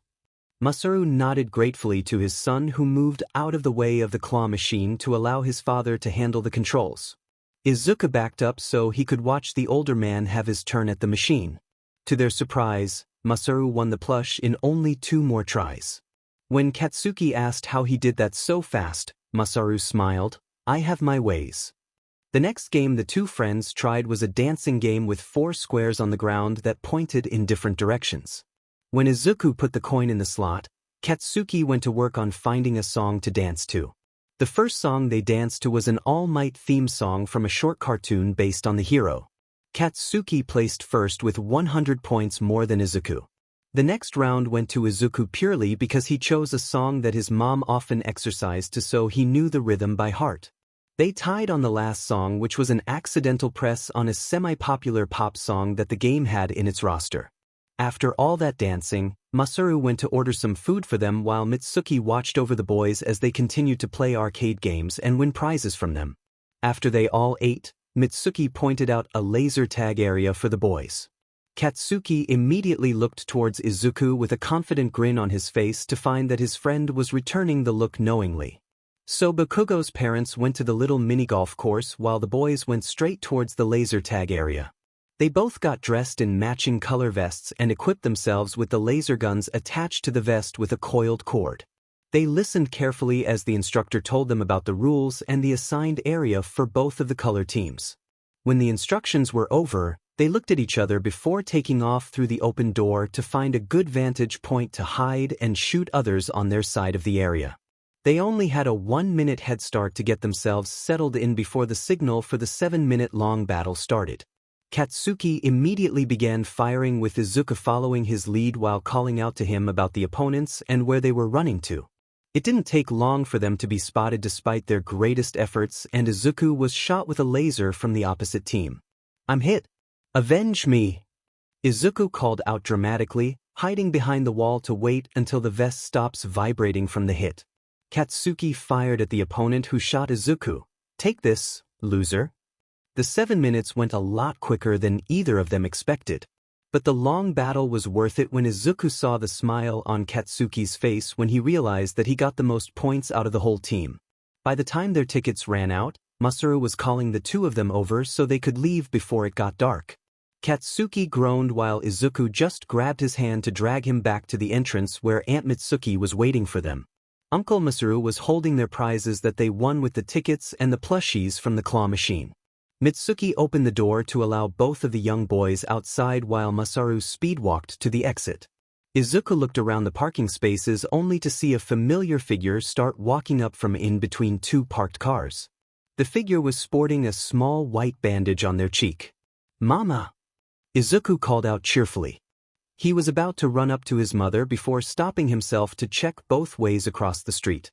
Namuri laughed when Izuku ran straight towards her after checking. Namuri kissed his head. "I missed you." "I missed you too," Izuku said while rubbing his face into her neck. "There weren't any problems?"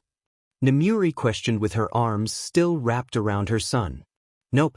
No problems at all with your kid," Mitsuki said before glancing back at her husband. "Masaru, can you send?"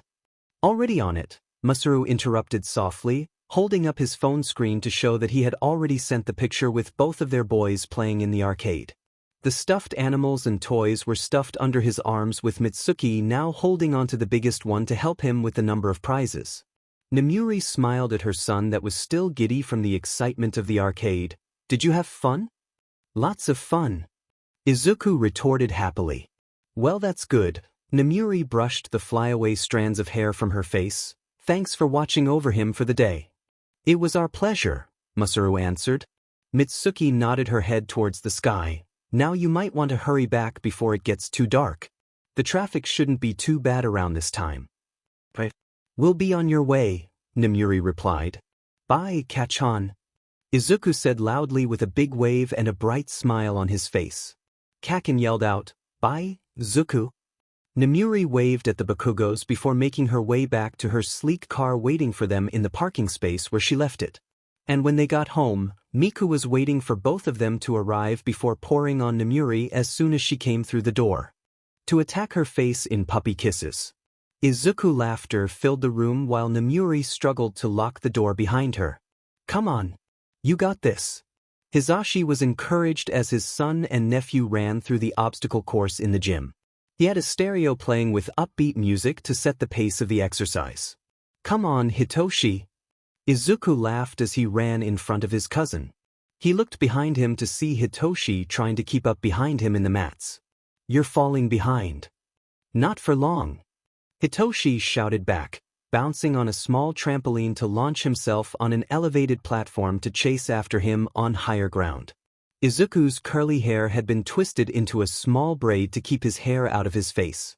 Hitoshi's hair had been pulled back with a headband to keep it out of his face as they trained through the gymnastics-inspired obstacle course in the gym. Izuku looked back at Hitoshi once again to see how fast he charged forward with a fierce grin on his face. The purple-haired teen threw himself forward to land on a trampoline which rocketed his body farther ahead.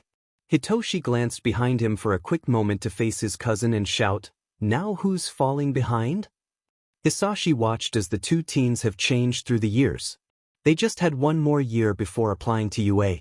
Hitoshi ended up winning the area, which made Izuku tackle him as soon as he got close into a strong hold that brought them both to the ground.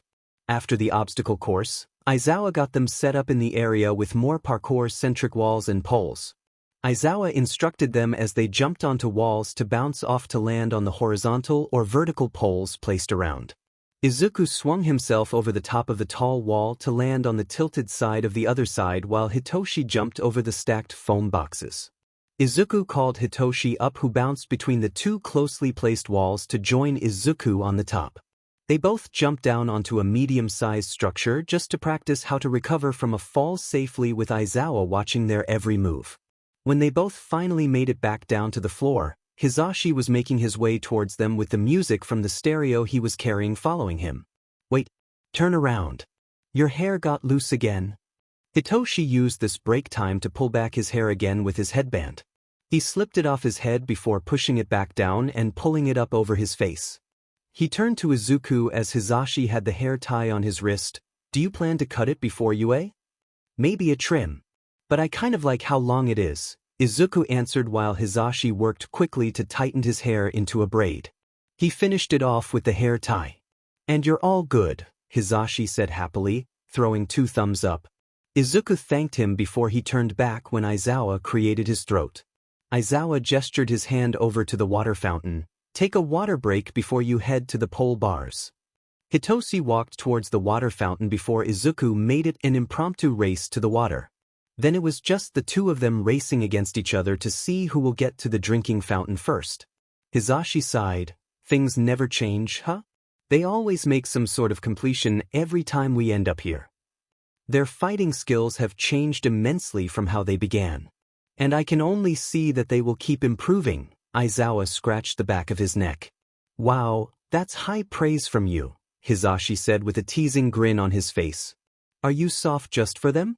Aizawa pushed against him as Hisashi laughed in response. "Shut up," he said without any true heat behind his words.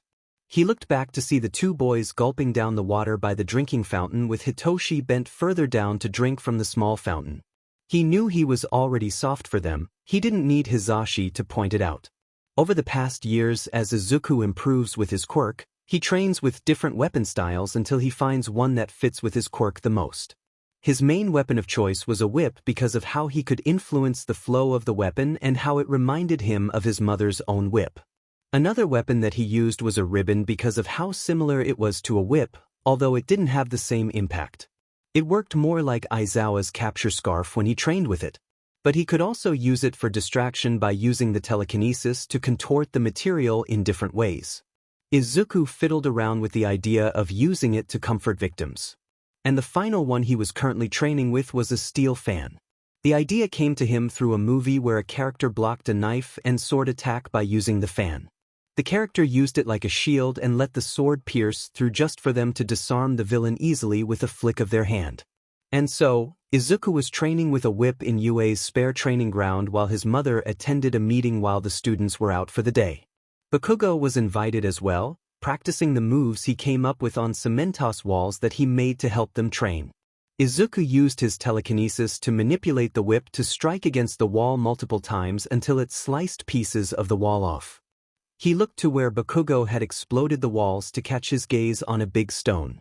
Izuku flicked the whip towards the stone to wrap around the piece of cement. He started to twirl while using his telekinesis to keep everything in place. As soon as he got close enough, the stone slammed into the cement wall, causing more damage while Bakugo continued to blast away at the cement behind him. "Thank you for giving me some ammo, Kaken." "Shut up." Izuku laughed in response before turning around to watch Bakugo perform a new attack. He cupped his hand around his palm and delivered a very precise explosion through the wall like an almost perfect circle. "Wow. What was that move called?" "EP shot," Bakugo replies, flexing his hand. "I've had the idea in my head for a while. Good thing these stupid walls are here to test it out." "Yeah, I wouldn't want you practicing at your house again," Izuku responded. He used his telekinesis to take him off the ground to float above his childhood friend. Bakugo had turned around quickly to hit him only to see that Izuku was already floating. He raised a singular eyebrow unimpressed before smirking. He used his hands to propel himself up using an explosion. "Thought you could get away in the air?" Nope. Izuku changed as he twirled in the air, escaping Bakugo's grasp. He kept dodging Bakugo's quick explosions that were rocketing him towards Izuku. Bakugo chased after him through the air. "Hold still, dumbest. You can't catch me, Kaken," Izuku yelled out to his friend, reminiscent of a childish taunt. He would come to regret those words when he was too slow to dodge and Bakugo's hand was gripping his shirt. Nowhere to run now. Midnight, who had just finished up the faculty meeting, walked outside to see her son flailing in the air as his childhood friend tried to fight him. She sighed. Well, at least they haven't fallen to the ground yet. And yet she spoke too soon as she was strolling up to the area. She could see her son losing his concentration on his quirk just from his expression. All of a sudden the two boys fell through the air for a brief moment before Bakugo used his explosions to soften their landing. Stop losing your focus, Bakugo groaned. Huh? Izuku raised his head up from the ground. Bakugo flicked his forehead in response and snickered when Izuku raised his hand to his forehead to protect the area from another small attack. Ow. Midnight chuckled. Alright. Training's done for today. Ah, really? Well, we could go back home and you two can continue with your yoga lessons, Midnight grinned. Bakugo straightened up. I'm good. You can drop me off. Kaken, Izuku pouted at his friend. Bakugo rubbed the back of his neck. What? I have homework I need to do. Izuku pouted harder, staring right into Bakugo's unimpressed red eyes until he groaned again. Fine. Stupid yoga it is. While Bakugo was standing up, Izuku glanced back at his mom with a proud glint in his eyes. When Bakugo looked back at him, Izuku used his telekinesis to hurriedly pull himself up from the ground. After a long school day that week, Momo invited her 3 friends back to her house to do their homework. And now they were all outside in the grass with snacks to help their studies. And it didn't take long to finish their homework when all 4 of them were helping each other with the subjects they were struggling in. And when it was all finished, they ate their snacks and played around in the soft grass. Izuku used his telekinesis to move Momo in the air softly. Let me know if this is the feeling that all the princesses feel when they get lifted up by the male love interest. I feel more like I'm being carried to the main character by the intelligent wizard of the group, Momo admitted as she floated in the air. It does look more like that, Shoto commented from his spot in the tree's shade as he leaned back against the tree bark. That feels more accurate, Izuku replied before letting her down gently into the grass. By the way, how was the novel you were reading? The one with the aliens or the one about the girl taking over the world with machines? The Machine Queen, Izuku clarified. Right? Oh my goodness. Do you remember her new friend she made that I told you about? They betrayed her to the people in charge. Izuku made an exaggerated gasp. What? Shoto leaned forward from the tree trunk he was leaning against. The one who she actually trusted? Yes. Momo called out in frustration. Right as I thought I could believe that they were going to be best friends against the world, they disappointed me. But wait, what if they were forced into it? Ida piped up from where he was observing. He pushed his glasses up. It makes more sense since most of the book tropes do that with that kind of plot line. I don't think it's like that, Momo added with a spark in her eyes, thinking about the last chapter's dialogue. I'm going to keep reading and update you 3 about it. A bird flies down from the tree and starts to peck at the ground near Shoto, which makes him freeze up in order to not scare them away by any student movements. Please do. I'm on the edge of my seat, Shoto remarked blankly as the bird flew back up in the tree with a stick in its beak. I might have to read the book when I have enough time, Ida commented. Momo floated down with grace with Izuku's telekinesis helping her land softly. She smiled happily at Ida. I can give you my copy once I'm done with it. I can even stop myself from spoiling the ending, so I wouldn't ruin the reading experience for you. Izuku turned to Shoto with a mischievous smile on his face while his attention was drawn to the bird trying to make their nest. You're next. Whoa, Shoto remarked as he was dragged into the air by his feet. This isn't how I thought my day was going. Kayama Izuku. Age, 14. Quirk, telekinesis. Emotion-based quirk. Can move things with mind but strongly connected more with emotions. The stronger the feeling, the more powerful his reach of power is. And positive and negative emotions affect the output greatly. The power output of the quirk is affected by the user's physical and mental strength. So it stalls or decreases when the user loses focus concentration, is too tired, sleep deprived, or is ill. When young, the user could only carry a certain amount of weight according to their body weight and muscle strength. Depending on the current strength of the user, the quirk can lift up so much more, especially with the addition of the emotions helping fuel the power. Overuse of quirk will cause headaches, migraines, or nausea. The user must be concentrated, if not the telekinesis will stop working. If the user is not paying attention directly to the object they are using their quirk on, the object will stop floating or will start bouncing in air from quirk stalling, able to manipulate certain gases in the air like Midnight's quirk. However, quirk can only push gases away to a certain point, not get rid of them entirely. It works better with solid objects and sometimes liquid. With practice, telekinesis can manipulate a small flame such as a candle flame into a ribbon in the air. Strong possibility comes from the father's side. If the user undergoes extreme negative feelings such as fear, the quirk will go out of control, chasing the user's hair and eyes to change into a lighter color. It will cause the user to be almost completely unresponsive towards any outside stimuli.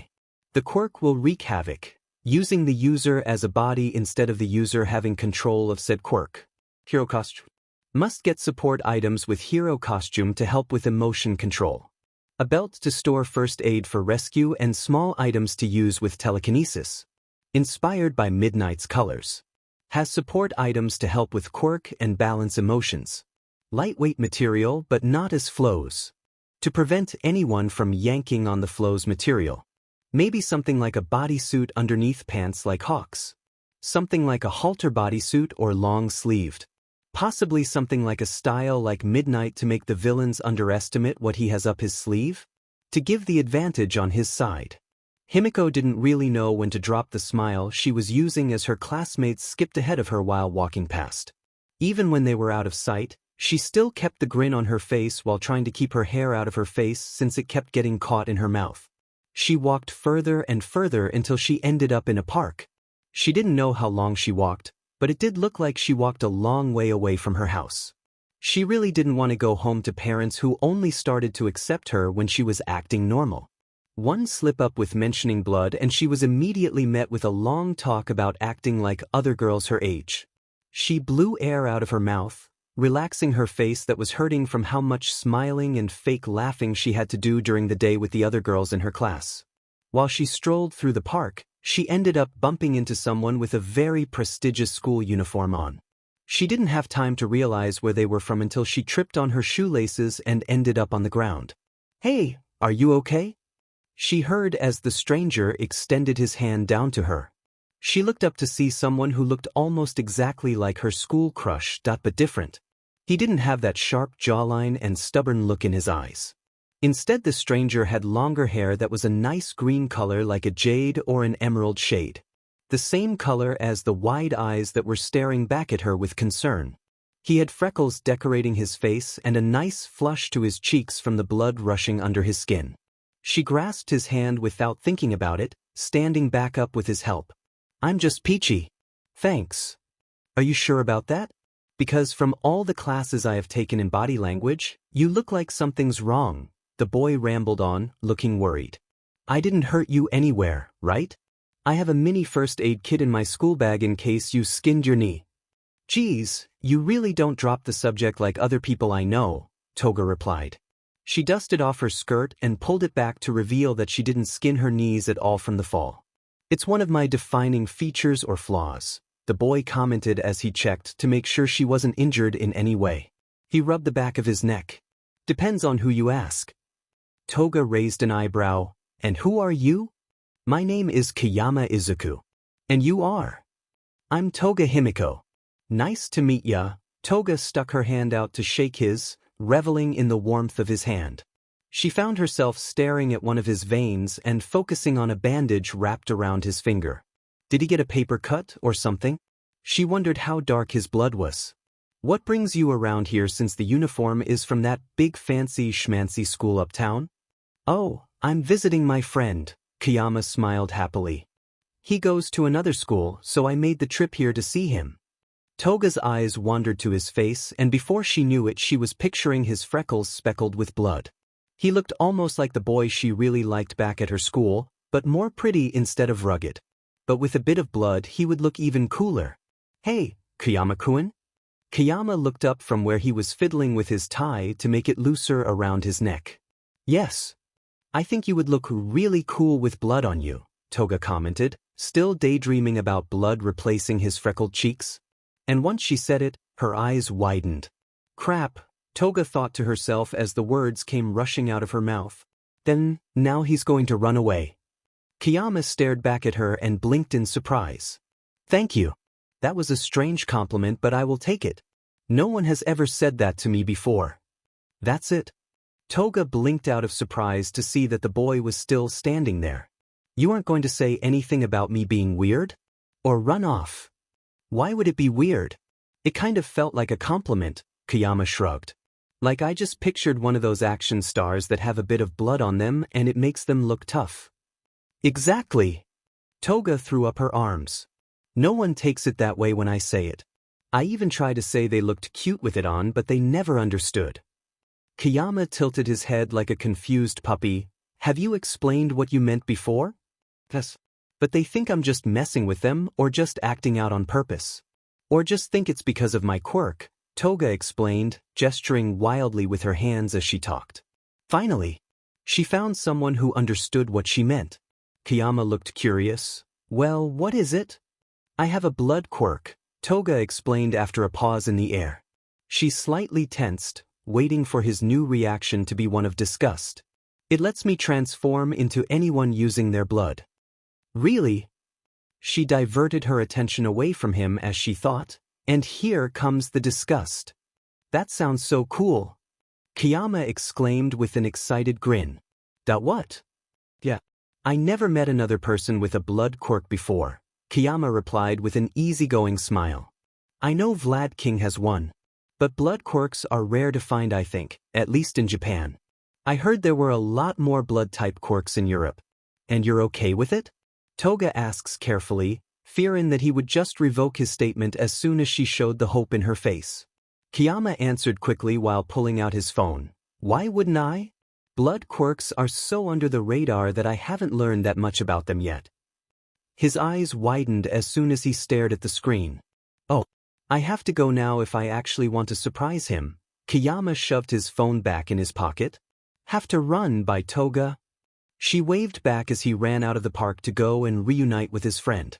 "Wow, that Kayama guy looked a lot like my crush. But he seemed so much softer and nicer than him," she pouted as she talked out loud once he was fully out of sight. She crossed her arms and leaned back against the bark of the tree. "I bet he wouldn't make such a fuss about spilling blood." God, she desperately wanted to know if Kayama would actually accept her since he showed genuine concern for her even when she put up the facade that everyone around her fell for. Maybe if they run into each other again, it will be fate pushing her towards him. Izuku couldn't wait until next year since that is when the UA entrance exam was. But he was still a third year in middle school, so he had a long way to go. Izuku waited outside Aldra Middle School for Bakugo because he had a study hall for the last PRD. He decided to leave the school early with a mental note to do double work during cleaning time next week to make up for it. So now there he was waiting for his friend to finish up cleaning and come out. While waiting, a few students noticed him since he was wearing a different school uniform than the rest of them that signified he was enrolled in one of the elite schools. Who do you think he is waiting on? Does he have a girlfriend here or a boyfriend? He is kind of cute. What is he doing? Isn't his school like miles from here? Izuku ignored them as he checked his phone with his school bag leaning off one of his shoulders. Mount Lady apparently made her debut earlier today by popping into Kamui Wood's fight against a villain. He waited until he heard the familiar stomping footsteps up ahead, followed by a surprised grunt.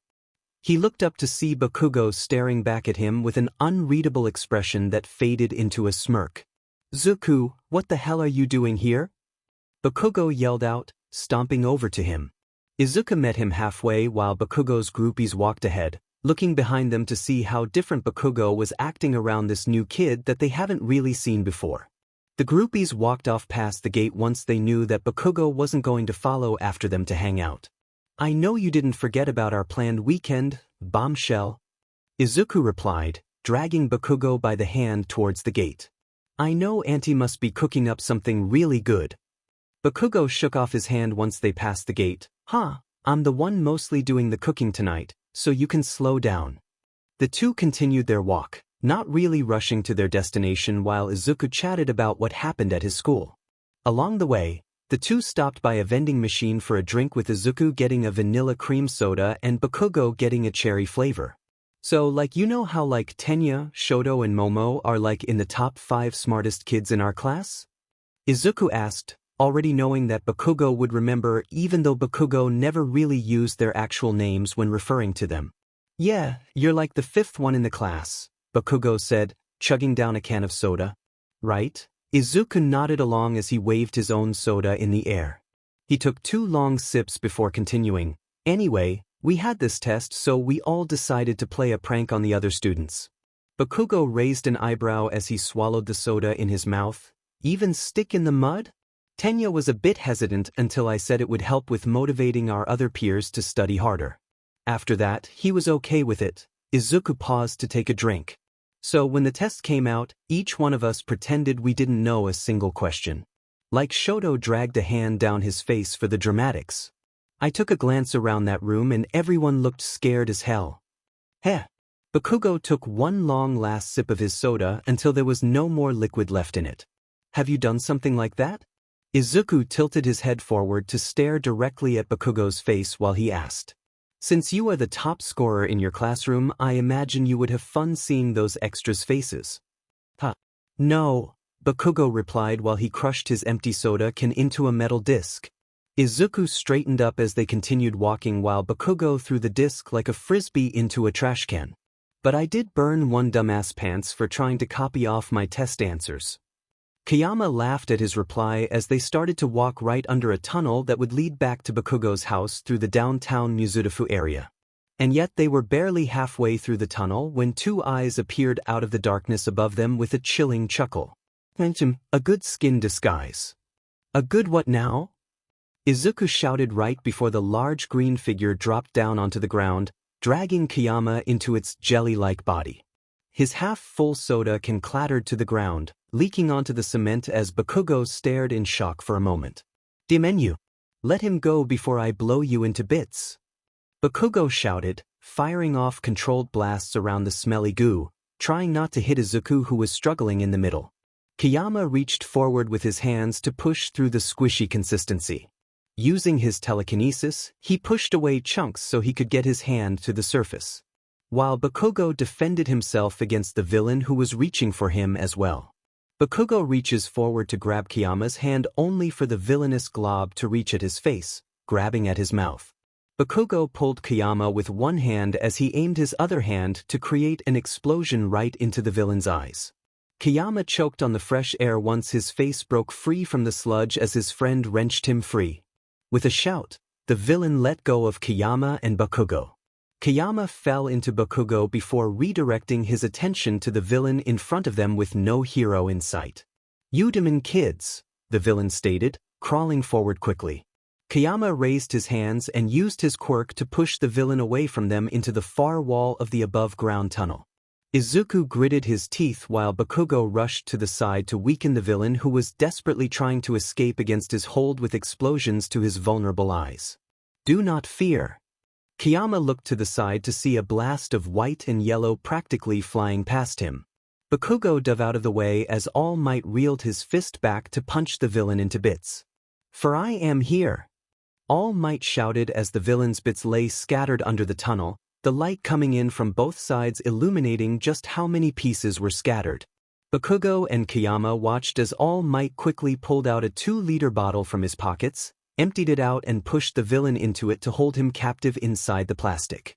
Hey All Might! Kayama rushed forward while Bakugo was rising from the ground, his book bag scattered on the ground a few feet away from where Kayama's school bag was lying open. You came right on time. All Might's eyes squinted for a moment before he recognized the green hair. It had been so long since he had seen Midnight's son. Young Kayama. I almost did not recognize you. What are you doing here? Are you all right? I'm fine, Izuku reassured him with a smile. I was just walking with my friend when this sewage guy attacked both of us. Oh, thank you for saving both of us. That's good to hear.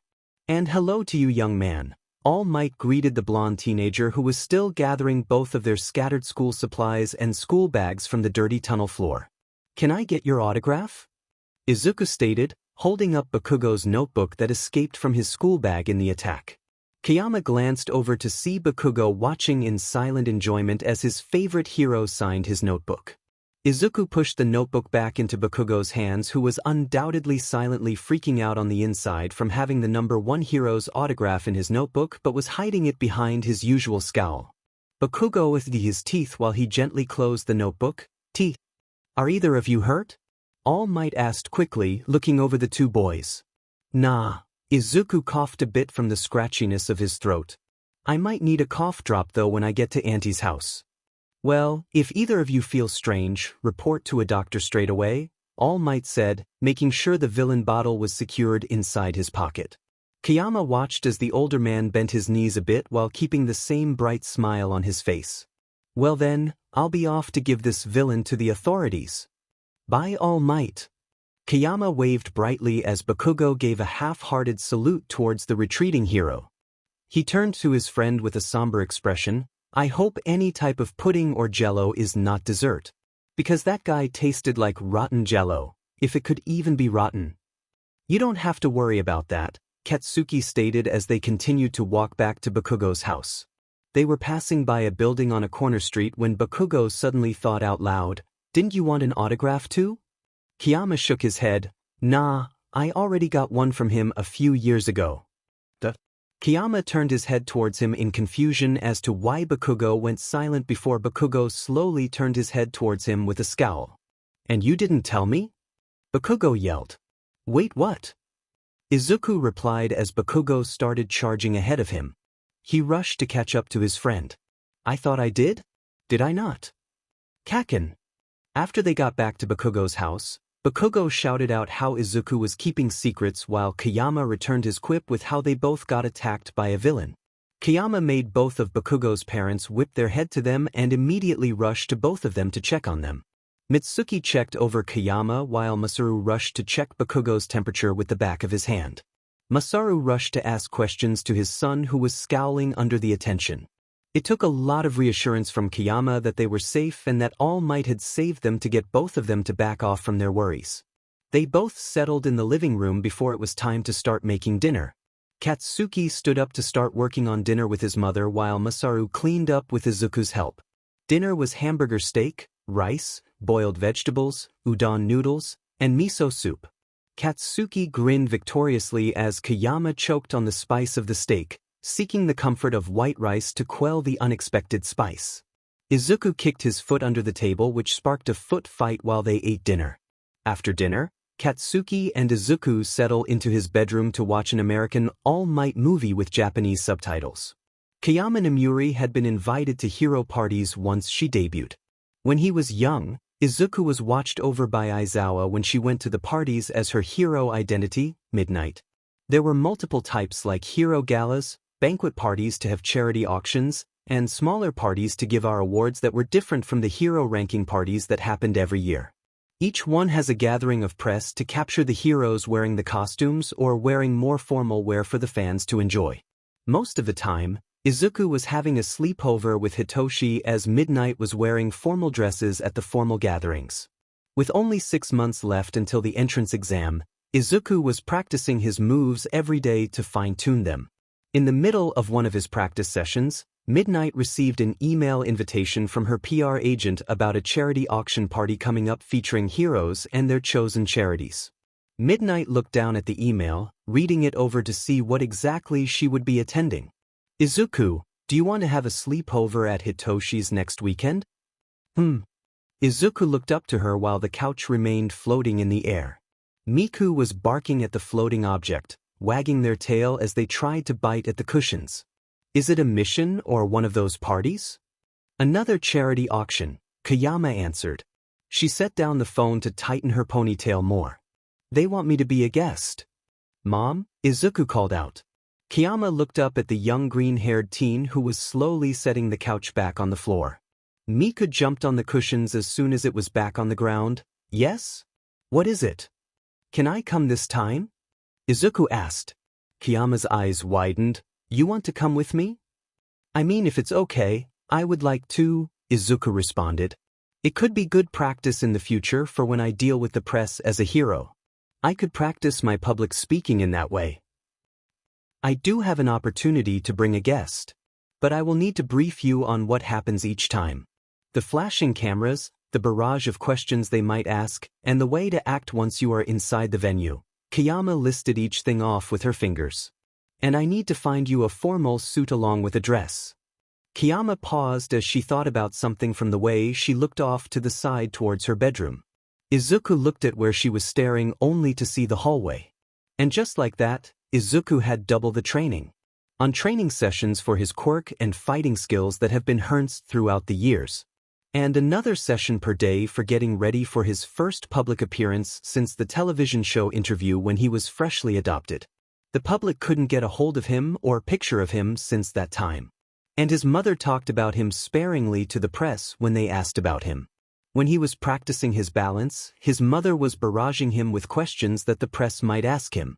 When he was trying to focus to float all of the couch cushions at once, his mother was flashing light in his eyes to prepare him for the cameras and bright lights that would be there. And with a week until the charity party, Kiyama picked him up after school to go directly to a formal dress shop to buy their clothes for the event. He walked in wearing his school uniform while his mom wore her civilian clothes. Kiyama decided to find a dress first, then they would find something for him to wear that would match the color. So he followed his mom through the dress aisles to find dresses for her to try on. He picked out a red one that had a sparkly fabric while she shrugged before kicking up a dark orange ombre gown. After both of their arms were filled with layers of different colored fabric, they carried the dresses over to the waiting room to a frantic worker helping them find a big empty room. Izuku sat outside the room on a little bench as his mother started to try on the dresses they had picked out. You have to make sure to answer the questions you are okay with. If you don't like the question, don't react. They want a reaction whether it be bad or actually good. Don't give them any facial expression, Kiyama instructed through the closed door as the fabric of the dress rustled. I have some exercises at home that will master your poker face. What kind of questions do they ask? Izuku questioned, leaning his head back against the wall behind him. Well, in my case, most of them are SXL. And I really hope they won't corner you with those types. Kiyama made a disinterested noise behind the door. If they do, tell me and I'll deal with them very personally. Kiyama sighed as the sound of a zipper filled the space around them. But most likely they will ask if you are going to be a hero like me, what hero school you might going to, if you even want to be a hero, and etc. She opened the door to show off the dark orange dress she picked out first. The dark orange started at the top until it faded into a more light orange at the bottom. It had a bit of ruffles at the bottom, but the empire waist style didn't quite fit her top half. Anyway, what do you think? I don't really like the color on you, Izuku commented on part of Uncle Masaru's teachings about fashion powering his thoughts. And the shape isn't really nice. Yeah, I was thinking that too. Kiyama shoved down the ruffles at the bottom and adjusted the top of it to look into the mirror on the wall in the room. Onto something better. You picked out the red one, right? Yep. Izuku confirmed excitedly. Kiyama picked up the fabric of the dress bottom so she could walk easier back inside the dressing room. Then I'll try on that one next. And just like she promised, she strutted out of the dress room 2 minutes afterwards in the red dress that Izuku had picked out. The dress was a mermaid style with sparkles all down the fabric and a V-neck with adjustable straps. I really like this one. But I do have a critique. Kiyama shuffled forward. It's a bit tight on my legs so I can't move that fast. How fast can you walk in it? His mother gave him an answer by shuffling towards him while the fabric made a rustling sound against the floor. He stifled a laugh while she laughed loudly about it. So yeah, I'm guessing this one goes into the no pile. I think I'll go with the green one next. His mother came out of the dressing room shortly after hearing several grunts as she presumably struggled to get it inside. The dress was an elegant A-line dress in emerald green that draped down into a small ball gown shape. "Oh, the green one does not fit right at all," Kiyama said while crossing her arms over the top of the dress. Izuku moves to stand up. "Do you need me to get a bigger size?" "Don't bother," Kiyama waved off his offer. "I think it was the last one in my size. Plus, I don't really like it. The shade is beautiful, but the way it fits my body is weird." When his mother came out, it was in a blue gown that she picked out that had one shoulder. The dress was a light blue color with lace overlaid on the torso with tulle at the bottom. "Hey, Mom," Izuku questioned as she frowned at the mirror, adjusting the dress by tugging the fabric down. His mother glanced back at him. "What happens to the dresses you have already worn?" "Oh, I donate them to women's shelters because my PR agent doesn't want me to show up in the same thing twice," Kiyama explained as she gazed at the gown on her. She picked at the lace that had a loose thread hanging off the top. "And since I'm not going to wear theirs again, I'll give it somewhere where it can be put to good use." "Really?" "Yeah. But one time, I got a dress that was versatile, so I got like 3 wears out of it before I donated it. I was just changing up the straps or adding something to it to make it look different," Kiyama admitted. "I did dye it on my last wear to really throw the press off since they were hinting in on the fact." "Why is wearing the same dress a bad thing?" "No idea. But I have seen one of the men wear the same exact black suit for years. All he has to do is wear a different shirt," Kiyama explained. "Speaking of, we might reuse the same jacket and pants that you have already, but we need to get it cleaned." "Ah yes, the suit that Izuku had because of Uncle Masaru. He remembers only a month ago when 2 models had cancelled before a photo shoot to show off Uncle Masaru's new designs. So he was roped in with Katsuki to fill in the positions for the day to model off 2 well-made suits. And it was simultaneously fun and stressful because of how fast-paced it was.